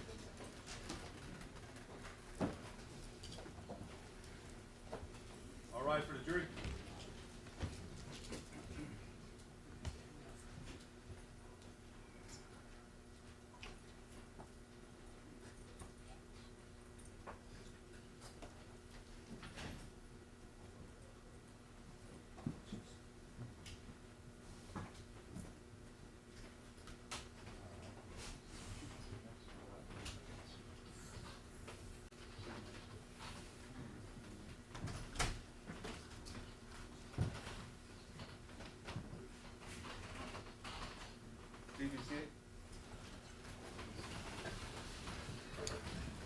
All right, welcome back, members of the jury.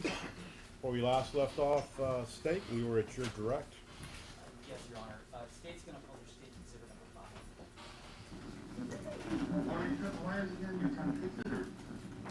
No, stand down, baby girl. It's not trying to fix the wiring. It's, we haven't really gone around the complex and investigated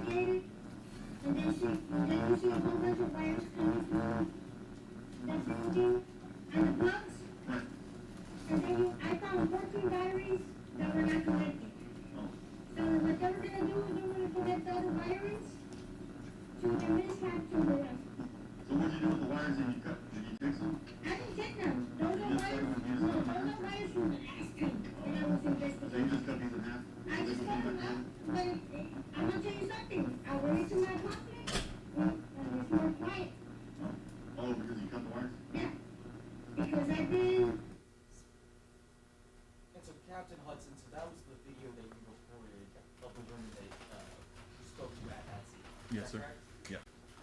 And not long after this, San Antonio police arrived. Correct. And I believe you stated earlier you told the officer about kind of what your interaction with the woman had been. Is that correct? Yeah, not too many specifics, just, yeah. That she had cut the wires, admitted cutting the wires, and that she had some psych issues. And you were present whenever whenever that officer spoke with her, is that correct? Yeah, we were there, just a little bit, maybe a few feet away, in our own little group. And was this woman, was she willing to speak with that officer? She wasn't as open with him as she was with us. But she was still communicating with Yeah, him, is she that was, correct? yeah, she had conversation with him, yeah. And were you involved in the conversation much? No, not at all, that I can remember. Now, at some point, did they walk away from you? Yeah, I heard him ask her to follow him, I think back to his car, and then the second officer arrived, and they said that they got it, that we can leave. And they started to walk her back to the car, I believe, and then one of my guys said, "Oh, she took off." And so I turned around and looked, and I saw one or both cops chasing. She was already out of my view, around the corner of the building there. Now, where did she run off to? Inside her apartment. Now, did you ever go towards the entrance of her apartment? Yeah, I went to check on the officers to make sure they were okay, that there wasn't a fight going on, and I got over there and I saw one of the officers knocking on the door, and the other one was further back, and they were trying to get her to open the door. And how much longer did you stay at the scene? That was it. We just checked on them, and they said they were good, and we left. Now, again, you spoke with this woman for quite a bit of time, is that correct? Correct. Now, have you ever had to deal with intoxicated individuals before? Yes. From drugs or alcohol? Both, yes, sir. Now, you had the time to make observations about this woman, is that correct? Correct. Now, did you see any indications that she was intoxicated due to alcohol? No. Did you smell alcohol on her breath? No, sir. Was she slurring her words? No, sir. What did you think was occurring at the scene? Just from what she had told me, like I said, her history of drug use and the psychiatric issues, I contributed to both of those. One or the other or both, I wasn't sure. Like, I didn't have a baseline for her, right? I don't know her, so I don't know how she acts normally, so I didn't know if how she was acting was her normal, was her baseline, or not. It didn't seem to be a normal baseline to me. But. Now, during the time that you were at the scene, was anyone taken to the hospital? No, sir. Was anyone needing emergency aid? No, sir. Were you aware, were other people living in the home with this woman? She had mentioned that she was taking care of an elderly man in a wheelchair. Did you ever go to check on her? No, sir. Was there any sort of threat that she mentioned towards him? No, sir. Go past the witness.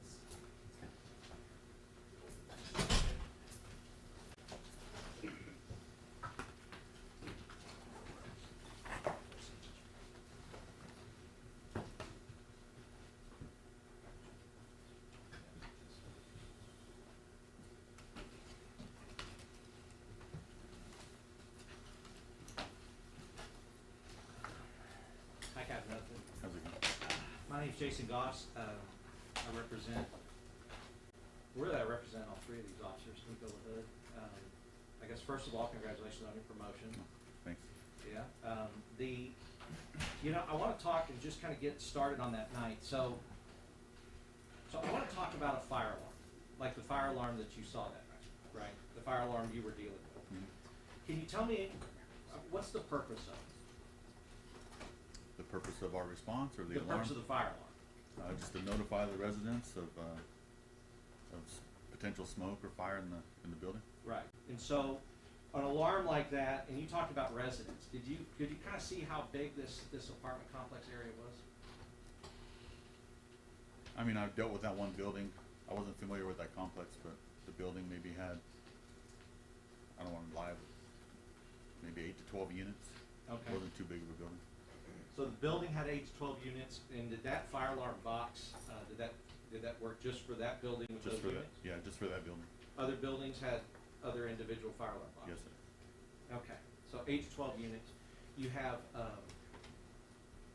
and I guess you wouldn't know if all the units were filled or not, Right.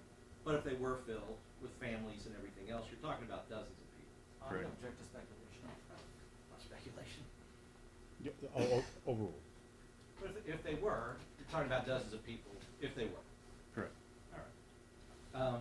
Now, this fire alarm system, because one of the things the prosecution didn't really go into with you is like what cutting the wires does to it. So what wires were cut specifically, and what did that do to the system? Well, I'm not a alarm tech, right? Right. It's the wires coming out of the wall, presumably through all the detectors or whatever kind of, or sprinkler, whatever is connected to that alarm, coming into the panel itself. Object to this testimony, it's outside of his expertise, he said he can build the system. Well, all I'm asking, he has to go and check the system. All I'm asking is his basic knowledge. I'm not asking anything more than that. All right, you can rephrase. Okay, so, I mean, because you were a lieutenant at the time, captain now, I mean, when something like that goes off, and that's happened before, right? Right. And when something like that goes off, you were one of the people at that time that would respond to it. Right. Right, and one of the things you would do is you check these boxes frequently. Right. How many boxes do you think you've checked in your career? Hundreds? Hundreds. And so I'm not asking necessarily if you're like an alarm tech that can tell me exactly all, but just the basics that you would have for your job to understand like what is wrong, try to do a diagnostic, and try to evaluate what the problem is. You have that knowledge. Yeah, rudimentary, right? Rudimentary, right. And really that comes from your experience. You've been looking at all these boxes, hundreds of boxes over your career. Correct. Okay. So that's really all I'm asking. You know that that box, and the purpose of that box, is to, as you said, sprinkler systems. That's what usually is connected to that box, right? Could be, yeah. And sprinkler system is a form of fire suppression. So if a fire starts and it's detected, the sprinkler system would try to suppress that fire. Correct. All right. And also you said it says like warning, like it serves as a warning to the residents of the apartment complex that there is a fire. Yeah, potential. A potential fire. Correct. And as a firefighter, I guess are you also a paramedic or EMT? Paramedic, yeah. Paramedic. And that's pretty common with, I guess, all firefighters? Everybody's in the department is at least a EMT basic. Okay, so, and an EMT, what does that stand for? Emergency medical technician. And the difference is you would ride on an engine, and then maybe some who just specialized paramedics would maybe ride on an ambulance. Right, it's rank specific for our department. Okay. Engineers are on the ambulance. All right, so have you ridden on both? Yes, sir. All right. So, I guess what I want to get to is that so you know that this box is important as a warning sign and a potential fire suppression system for the people that live in that complex. Correct. And because if it wasn't important, it wouldn't be there. Right. Do you know, in your experience in going out there, these apartment complexes, do most of them have some kind of system like this? Pretty much all of them, yeah. Right. Because in this day and age, being able to have that technology, it would be incredibly foolish to put a bunch of people together and have them all living next to each other and not have a system such as this. Correct. All right. So when you went out, and I think what you said is that the woman that you encountered had cut the wires, or she told you she had cut the wires on the box. Right. And you said they were asking about the fire alarm sound. So cutting the wires itself, does that cause the system to go off? It can. All right. And did it go off in this situation? It did. Okay. And you kind of said it was real loud, intermittent burst of noise, but like, is that something that everybody can hear? Everybody in that building, yeah. Would that have been going off in their apartments? Yes. Okay. So when that happened at 11:30 at night, on that night, everybody who lived in those apartments was hearing an alarm go off. Should have been, yes. Should have been, because you could hear it. Yeah. And the, were people coming outside in response to that alarm? Yeah, when we got there, it was, I don't know if it was everybody, but a lot of people had evacuated into the front of the building and parking lot. So they all had to evacuate at 11:30 at night? Right. Right. Presumably some were asleep at 11:30 at night and had to wake up and get their kids and their dogs and whatever else and go outside. Mm-hmm. Sure. Okay. So the, and then you said you were able to, and I appreciate that you did this. Even though you were coming and assumed that it probably wasn't a fire, you still checked to make sure. Right. And one of the things you check is, because you have a fire alarm that goes off, or maybe a fire in one building, but as you know, depending on wind conditions and everything else, this is your expertise, but depending on wind conditions, everything else, a fire here can jump somewhere. Right, correct. In apartment buildings, that can happen. It frequently has happened. Right. So building to building to building to building, unless hopefully somebody like you and the people that do your job come and suppress that fire or stop it from spreading. Right. Okay. So you said you were able to silence the alarm, but couldn't reset the panel because of the wires. Correct. Okay, so how were you able to silence the alarm? There's just a silence button on the panel that you can hit to, like, once you've made sure there isn't anything, you can silence it for the residents. They can start going back in. Right.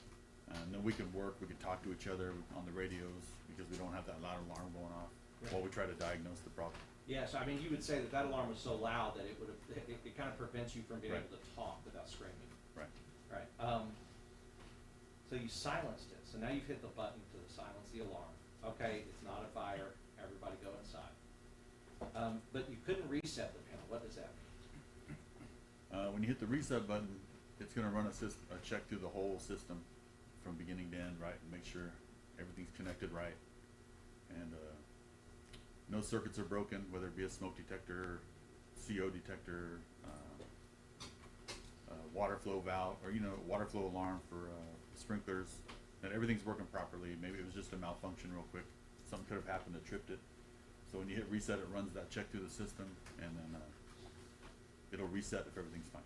Right. And so you said that was impossible in this case because the wires had been damaged or cut to the point where you could not check if everything was fine. Right. So for all you know, the suppression and the warning or alert system was not functioning. I'm gonna object to outside of his knowledge. That's speculation. Your Honor, that's not speculation. He couldn't do the reset, which he said that's how he knows that it's working properly. That's the only answer if you know. You can continue. Right, you wouldn't know, since you can't do the reset, since the wires have been cut, if all of those things are working properly. Right, I guess. I mean, because that's what the reset button is for. Right. And I guess, is there, on the panel, is there something that would tell you, thumbs up, everything's working well now? On most panels, not all of them have a readout, but most of them do. It'll say system reset or system normal. Okay. Did you remember if this one did or not? I don't remember. Did you check to see if the battery, is there also batteries that are in these types of panels? There are. And what are those for? Backups, I guess. If they lose power to the building, the panel will still have power, and Right. the system will still have power. But a lot of times they get new batteries get put in, and the alarm companies whoever changes them out just leaves them, and there'll be extra batteries. Okay. So they'll put a new battery in and then they'll change them out and they'll leave, you say leave them, like the old battery? Right. Okay. Not all the time, but sometimes. Okay. Now, I guess you never went into her apartment? No. Okay, so you never saw whether or not she had taken the batteries out of that? No, sir.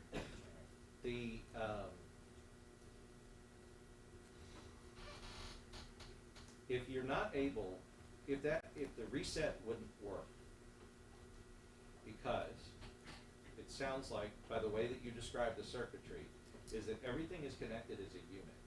And if there's a problem in the unit, the problem in the circuitry and the wires that connects to the suppression and the alarm. There's an issue going through and it's cut, and it can cut off the communication to the different units in this building. Yeah, that's how I understand it. Right. Like say a pool station, somebody pulled the pool station, you know, the pool here for fire. Right. And it's activated, you can't reset it because it won't get past that, right? Right. You have to reset that and then it completes that's how I understand it. Completes the circuit. And in this case, from what you know and what you understood, is that it was incapable of being reset because of the damage to the wires. Correct. And you know Melissa Perez damaged those wires. That's what she told me, yes. Right. And you, based on everything that you had there at the scene, you pretty certain that she was the person. That's why you recorded her. Right. And that's why you continue to try to get her. On video saying, you know, I'm the one that cut these wires because you thought it might be important for like a criminal mischief prosecution or to account for the damage. Correct. Now, do you know if these units are expensive or cheap? No idea. Okay. So if that system is incapacitated, and then you say, well, we've silenced the alarm, so the alarm's not going off anymore. And you leave. And somebody starts a fire in one of those units. If that system is incapacitated, it would not be able to alert the residents or suppress the fire. You would agree with that? Yeah, I would agree. Until somebody can come and fix it. Correct. And nobody was able to fix it right then. No, the alarm company knew. I called them, so I couldn't get a hold of the maintenance. So I called the alarm company, and they said they would pass on the information to somebody. And then when we got ready to leave, the maintenance guy called me back. Or I seen I had a missed call maybe and called him. Either way, I talked to him, and he said he'd be on the way to fix it. Okay. And then when I got back to the station, he had called again, or I think that's when I had the missed call. I called him back, and he said he couldn't get there till morning. Right. But Okay. So now that we're here, if the maintenance guy can't get there till the next day, and a person has cut the fire alarm box and system, it cannot be reset. It cannot suppress and it cannot warn. Wouldn't you agree that that's a high risk for if there was an arson or somebody wanted to set a fire, that would be a high risk to everybody else in that apartment complex? Yeah, I'm gonna object to speculation. What? Overruled. As a fire chief, as a fire captain, wouldn't you agree that if all of those things have happened, the maintenance guy says, I can't get out there till tomorrow. We're talking about midnight. So that's 8 hours that if a fire starts in one of those units can spread to the other units without any warning to any of the residents in those units. I guess, are you asking if it's high risk that arson will occur, or high risk that if it does occur, a lot of damage is going to happen? That's what lives I'm lost. Yes, sir. Yeah, and we know that because all of those fail-safes that we have to say, look, even if a fire accidentally or intentionally is started, even if it's accidental or intentional, we have all these fail-safes that say, warn everybody else who's in that area to get them to safety, right? Right. But if this is incapacitated and the maintenance guy can't fix it till the next day, those people can't be warned if there is a fire. Right, not by that system, correct. Not by that system. They'd be warned by their smell, their sight, their hearing, maybe. But as you also know, with fires that start during the day, when everybody is awake, they're more able to have an early warning because they're conscious, right? Correct. Fires that start at 3 in the morning when everybody's asleep, they're less able to have those other warning signs that a human being would have for fire because they're unconscious, right? Correct. Right. And so, if this person, did you see in her apartment that she had lit candles all over the place? No, like I said, I didn't see her apartment. Okay. You know that as a fire captain, and with your years of experience, you know that open flame and lit candles in an apartment is a risk for fire. I mean, I can be, I guess, but it's a candle. It, You know. it's just a candle. But have you responded to fires? Have you had to put out, like, a house almost being burned down because somebody had a candle in the wrong place? I can't say that I have or haven't. I usually don't find out the cause. That's arson's job. That's right, because you're not an arson investigator. Correct. But I guess any open flame would be the would be the cause of a fire. Correct. And having several and multiple open flames, more than one open flame, whatever the risk is of an open flame causing a fire, that risk goes up. You would agree with that? I'd agree. Yes, because if I have one candle, or if I have 5, or if I have 10, or if I have 20, right, it's just, there's more open flames, so more ability for one of those flames to start a fire. Correct. Okay, so if, in the situation that I described, for you, would that be, can you see how those residents of that unit had more risk because of the actions of Melissa Perez, and more risk of being harmed than maybe some others whose fire suppression and fire warning systems were working properly? I'd agree. More risk, yeah. Right. And I think you would agree that anyone who didn't have a working fire suppression and fire alert system would be at more risk. Yeah, I would. Right. But in this particular case, they were all at more risk because Melissa Perez cut the wires to the spot. Right? Right. Okay. So now, and I like what you did here. Like you heard that she had said that she owned the building, and so you kind of said, hey, you're the building owner to talk to her. I'll just say I think it was smart. And so you go in and you talk to her. You said she was open about what she did, and she had what you thought were delusions. Right. About somebody spying on her through the system or something like that. Correct. Okay, so yeah, obviously you can't diagnose, mental health or anything else, but do you know generally that delusions are a symptom of schizophrenia, for instance? They can be, yeah. Yeah. So, as far as you and your role, police officers, when people see police officers, sometimes they're there to help, but sometimes they're also there to arrest or detain or question or search, and maybe people can get in trouble, right? Right. Okay, so firefighters, on the other hand, there's some people that have a dislike of firefighters, but you would agree that most people understand firefighters as basically helping them when they're in bad trouble. Either there's a fire, or there's an emergency medical issue, or there's something that they need serious help, and you and the people you work with would be the people that respond to that. Correct.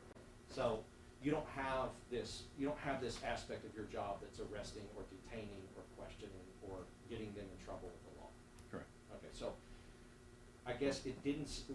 Would you say that it does not surprise you? Because in your direct you said she wasn't as open with the police officer who arrived as she was with you. Right. No, it doesn't surprise me. It happens all the time. Right, because people talk to firefighters and they don't necessarily talk to police officers. Right? Correct. But that also tells you that she recognized the difference between the person you were at the scene and the person the police officer was. I believe so. Okay. So one of the things you said a few times, you said, she had psychiatric issues or under the influence or maybe both. Right. And because in your training experience, I'm just talking about as a firefighter, as San Antonio Fire, you know that intoxication can mimic signs of psychiatric illness. Correct. And so somebody can be intoxicated and look like they're crazy, for the general term, but look like they have some sort of psychiatric illness, right? Yeah, that's fair. Right, and so, and if you don't know the person, I think you said you didn't have a baseline, which, if you don't know the person, you can't tell, like, are you having a psychiatric issue, or are you intoxicated, are you high on drugs or alcohol? Correct. Right, so, and that was the situation for you at the scene. Yeah. Because people can talk and say weird stuff, like, I was pregnant, I might not have been, I was with Elvis, I own the building, all of those things. I cut the wires because someone was spying on me through them. People could say weird things like that based on them being intoxicated. Sure. And, Yeah. Sure. I mean, but also they can be delusional, they can have schizophrenia, they can have some other major psychiatric disorder. Do you agree with that?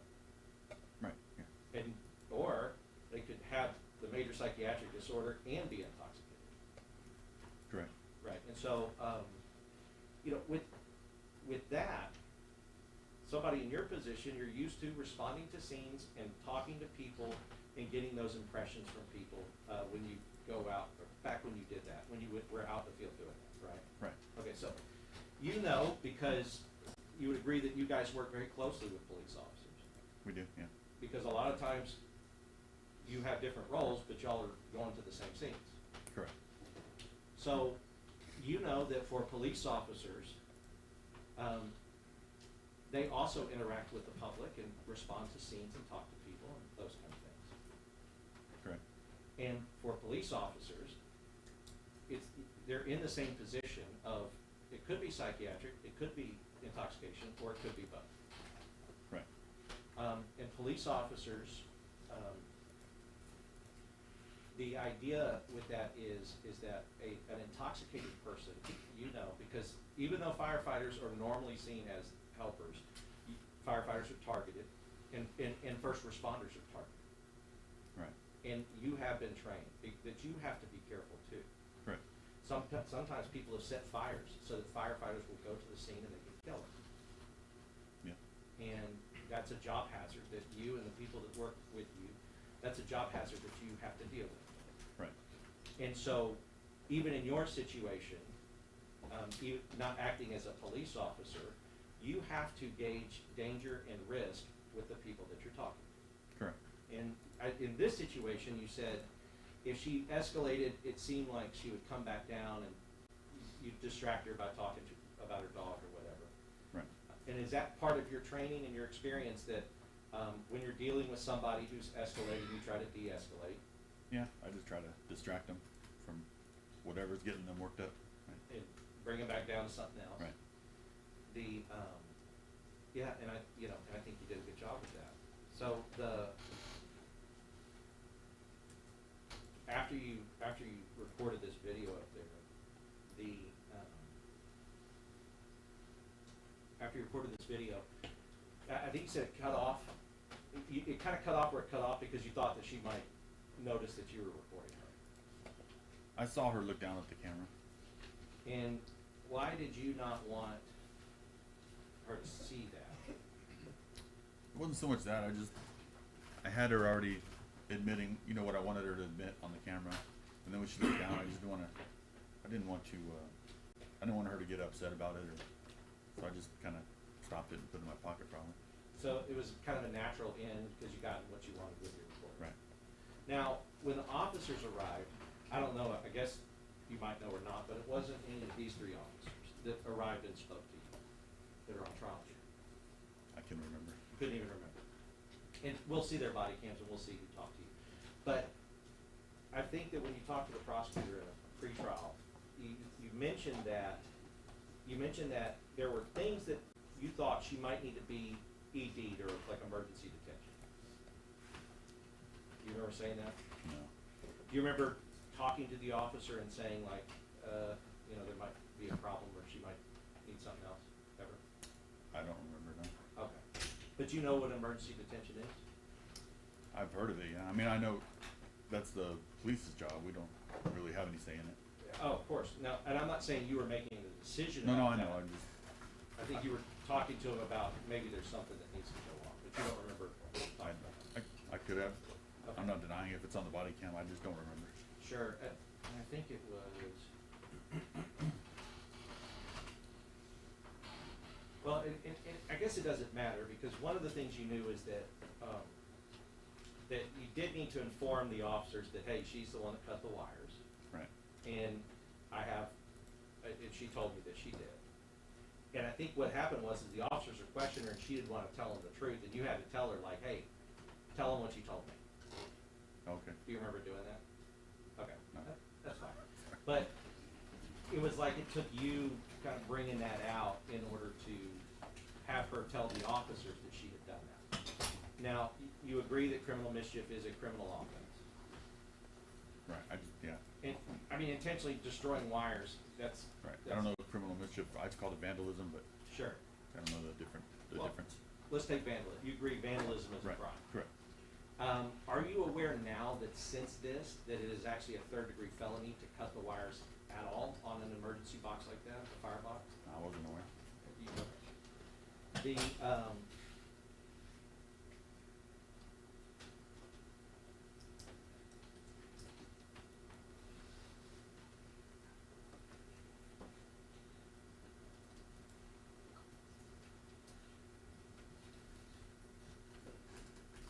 so you said that she, like you heard the officer say, hey, you know, come back here with me, or walk with me, or come or whatever with Yes.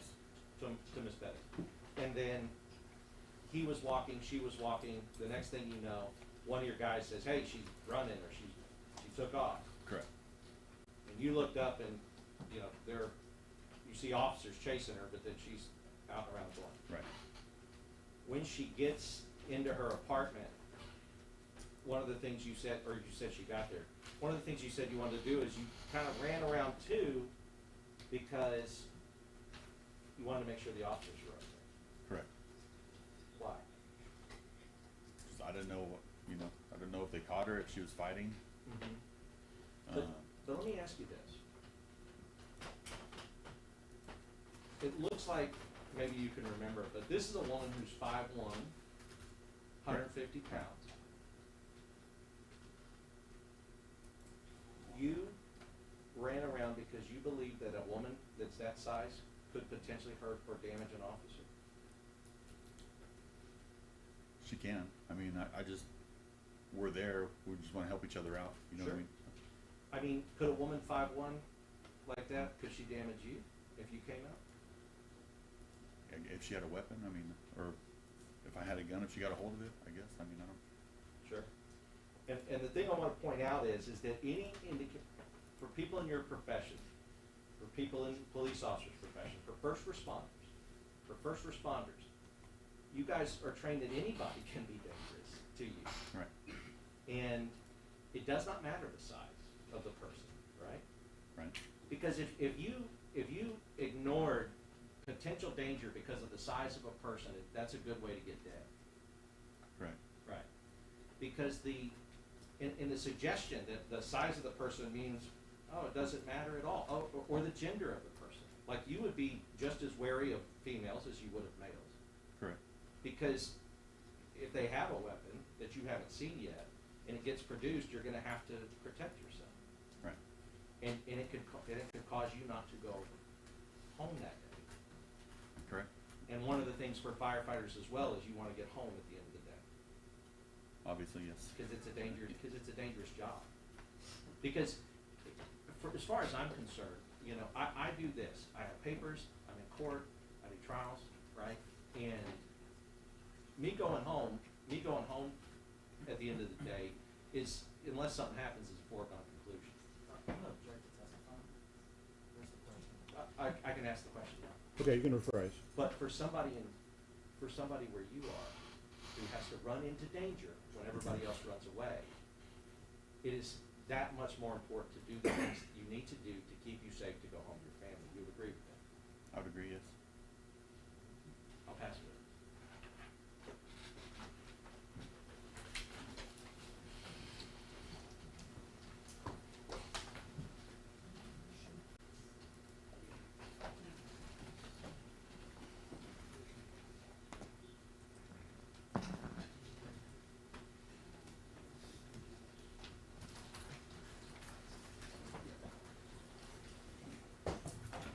Can we ask for assistance to see if we can explore this? Yes.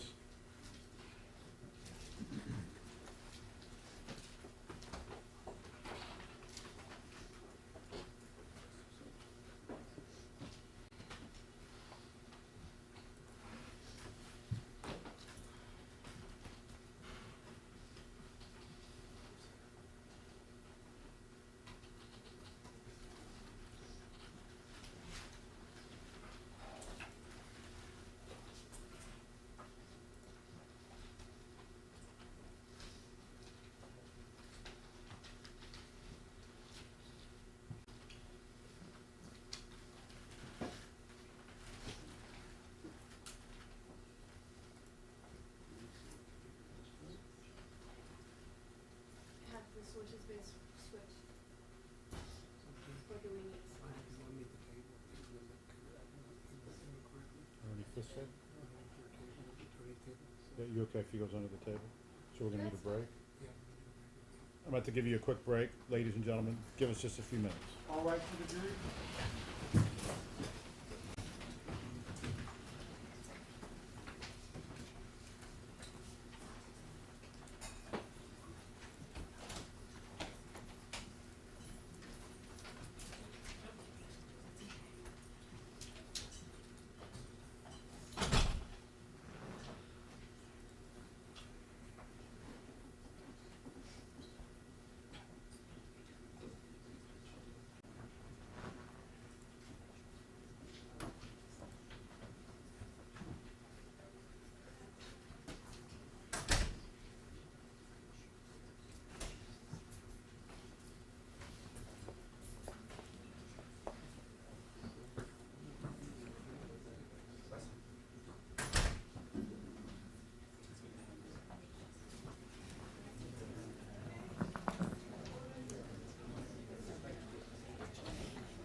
Is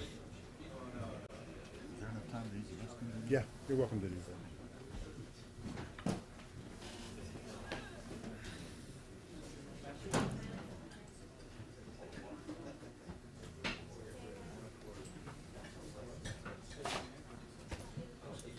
Judge, do you keep in a list, do you keep your own list of exhibit? I do.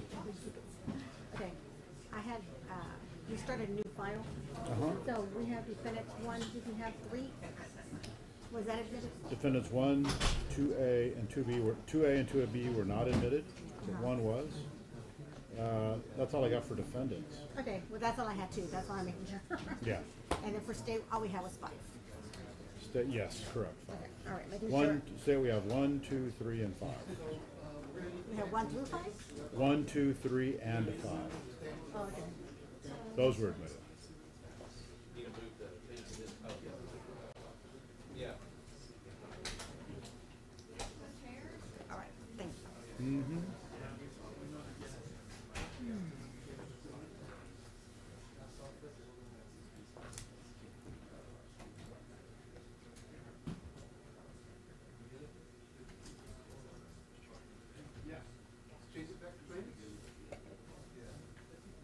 It's up there for now.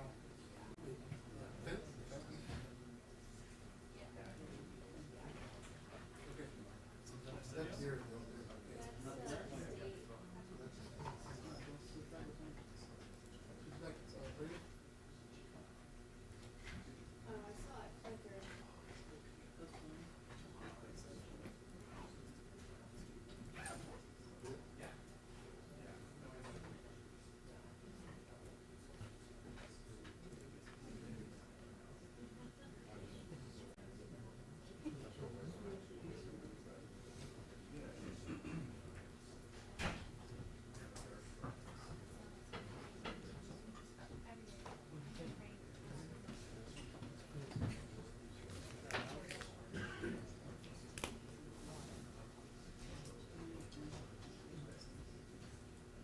Judge, we can send any other witnesses we have home, right? Yes. Okay.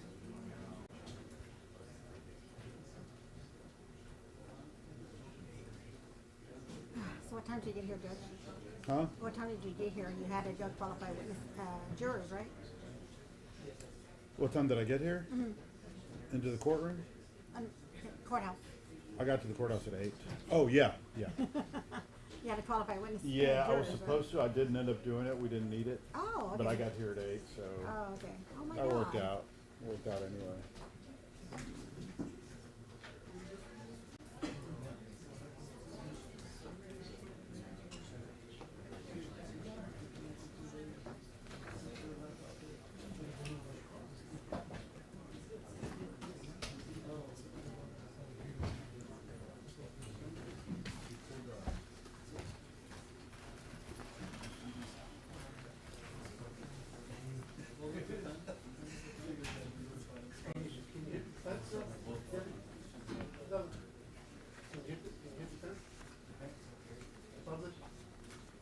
Some people just want to show up, and when they finally do, they cause a delay.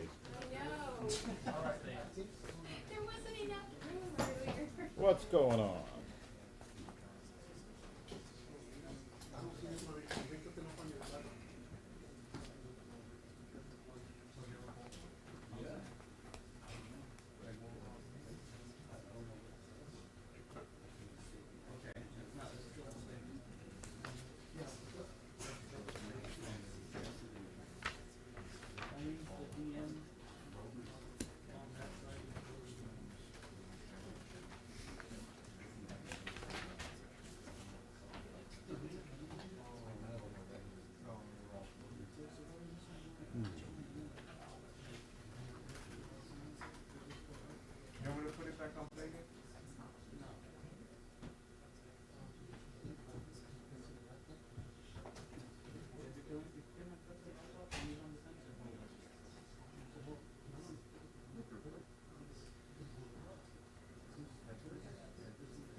I'll have some. Thanks.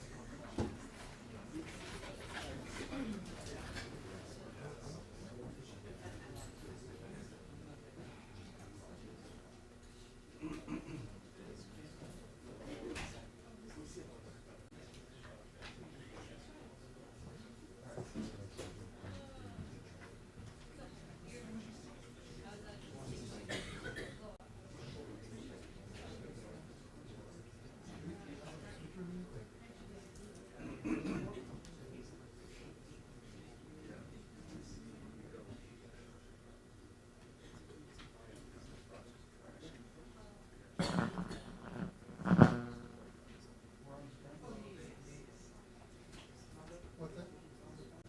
Yeah, defense, yeah.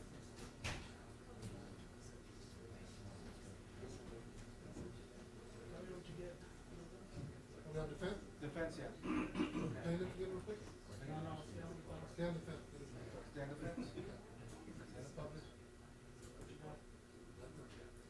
First of all, this is H. Meyer.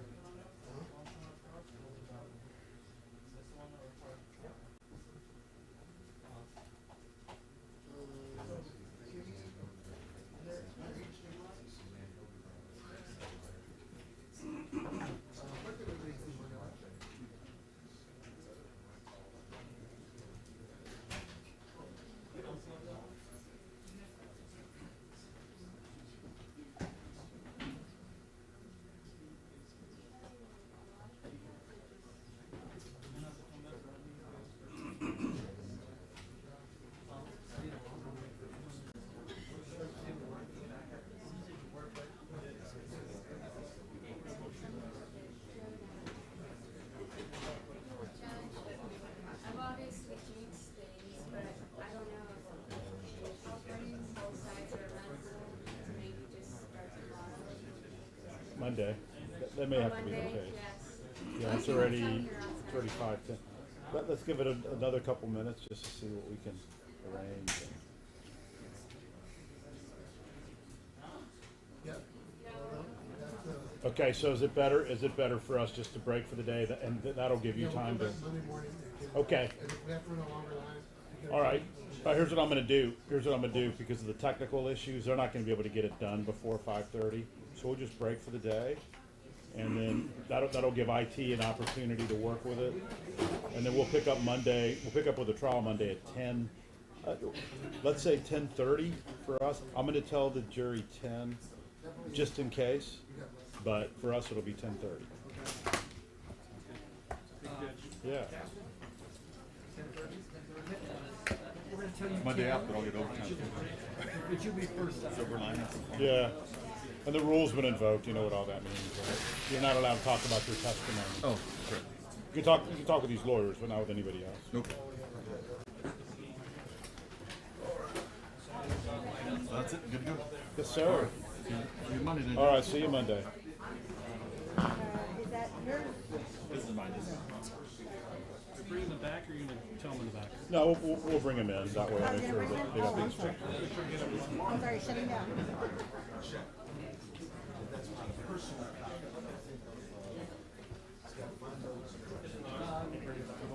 Yeah, let's line them up.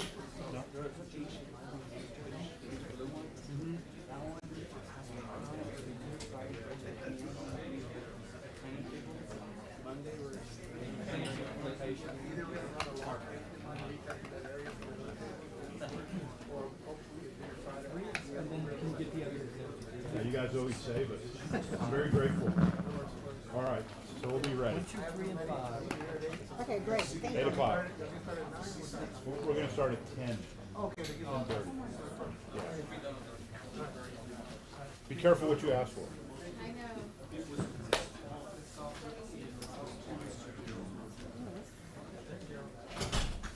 We're going to bring in the jury. Yes, sir.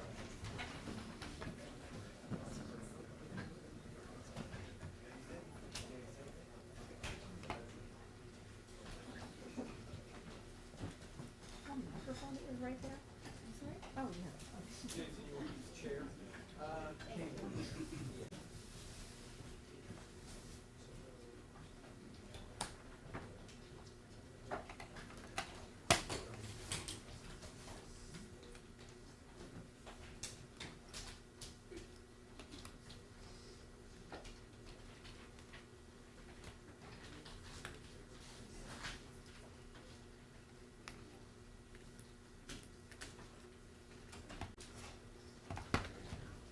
All rise for the jury.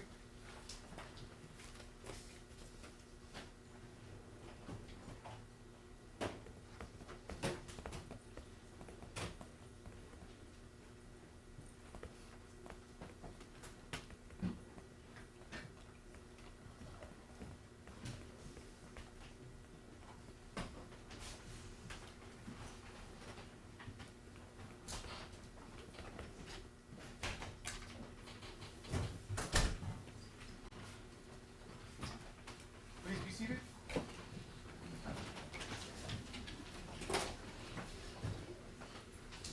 All right, members of the jury, welcome back.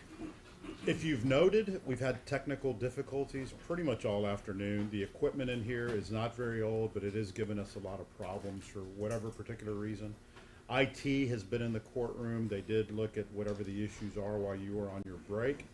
They've told us they need more time than just a few minutes, that they won't be able to have it completely fixed and ready to go till Monday morning. So as a result of that, we're gonna go ahead and break for the day.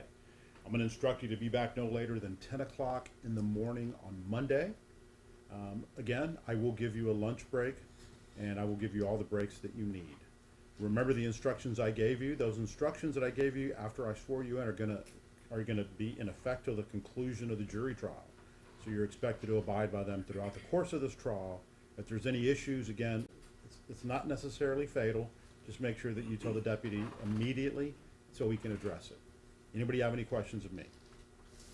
All right, with that, I'm gonna give you one more instruction. Have a great rest of the weekend. See you Monday morning at 10 o'clock. All rise for the jury.